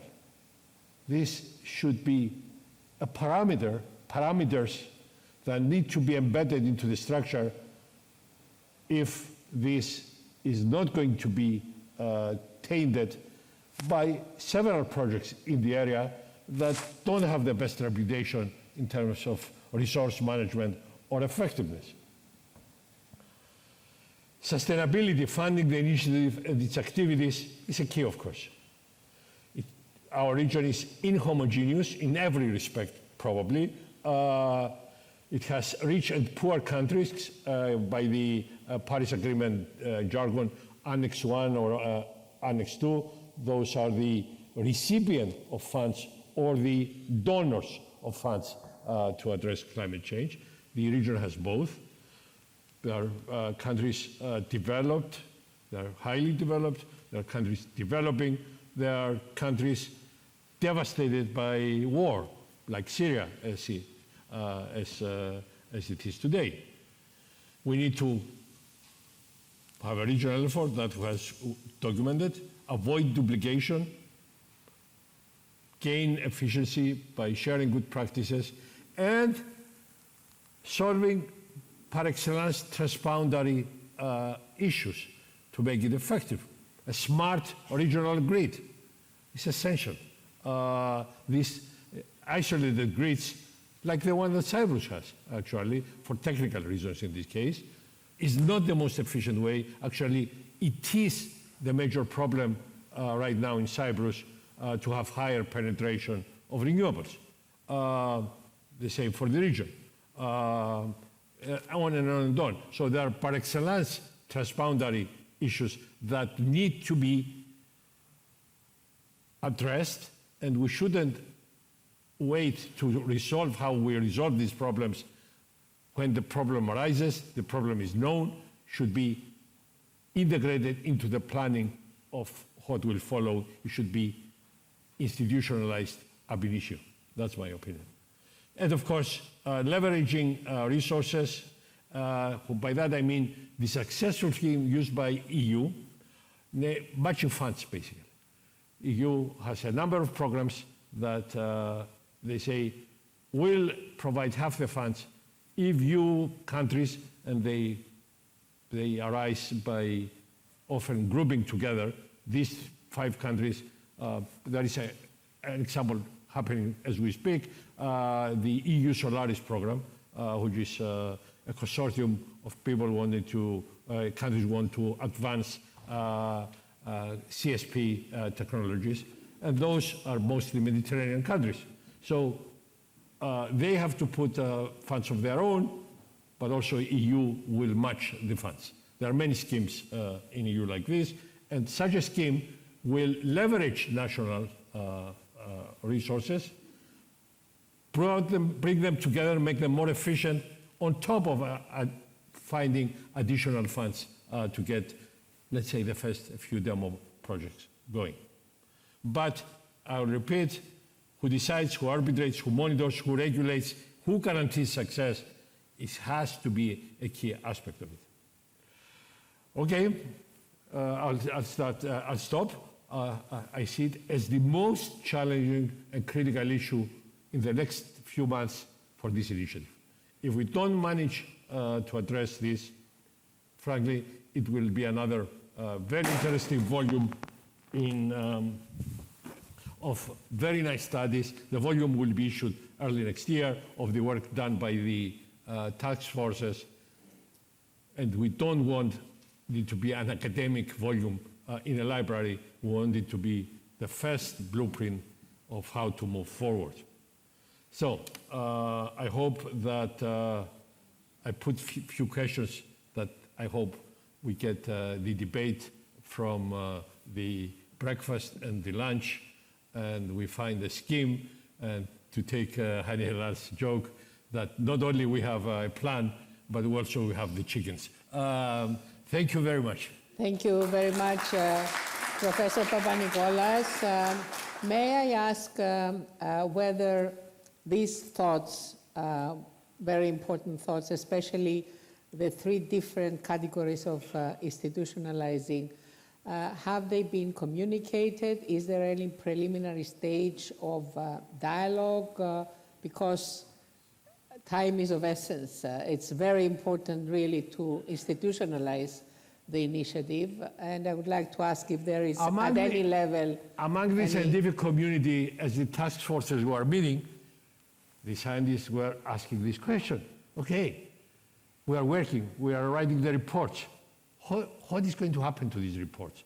Are we just making material for another publication? Is it going to be useful? Is anybody going to read them? Is anybody going to use them to really help solve the problem? Because that's what's driving them. So it started gradually, and as time went on, it got more intense and intense. And those that in the corridor here, you have heard it over and over again. No, formally it has not been discussed anywhere, as far as I know. I even had, I had several discussions with the minister. One in the coffee just before getting into the room. The minister asked me, it's of pressure, how about the institutionalization, et cetera, et cetera. And this was not the first discussion. We had several, but nothing formally. But it's the obvious one. We have seen the momentum. We have seen the will. We have seen the facts. It's time to start formalizing it. And as you have seen, I'm raising questions, but even the process how to formalize this dialogue is not, as far as I know, well defined.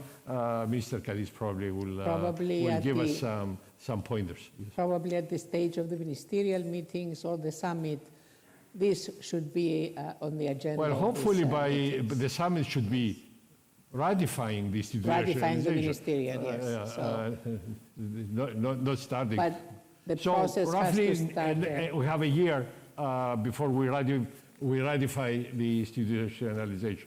So some questions, probably there are more, and I hope this helps to, since now it's a formal presentation, to start the process, and Thank you. We'll hear more about it. Thank you very much. We'll debate it, I hope, at the panel. Yes. Thank you very much, Professor Papanikolaou. Now I would like to give the floor to the third speaker, the last speaker of this session, the well-known Professor Jeffrey Sachs, for his own intervention. Thank you. Which will be entitled Financing the Implementation of the Initiative.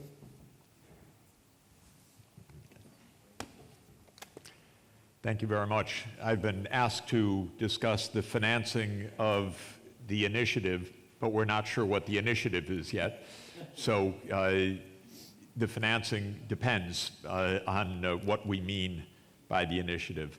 I think there are two different levels of discussion. One is the financing of the projects of a group of scientists and analysts, and the second is the financing of sustainable development in the Eastern Mediterranean. The second, obviously, is crucial and orders of magnitude larger than the first, and I want to speak about both of these dimensions, but starting with the bigger challenge. What are we aiming to do? What are the barriers to accomplishing this? We've heard excellent presentations in the last 2 days based on superb work over the last 2 years that show how complex these challenges are. Usually societies do not make conscious, deep transformations of technology in a top-down manner. The way that the world economy has evolved, and in particular the fossil fuel dependence and the other technologies, had elements of top-down strategy and investments, but it was largely driven by the course of technological change. So it was James Watt's steam engine and Daimler and Benz's internal combustion engine and the gas turbine and other energy technologies, the power dynamo and Westinghouse and Edison's grid that really drove the 2-century-long development of a global fossil fuel-based energy system in which fossil fuels account for roughly 85% of the primary energy. Now, for the first time in human history, we're contemplating the need for a worldwide comprehensive change engaging all regions of the world to accomplish a fundamental technological transformation at the core of the world economy in a period of 30 years. It's a little mind-boggling. If it weren't necessary, it would be a crazy thing to suggest. And the only reason why we are contemplating this is that our lives depend on it. And more than that, our children's lives depend on it, and our grandchildren's lives depend on it. So we're really trying to do something that has not been done before. How to do it? Well, the usual rules of the game do not apply. Everybody sees their piece. The business sector says we make business. The financiers say we do ESG. Governments may or may not say we plan infrastructure. But the fact of the matter is a transformation this deep is not a market phenomenon, nor is it a government phenomenon, nor is it a community or civil society phenomenon. It is all of these things, and there's no way that any single set of instruments can accomplish a transformation that is so deep. Another obvious point is that our governments, by and large, don't know what they're doing. I'll speak for the US government. It is run by amateurs. That's the definition of our government, of the people, by the people. I'm not so sure for the people all the time, but it is run by amateurs who don't know. So they come into office and then they read briefing papers about what is an energy transition. So there's a huge gap between what we need to do and the capacities of government as they exist right now. And that gap is glaring and dangerous because most of the politicians were not trained anywhere near this.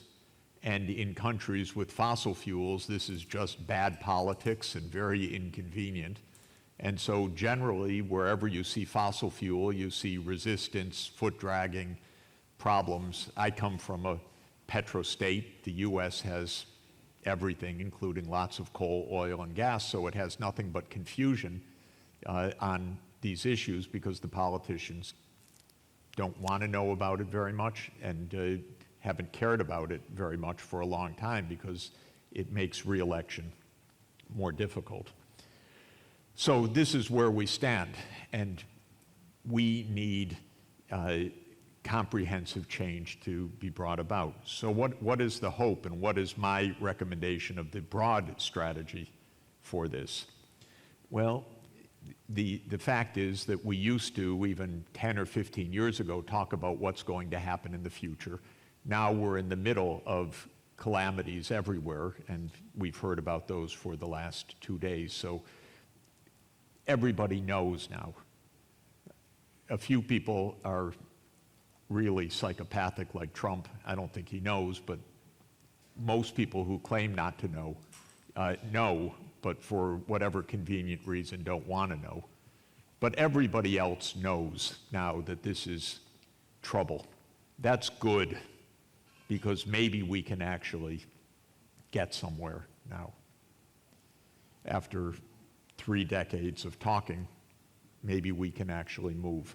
The second thing is science and technology has not stood still while the politicians have. There have been constant improvements, generations of improvements of the underlying technologies that are needed to solve the problem. So now we realistically can say that we have in front of us the preponderance of the technological changes needed to carry us to mid-century. And that is, by and large, renewable energy, energy storage, electrification, and green fuels. And those are close enough that we can assume that with a lot of investment and effort put into them, that they can reach close to what we need by mid-century. Other than in Europe, I know very few places in the world that have clear strategies about how to do this.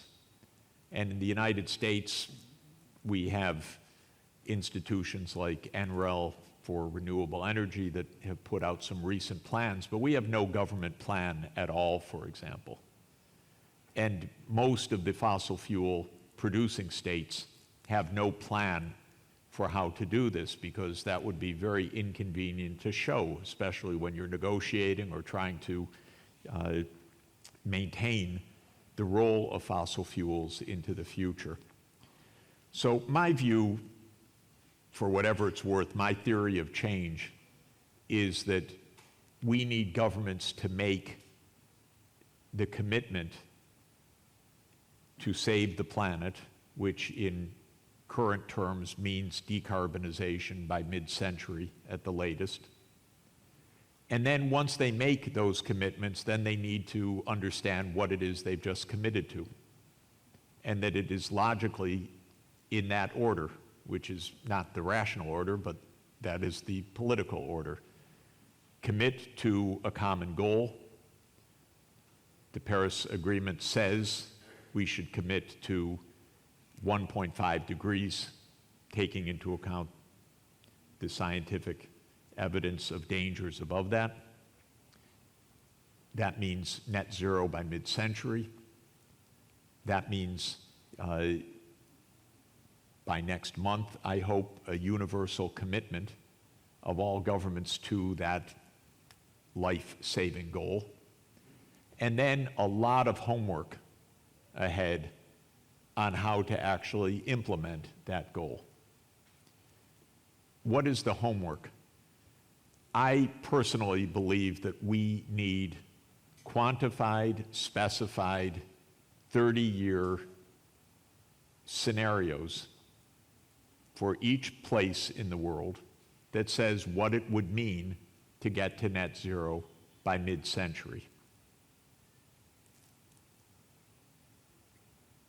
Most governments still do not have that.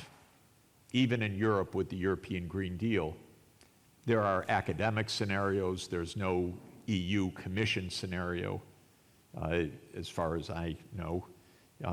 Most of the governments do not have a clear scenario of how to do that. And I would say of the Eastern Mediterranean and Middle East countries, I don't know of any of them that has a clear published plan or even a clear scenario of how to get to net zero by 2050. I believe that that is crucial. Mediterranean gas, new big projects. What are we doing? We should be hurrying at the maximum speed to get to zero by 2050 with a plan. And that is not too long a horizon to plan, because we're talking about infrastructure that lives for 40 or 50 or 60 years. And even for the infrastructure that's shorter, like automobiles, which last 15 to 20 years, that means that all new cars sold by 2030 ought to be zero-emission vehicles. And the companies are kind of figuring that out. They're saying 2035. And that's probably right, but that also means that we need charging stations, and we need reforming the grid and preparation for an all-electric fleet, and so on. So to my mind, the main work of this initiative should be preparing such plans. Because I frankly don't see how we're going to get anywhere real without that. Generally in the world, we don't get to where we want to go on time. So that's a general principle. I have the lifelong experience of chasing UN goals for a living. So I was the Secretary General's chief advisor on the Millennium Development Goals, now on the Sustainable Development Goals. Just so you know, I'm not crazy. I don't really believe that they're odds on. I just believe that they're worth being odds on. So I try to make them work. Not that not as a betting person that I would bet on them. But we don't generally achieve our goals, so if we go as the normal way, we will wreck the planet, perhaps disastrously so. I have it on good authority, we could even have pandemics in the future that our politicians didn't expect. You know, we could have things really go wrong in this world. So I think we should plan seriously for how to have the best chance that things can go right. And I do think that there is an important case for this project, because the first rule, I would say, both for sustainable development and for economics, which is very hard for this region, is get along with your neighbor. Because with your neighbor you share ecozones, you trade in principle, you coordinate, and you don't have to police borders if you do it right, which is very expensive, and wars are even more expensive. So my principle as an economist is get along with your neighbor.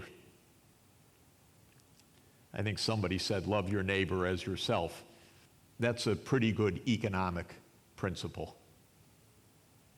And for that reason, I think that a regional project makes a tremendous amount of sense.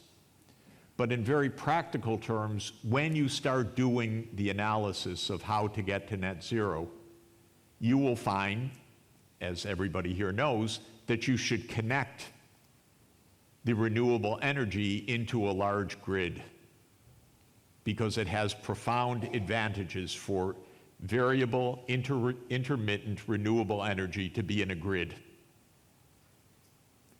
And so we should be connecting the Middle East, we should be connecting the Eastern Mediterranean and the European Union and North Africa into a regional grid of basically solar with some wind and some other resources, but this is a solar region of the world, and a preponderance of the energy should come from solar power.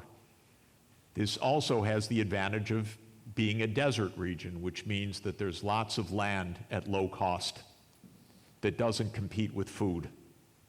And those are good places to put solar modules at very, very large scale. And this can be the powerhouse. And it's a lot sunnier here than it is in Berlin.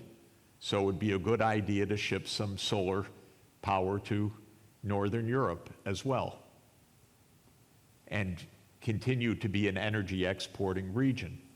But that requires a lot of planning, a lot of investment at scale, and a lot of diplomacy, and a lot of neighbors getting along with each other, so they don't say, take electricity from you, hell no, or depend on you for my electricity, no way.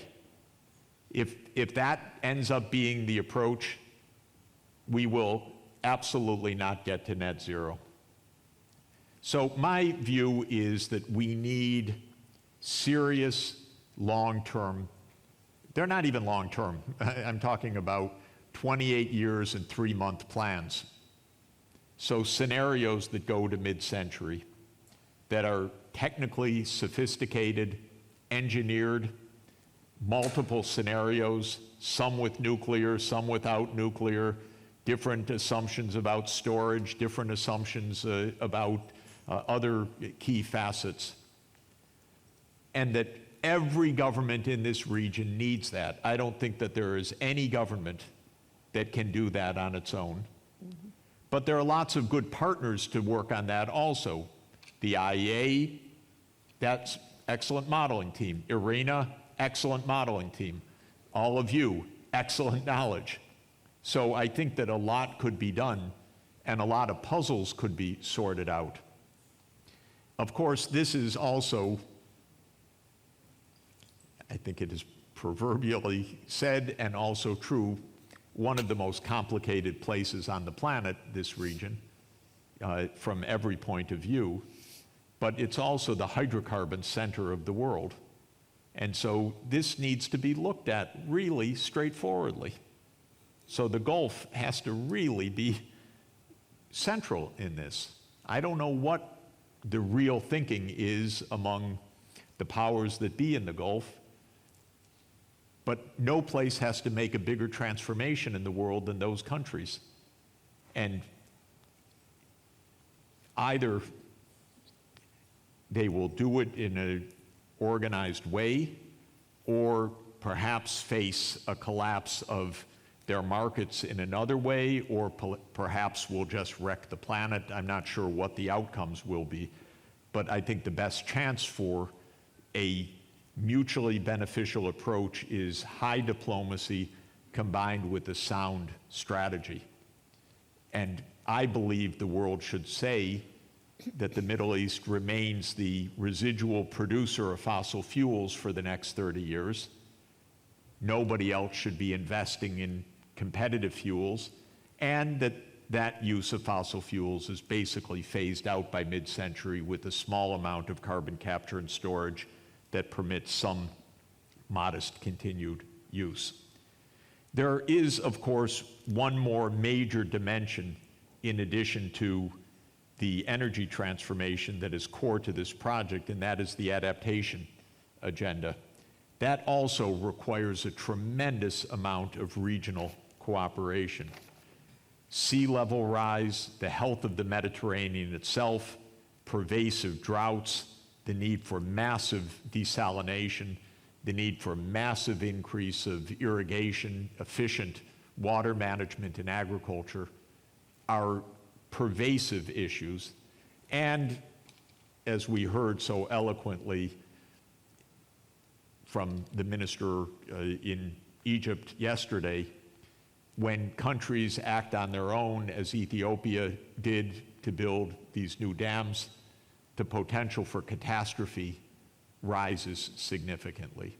So when it comes to adaptation because of the Nile, the Tigris, the Euphrates, the other shared ecosystems, this also needs to be done by a plan, by a strategy, by a sound understanding of climatology and ecology, and by the high diplomacy that goes along with this.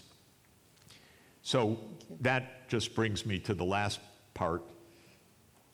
What does it mean to finance this initiative? It means two things.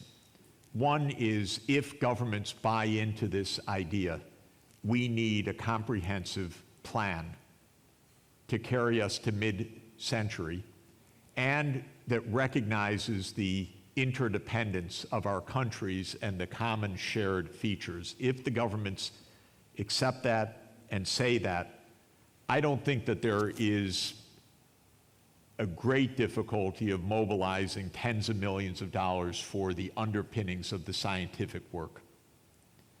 Not all the R&D that needs to be done, but the actual programming, the design, the detailed studies that would be under the chapeau of a regionally shared vision. I think that that can be done. That plan will imply tens or hundreds of billions of dollars of actual investments. Investments in a massive scale up of solar energy, for example, or a regional long-distance transmission grid, or smart grids in the cities of this region, and deployment of 5G or 6G on shared standards and so on. Those are tens and hundreds of billions of dollars of investments. Obviously, this initiative doesn't raise those funds, but part of the work of the initiative should be to identify how the large-scale financing can be mobilized, because part of it will be governmental, part of it in national budgets, part of it will be intergovernmental in institutions like the European Investment Bank or the Islamic Development Bank or others. Part of it will be private sector. And that analysis, too, of how to do the complex financing of such a complex transformation is an unsolved problem. It's the work that I do at the United Nations. We have the Sustainable Development Goals, we have the Paris Agreement, we have no financing plans for them, I can tell you. There are no financing plans because the UN is a lot better at goals than it is at finance. The private sector, with all their big money, does not finance the things we're talking about. They want to make money, but we're talking about public goods or help for poor people, and they don't finance that stuff. So we need public finance and development finance at a large scale.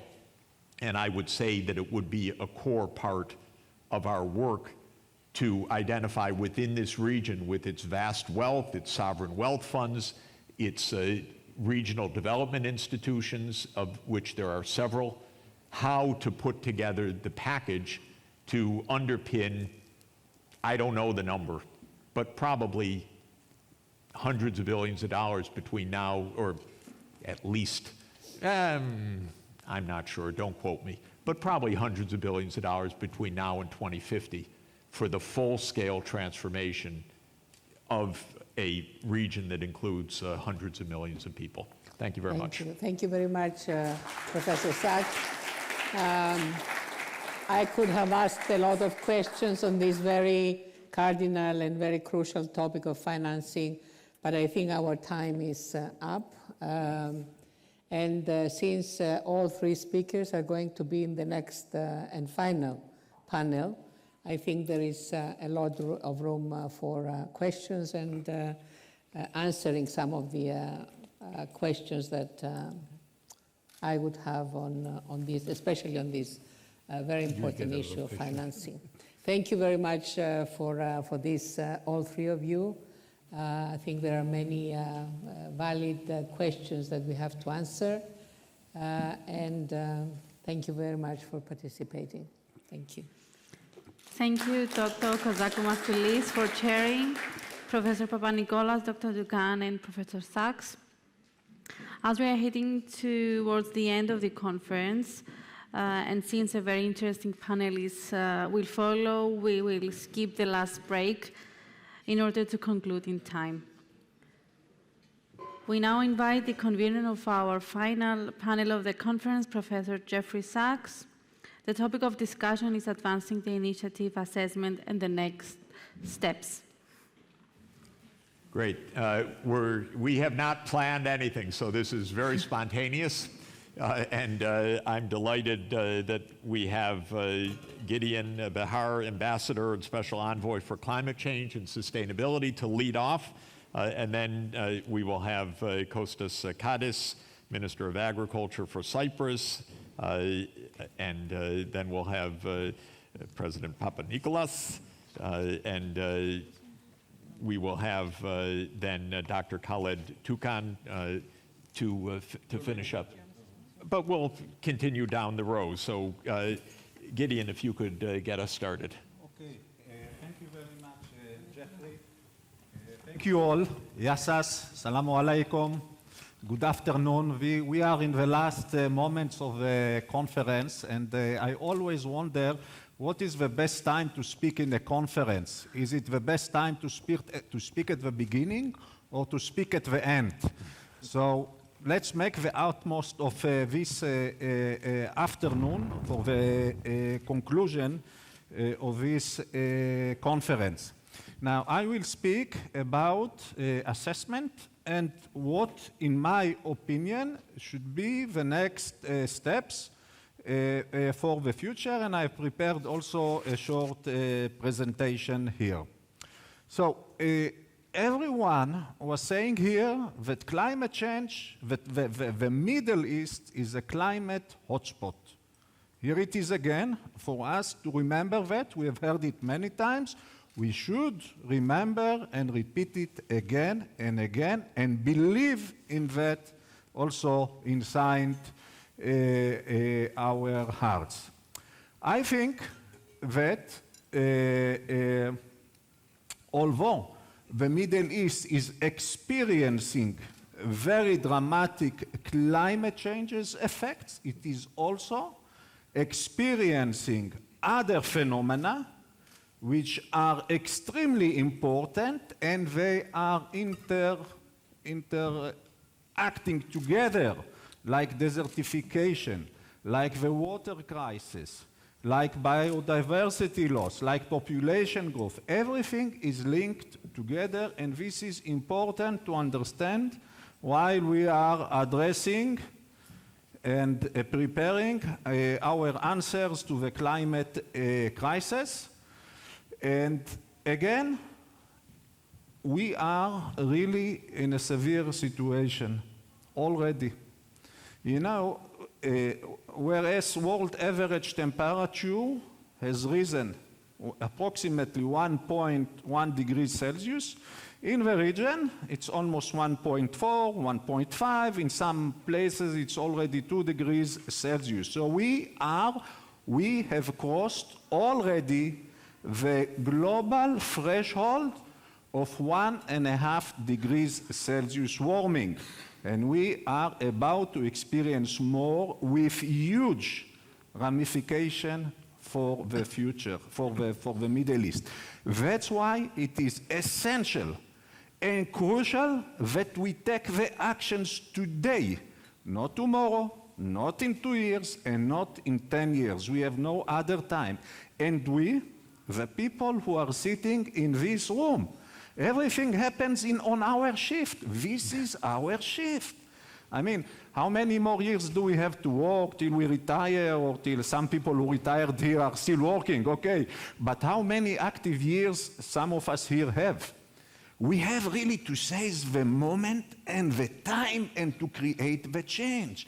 It's on our shoulders. On our shoulders lies the responsibility for the next 20 and 30 years, not on other people, also not on people outside of this region. We are together on a same boat, which is called the Middle East.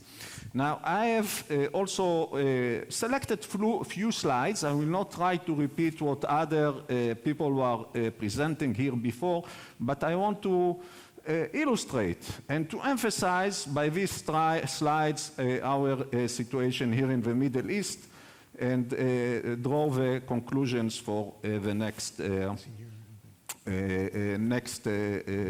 for the future. So, in our region, also water temperature is the highest in the Eastern Mediterranean.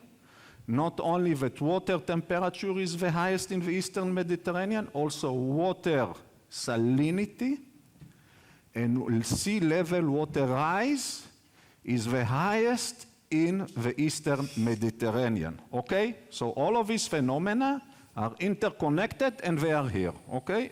Very important for us.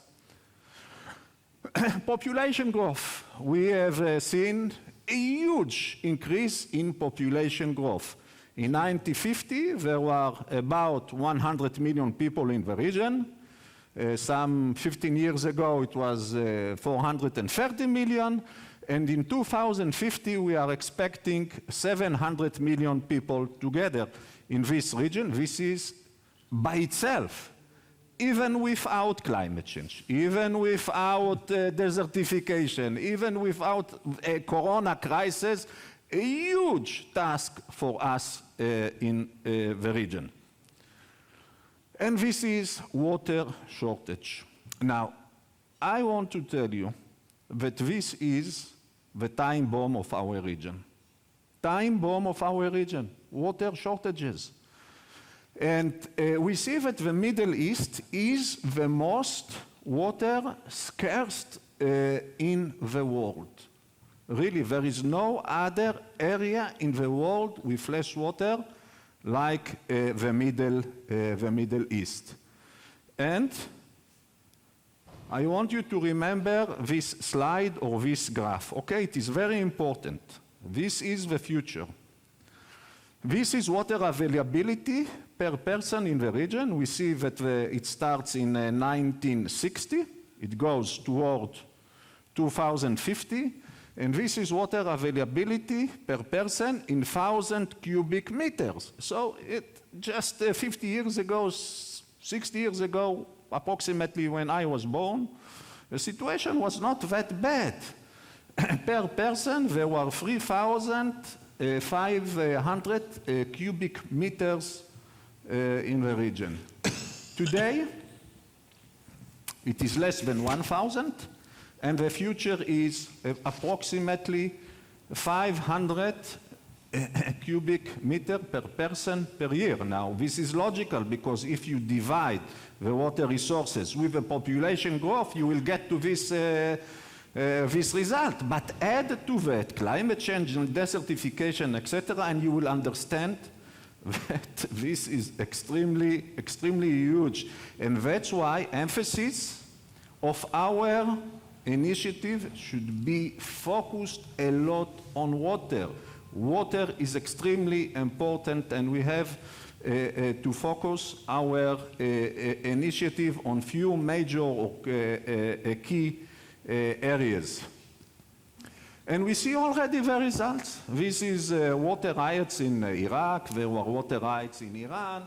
Hundreds of them, not single one. People are thirsty, and people demand water. It's simple. People want to drink, and they do not have enough of that. And these are some other effects on the Middle East. This is the opening of the northeastern passage between Asia and Europe. This passage is already opened. There are hundreds of ships already traveling there during summertime. And the effect is that it will reduce dramatically the amount of ships that goes all the way via the Suez Canal to Europe and reduce the revenues, for instance, of the Suez Canal, but also of Singapore. But we are talking about our region. By 2050, in 30 years' time from now, it is expected that ships will cross the Northern Pole. It is called transpolar navigation or movement of ships. It will make this passage even 2 days shorter when it is now. So the effects are global. They are not only regional, okay? We have to remember that it is also global. The region is accepting or is being affected by the global effects of climate change and not only by the regional effects of climate change. And this slide was shown already by the Minister of Water of Egypt, and it shows us the rise of the Mediterranean Sea. Here we see the rise of half a meter and the loss of approximately 4,000 square kilometers of fertile land, and this is with a rise of 1 meter and the loss of about 4,500 square kilometers, which affects 6 million people. Now, sea level rise is another element to address in the region, believe me. It will happen not only on the Nile, it happens also on the shores of Gaza, on the shores of Tel Aviv. It happens also in the Shat el-Arab region and in Khuzestan. It will happen here. 2 days ago, I had a very good swim in Larnaca. And I was, walking on the Corniche, and I was saying, everything is so low here. I mean, what will happen when the sea level will rise here? Now, 1 meter sea level rise is expected already by the IPCC report. But the latest IPCC report has mentioned already the possibility of a rise of how many meters? You remember? 2 meters. But there are already many scientists who are telling us that a sea level rise of few meters within one decade is very plausible, can happen if something happens in Antarctica and big icebergs are, flow into the sea. This can happen. A sudden sea level rise can happen. We cannot exclude that. And we cannot think that the sea level rise will be gradual. You know what is the sea level rise in the Middle East? In the Eastern Mediterranean? It is approximately 4 millimeters per year, okay? Let's say half a centimeter per year, and it is accelerating. It doesn't stop at 4 millimeters or 5 millimeters. It is accelerating, and this is another focus for our activities as a team, as an initiative. And this is the war that broke out in Syria, a civil war that everyone in our region suffered from its consequences. And we see that one of the reasons, I'm not saying the only reasons, and I'm not saying the main reasons, but at least one of the reasons was climate change. And climate change created a drought that lasted 4 years and forced 1.5 million people out of their homes. Hundreds of villages were abandoned and people went into refugees camps or displaced persons camps. And this was one of the reasons for the outbreak of the war in Syria, and we are still suffering, and they are suffering in Syria from this terrible war. And one of the results was a wave of immigrants. And here we see Syrian immigrants crossing the Aegean Sea from Turkey to Greece. And this is something we don't want to see in the region, really. I mean, why do the simple people have to suffer? Why? It is not obligatory that it will happen, because we can change it. Okay. I would like now to speak about our next steps and in my opinion, we should do. I think that we should declare code red in the Middle East and the Eastern Mediterranean. I think that if we can come with a resolution or something here, let's declare code red, all of us, all the countries, all the inhabitants, because we must draw world attention to this region. This region is too important to be neglected and to be forgotten and to be left alone. So code red. Now, we were talking a lot about regional cooperation, and I want just to add my voice to that it is essential. Without regional cooperation, there will be nothing. Not even a single country in this region will be able to stand alone climate change. And I want to repeat it again. Not even one single country in the Middle East will be able to withstand the effects of climate change. Only together, only all of us cooperating. And that's why we have to involve,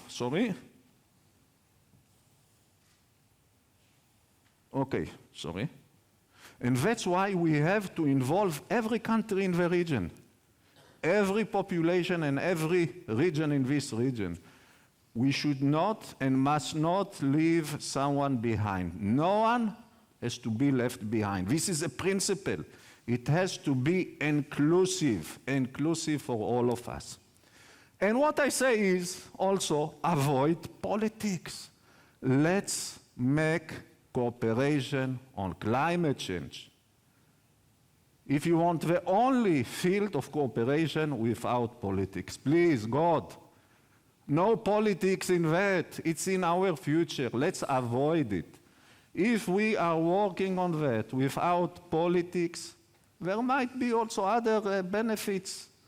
Other things will advance. So let's keep the politics aside, keeps everything that separates us aside, and look to climate change in the eyes and say, we are together. We are standing against this challenge, against this threat, together, shoulder to shoulders. Muslims, Jews, Christians, Baha'is, other, everyone from all the places, together we are standing against it. International assistance is crucial. We will not be able to do it alone. The EU must be there. The United States must be there. European Union, the regional or international powers must be there because alone we cannot do that. But at the same time, we must remember that this is our initiative. We own it. It's not that external powers own it. It belongs to us. Only if we understand that it belongs to us, then we will be able to achieve the goals. Another, just few more things, and then I will stop. There is the MENA Regional Climate Week in March in Dubai. This initiative must be a principal one in this week, and I think that it's better to be in touch with them and to tell them about the initiative and to tell them that they should know about it. A few more recommendations that I've written during this conference. We have to publicize it. People do not know about, first of all, the risks of climate change in the region and about the positive developments, about this very positive and important initiative. Lots of efforts must be toward publication of the initiative to gain the support of the citizens and the people of the region. We have to increase the number of people participating in the different task forces. Okay, this is also very important in my opinion, and to publicize a lot the conclusions, the recommendations. They have to reach every corner in our region. I think that we have to focus on 5 major areas. This is my opinion. One of them is water. I've spoken about that before. The second one is agriculture, which is extremely important. And in agriculture, for instance, we have to move from rain-fed agriculture to irrigated agriculture, and from flooding to drip irrigation and other ways of irrigation. Now, people think that the answers to the climate change, climate crisis should be very sophisticated. They are looking for. Believe me, most of the solutions are very simple and they are beneath our feet, literally beneath our feet. Drip irrigation is simple. If you have a garden, invite me, I will install drip irrigation in your garden, and I'm not a farmer or a technician in irrigation. I can do it. It's so simple. You can do it.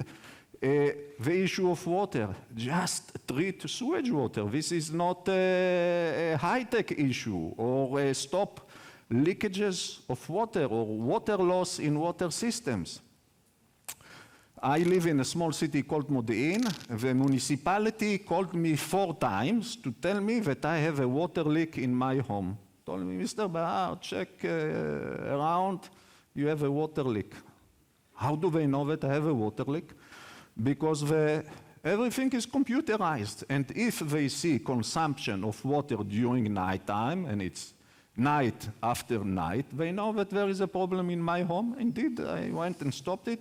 Once it wasn't a water leak, it was the hose, garden hose, which I left, my wife left open. So, I've mentioned 2 areas among 5. Agriculture, water. The next one, the third one, is renewable energy. Now, the major obstacle in developing renewables is energy storage. And people are developing lithiums, batteries, and things like that. Have you ever heard about a company called Egwind from Israel, which has developed storage in compressed air? Compressed air. You use energy, wind, solar, you compress air and put it in tanks underground. And in nighttime you release it. It can generate electricity thousands times. It doesn't lose capacity like lithium. It doesn't create pollution like lithium, etc., etc. It's simple. Most of the solutions are there. Electricity, energy storage in ice, for instance. Take this building where we are sitting here. You use the solar energy to create ice, and you let the air conditioning go through the ice in daytime, and you cool the building. Many solutions are there. And other solutions, extremely simple, on the degree of being stupid, is painting, anti-radiation painting, to reduce the radiation on rooftops or on buildings. You just have to paint building in paints, which anti-radiates the solar energy, and save a lot. Two others, and I'm finished. Reforestation is important, and food security. Most of the region relies on its source of food from outside. We import here 80–90% of the food consumption. This is not unimaginable in a world where chain supplies are being disrupted all the time. This cannot continue like that, and we can create more in this field. Okay, last word. Our emphasis should be on adaptation. Really, this is the main issue for us in the region, and I think that every country, every city, every region should invest more and more in adaptation. So thank you very much, Efcharistopoli, and I want to say something personal. Sometimes you meet people that have a vision, and a vision that can change the future. And I think that Professor Kostas Papanikolas is one of them, really. And he deserves all the applauses that we can give him, because if one day we will overcome, and I'm confident we will overcome, although the difficult and the huge challenges, at least partially, if not wholly, because of the professor and people like him and all of us in this room. Thank you very much. Excellent.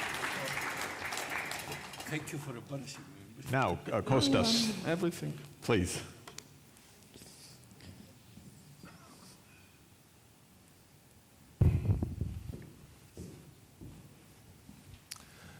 Thank you very much, dear colleagues. Good afternoon. I have to admit that I'm very impressed and I'm very pleased with the output that has been produced during the last couple of days through the keynote sessions delivered by our distinguished keynote speakers, the workshop sessions which were delivered by very interactive instructors, and the speakers who have shared their interesting work and views.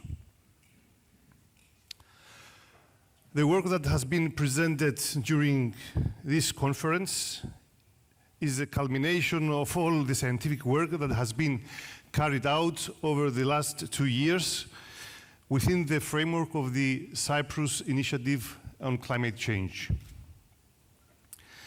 Once again, on behalf of the government of Cyprus, I would like to thank all of you for sharing with us such important knowledge. Furthermore, I would like to thank all presenters and participants who have joined this conference from all over the world.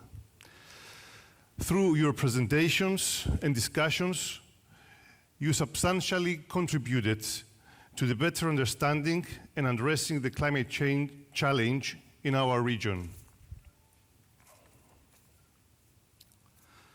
Special thanks to Professor Papanikolas and to the Cyprus Institute for the remarkable coordination and the invaluable results they have produced in the framework of the initiative.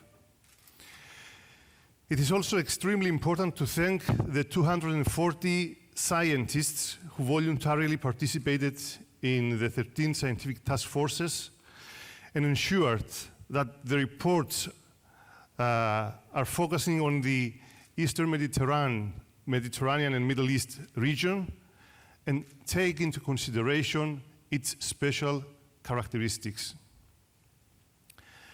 It is thanks to their dedication and work that now policymakers have concrete policy suggestions to pursue without worrying about the validity, soundness, and effectiveness of what is proposed. So, which are the next steps? As it was mentioned before, this is the final step of the scientific phase of our initiative. There are, however, still some more steps to be taken in order to take our initiative forward.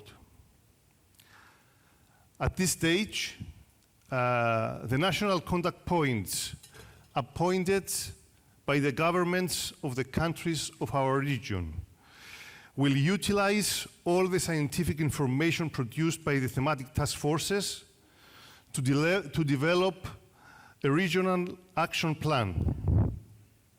The action plan will be actually a toolkit composed of measures that are scientifically sound, they are suitable for our region, they are applicable and economically feasible. The action plan will also include the appropriate coordination and monitoring mechanisms, and this is a very important aspect that we will discuss through the meetings of the national contact points, but at the same time during the ministerial conference, as well as possible funding sources for the implementation of the proposed measures. Possible funding sources, I think that most of the countries will be committed to contribute through their national budgets, but also we will seek support from international resources, as it was mentioned in the previous presentation. As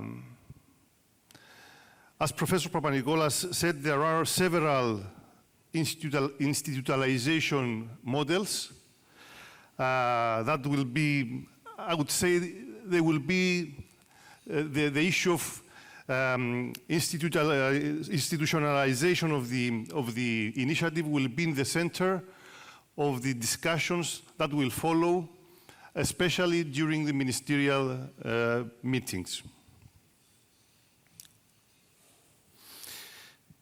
And you are right, we will try to avoid politics. The action plan will be finalized at the regional ministerial meeting, which will be held in Cyprus on the 2nd and 3rd of February 2022.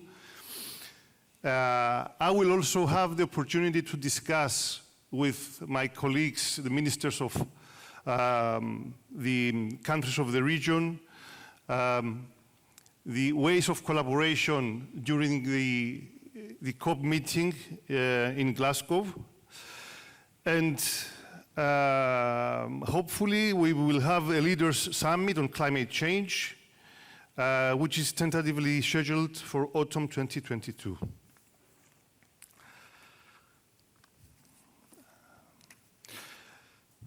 What is now, dear friends, abundantly evident to us is that the work and contribution of the scientific community for the initiative cannot stop now. The gaps in knowledge, in data sharing, as well as the incomplete observations, make it imperative to intensify the paths of collaboration.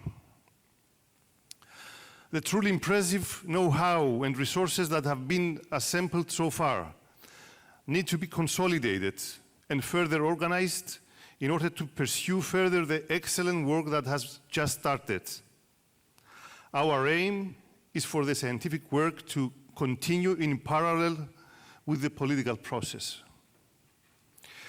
This coordination and close cooperation among scientists and policymakers will ensure that the policy action plan is periodically reviewed, refined, and made more relevant and more effective as we gain better knowledge.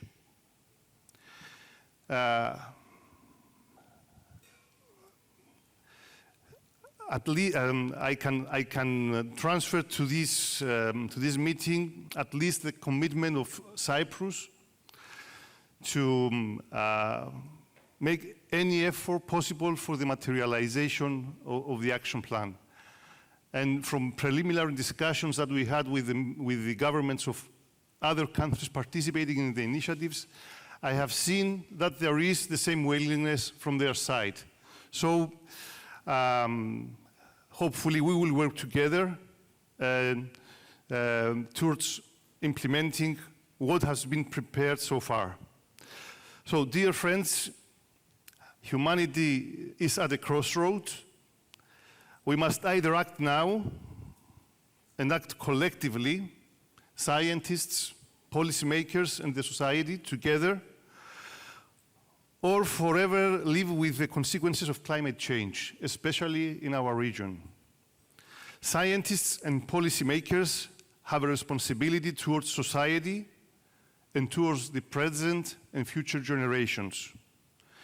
And I am hopeful that we lay the foundations for a continuous collaboration that will effectively address this serious challenge for our region and for our planet.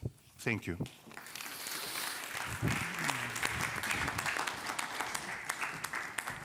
Thank you, Minister, for those very, very heartening and exciting words, because you have laid out a timeline for the next year and a process for going forward, and also expressed the strong commitment of your government, which is absolutely wonderful, wonderful news.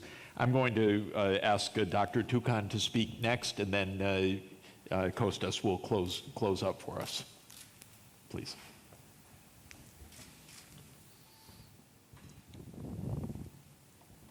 What I would like to say, to add to what I have said in my presentation, it's really high time to really work together. But to be frank, we also have to be realistic. We still, in addition to the climate change, we still have some formidable political problems. And among these, for sure, is the Arab-Israeli conflict. Still, we see the erosion of a two-state solution in Palestine. And to be frank, the people in the Arab world will not accept normalization of political and economic situation with Israel unless there is a real, genuine, peaceful solution that will cover the whole Middle East. Today, as we are speaking, to be frank, and let's be frank and factual, the Israeli right have been taking serious incursions into the Aqsa Mosque in Jerusalem. And we are not living in clouds. This has to be stopped, because unless this is stopped, all what we are talking about will just go in vain. Israel has to come to its senses, either to live in harmony with the other states in the region and to coexist and share resources and restore the rights of the Palestinians, or if they want to go to the extreme right and live with the extreme right, then all what we are discussing will go in vain. Because the Arab world will not accept normalization. So in fact, how can we discuss peace when some few ill-minded people come every day to the Al-Aqsa Mosque in Jerusalem and make it a point as a horde of guys just to incite people and incite violence? So to be factual on what's happening, if there is no real peace in this region, and in addition to coexistence for all peoples in this region, and restoration of Palestinian rights, and establishing a genuine Palestinian state coexisting side by side with Israel, I do believe all what we are discussing will go in vain, and added to what we are having in climate change, we will have more serious repercussions, political repercussions that will ruin the whole region. So I would like to make this a fact, because as scientists we are working in this room in goodwill, but unfortunately there are few politicians who are living in Cloud 7, who are driving people for their own political gains and ruining all chances of really building peace and coexistence in our region. Thank you.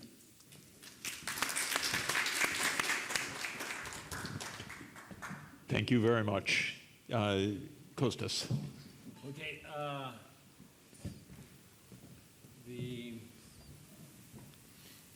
Everything has been said.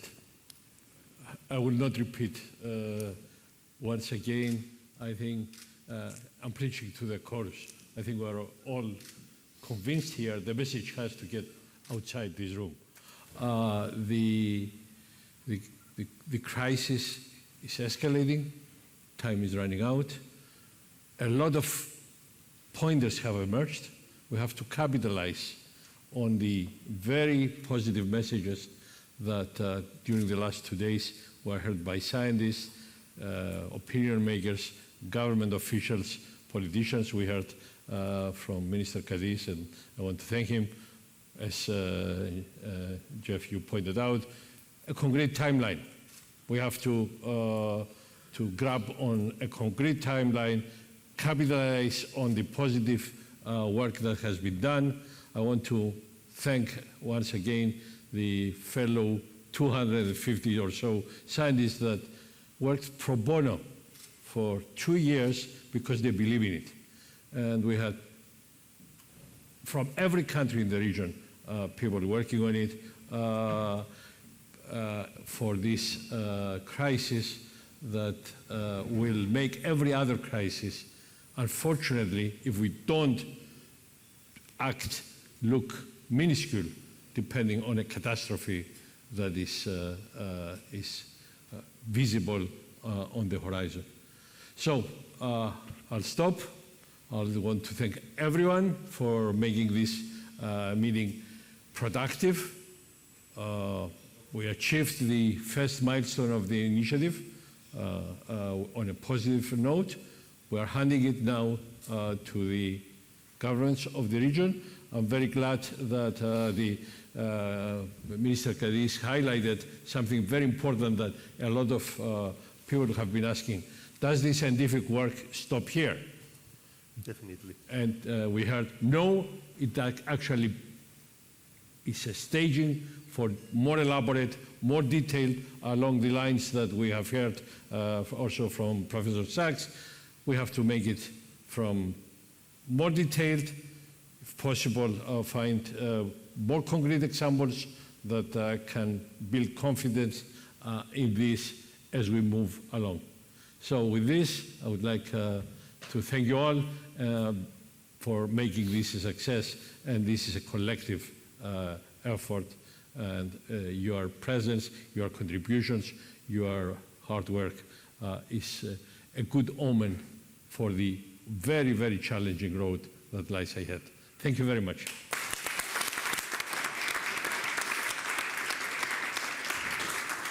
Hold on. Excellent. Thanks a lot. Thanks so much. Thank you.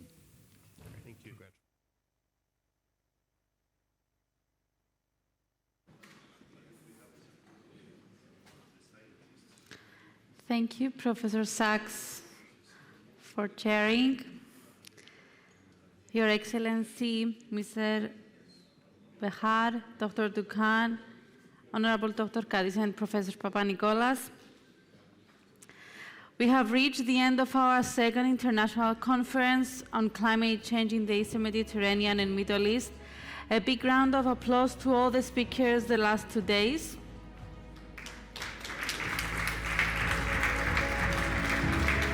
Distinguished participants and guests, we would like to express our gratitude to your vital contributions and interventions. We are confident that your scientific recommendations will be a concrete basis for the formulation of the Regional Climate Action Plan for the Eastern Mediterranean and Middle East. Thank you very much. Have a lovely evening.